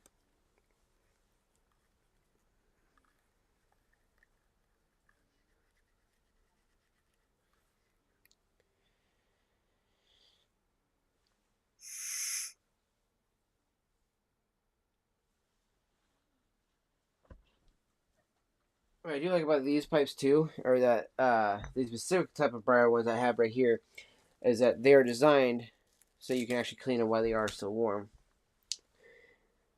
Because none of the pieces expand like that or break or anything like that. Which is handy, because that way you can clean it at every bowl.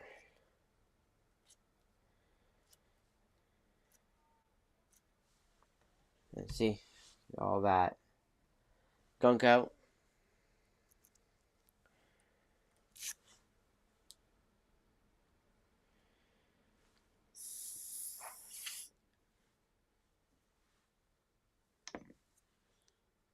Contacts. My contacts are always constantly fucking with me, I swear.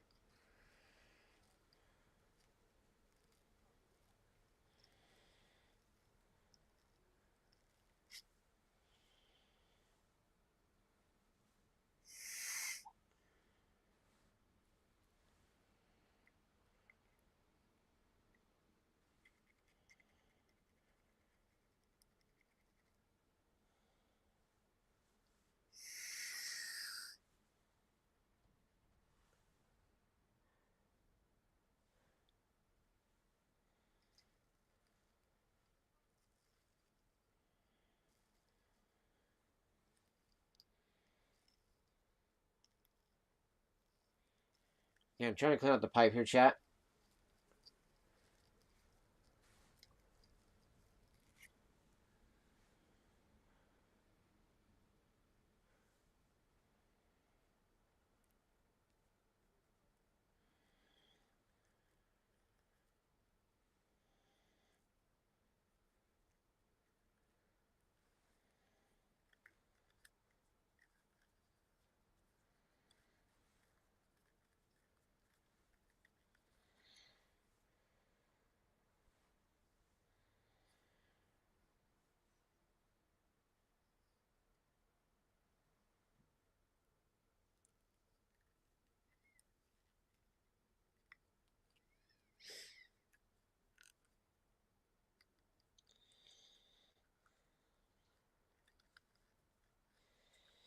Again, just kind of scraping out any of the excess crap that's in there. Oh yeah, that actually just cleaned that out so good. And I fucked up that fucking pipe tool. Pretty good. Yeah, so real quick, also I was gonna tell you guys too. So if I was to try to do like what I do with the other one, this is what the pipe looks like at this point. It's a little creative. It's definitely a creative bent style of pipe if I do it that way, so it goes up more to the roof of the mouth.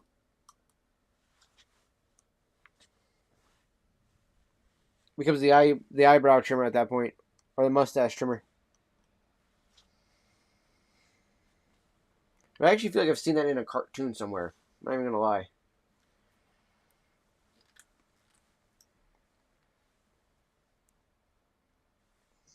I'm actually curious to try it like that though.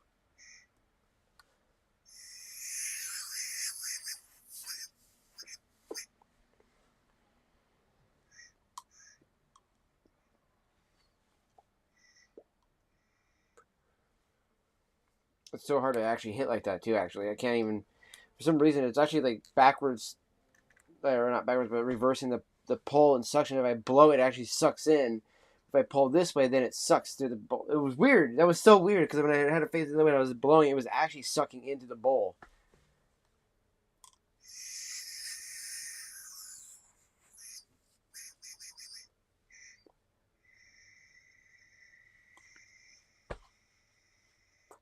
Way easier now.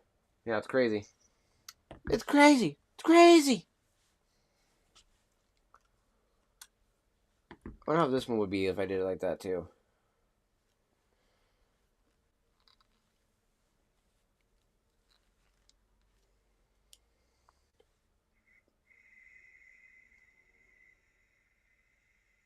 This one's a little bit more feasible like that.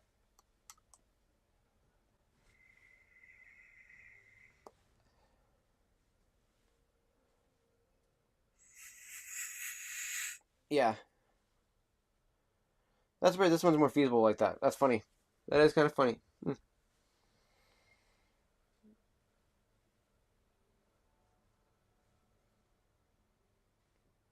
Whereas this one was like, yeah, hell no. You know what I mean? Chad was like, nope, not doing that.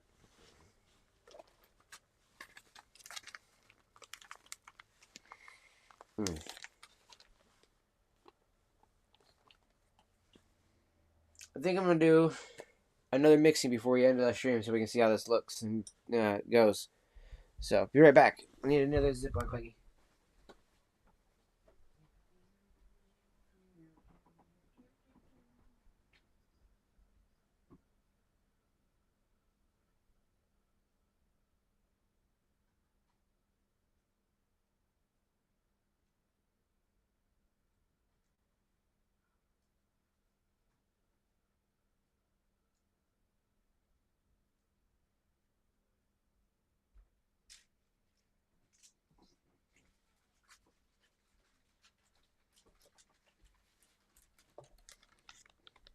Okay.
Okay. Yep. That's all on a very cat hair covered fucking mat. So yeah, that's going into the carpet.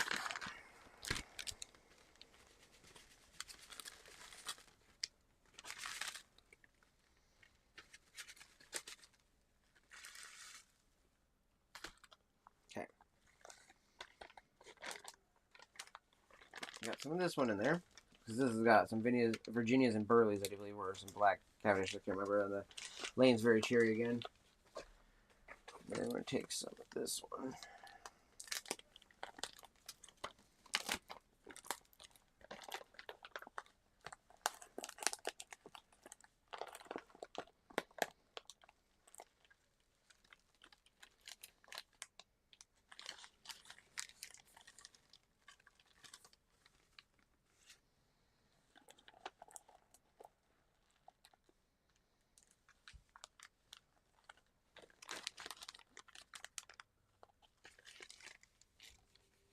This is going to probably be like one of the most cherry fucking flavored bowls ever that I'll have.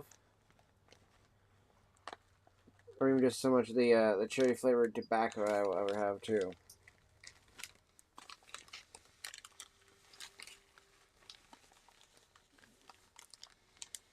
It's funny too because the Paladin is actually fairly moist too, so it's going to help re-moisten up some of the very cherry that's a little drier right now.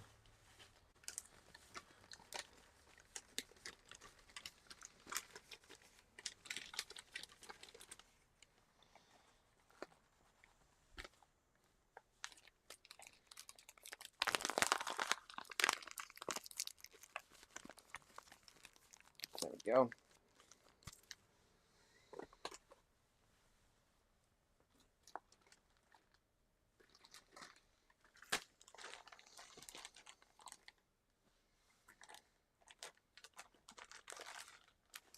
I'll use a pinch of that one afterwards, but I'm going to use actually some more of this one. Because again, I want to use up some of this bag so I can actually kind of get rid of this one a little bit quicker. And this one's super moist.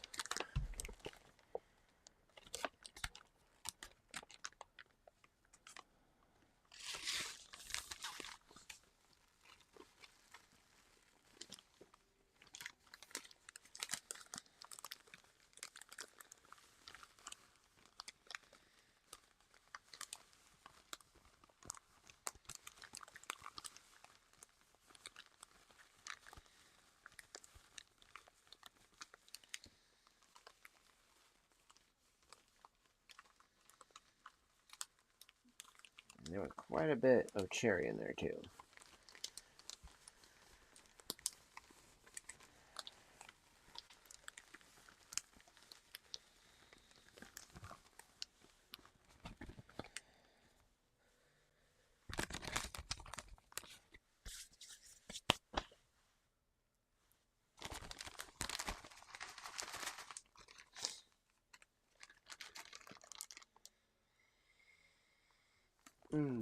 Okay, we're getting there. We're getting there. I think I'm actually going to need a bit more of this. This one is definitely so strong.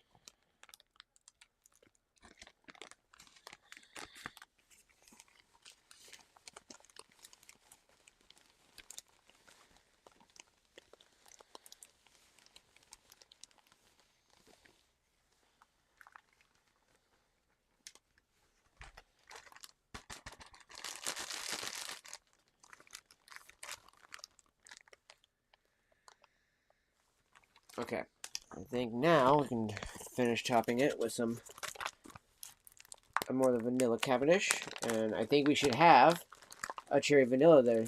Appreciate you still being here, Trika. Over on the kick side, and then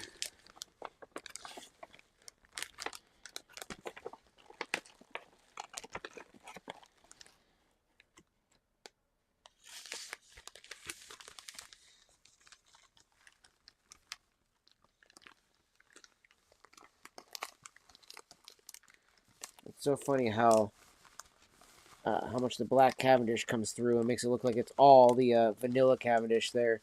And it's like, no, it's not. There's a lot of the black cherry in here too, chat. There's a lot of black cherry in here and a lot of the berry cherry in here to really make up the fruit part of this.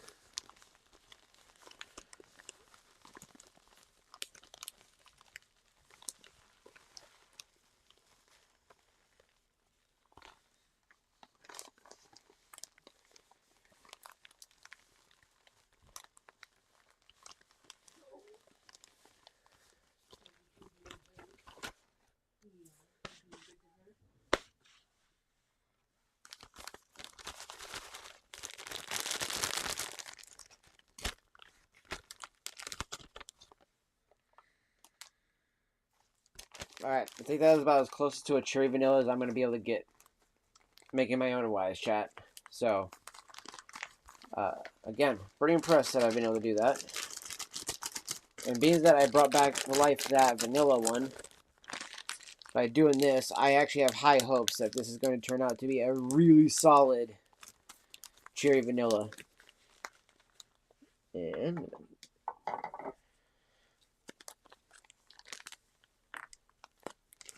go Devi's cherry vanilla.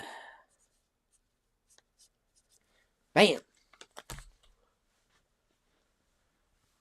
Wham bam, thank you, ma'am.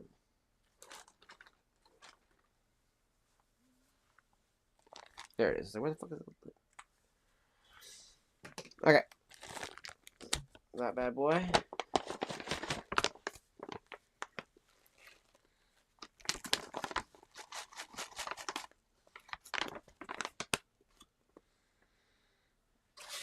And this does still have a good, like, fucking, whatchamacallit, vanilla scent to it, too.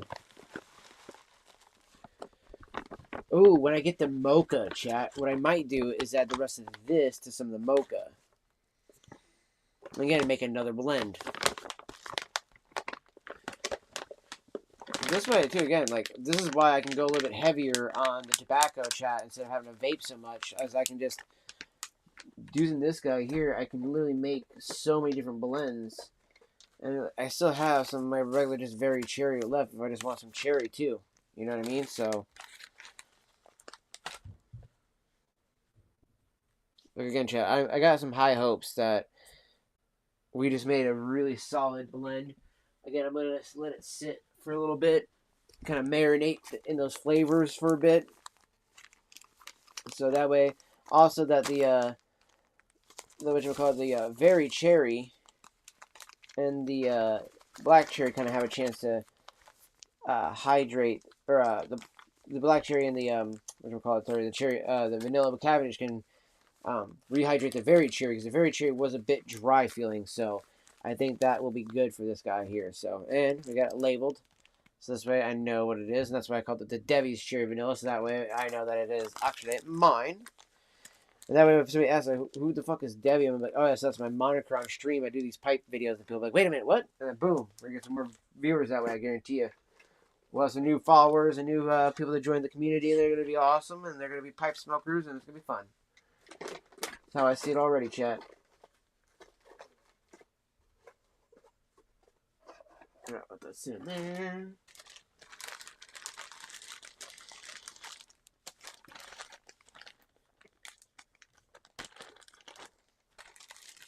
Still some air in this one. Yeah, dude, like, I literally made my own cherry vanillas while I was doing their voodoo. Because everywhere I've looked, right, like in town, I've not been able to find a cherry vanilla. Which is really weird, because it was a very common one, if I'm not mistaken, like way back when I was younger. You know, like when we all were younger and stuff like that. It was like a really common pipe tobacco you would find, like most, people's grandpas smoking on. Because usually it wasn't just a vanilla, right? Most of them were using like a vanilla and something else, because, the vanilla itself, while having a good aromatic scent to it, isn't always just as good on its own. It's like I knew a lot of older guys that were like, oh, I like the vanilla because it is light, but they're like, I always like having something else too with it, because that way I can actually, like, have a much more complex smoke that way. Or that it has more of that fruity notes to it and a desserty note to the palate, so that it made it more worth it, like, smoking after dinner or something like that. There we go. Now, there, very cherry here.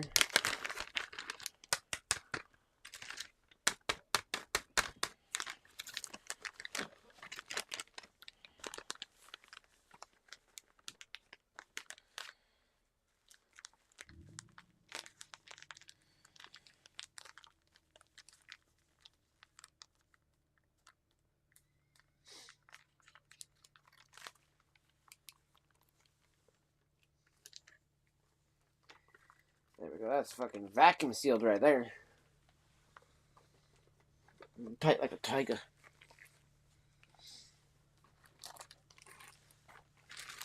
So yeah, also, this is the vanilla that I made earlier. So what I did was, this was 1 part French vanilla, and then I added that vanilla Cavendish in that big blue bag there, Voodoo. So that's what I did with this. So that's how I made a massive bag of tobacco that way.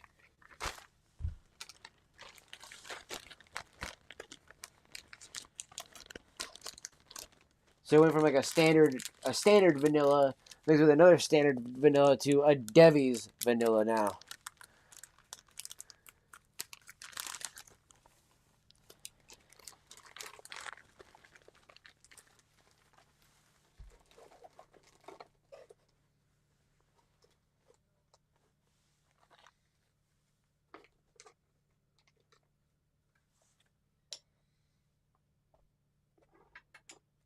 Oh yeah, like legitimately, I'm very happy with the idea that I came up with that, and that it seems to, again too, because like I had smoked the vanilla, the Debbie's vanilla as I call it, and it actually tasted phenomenal now, in comparison to how it tasted earlier, which was just kind of bland. It just really had a bland taste to it, and I was kind of upset about that. I was like, aw.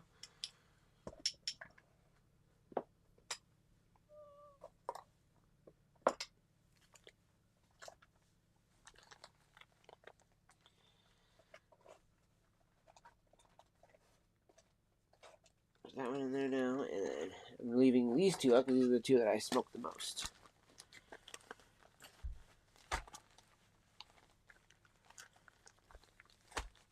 However, though,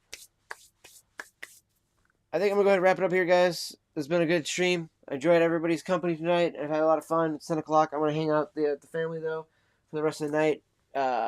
Maybe make up something to eat here in a little bit. Do some stuff like that. Just trying to vibe out and chill with the family. But I will see you guys all probably tomorrow at the shop. We'll do another pipe smoking video and everything like that. Also got to edit the YouTube video, put that out, and then tomorrow night we're going to do some Silent Hill F as well. So gonna have some fun with all that, and just gonna have some fun overall playing some video games and vibe with all you guys, especially for the spooky month that it is Halloween. And also, if we can get a group together to play some Phasmophobia, let me know. I would love to get a group together for that as well. I've been dying to play some Phasmophobia.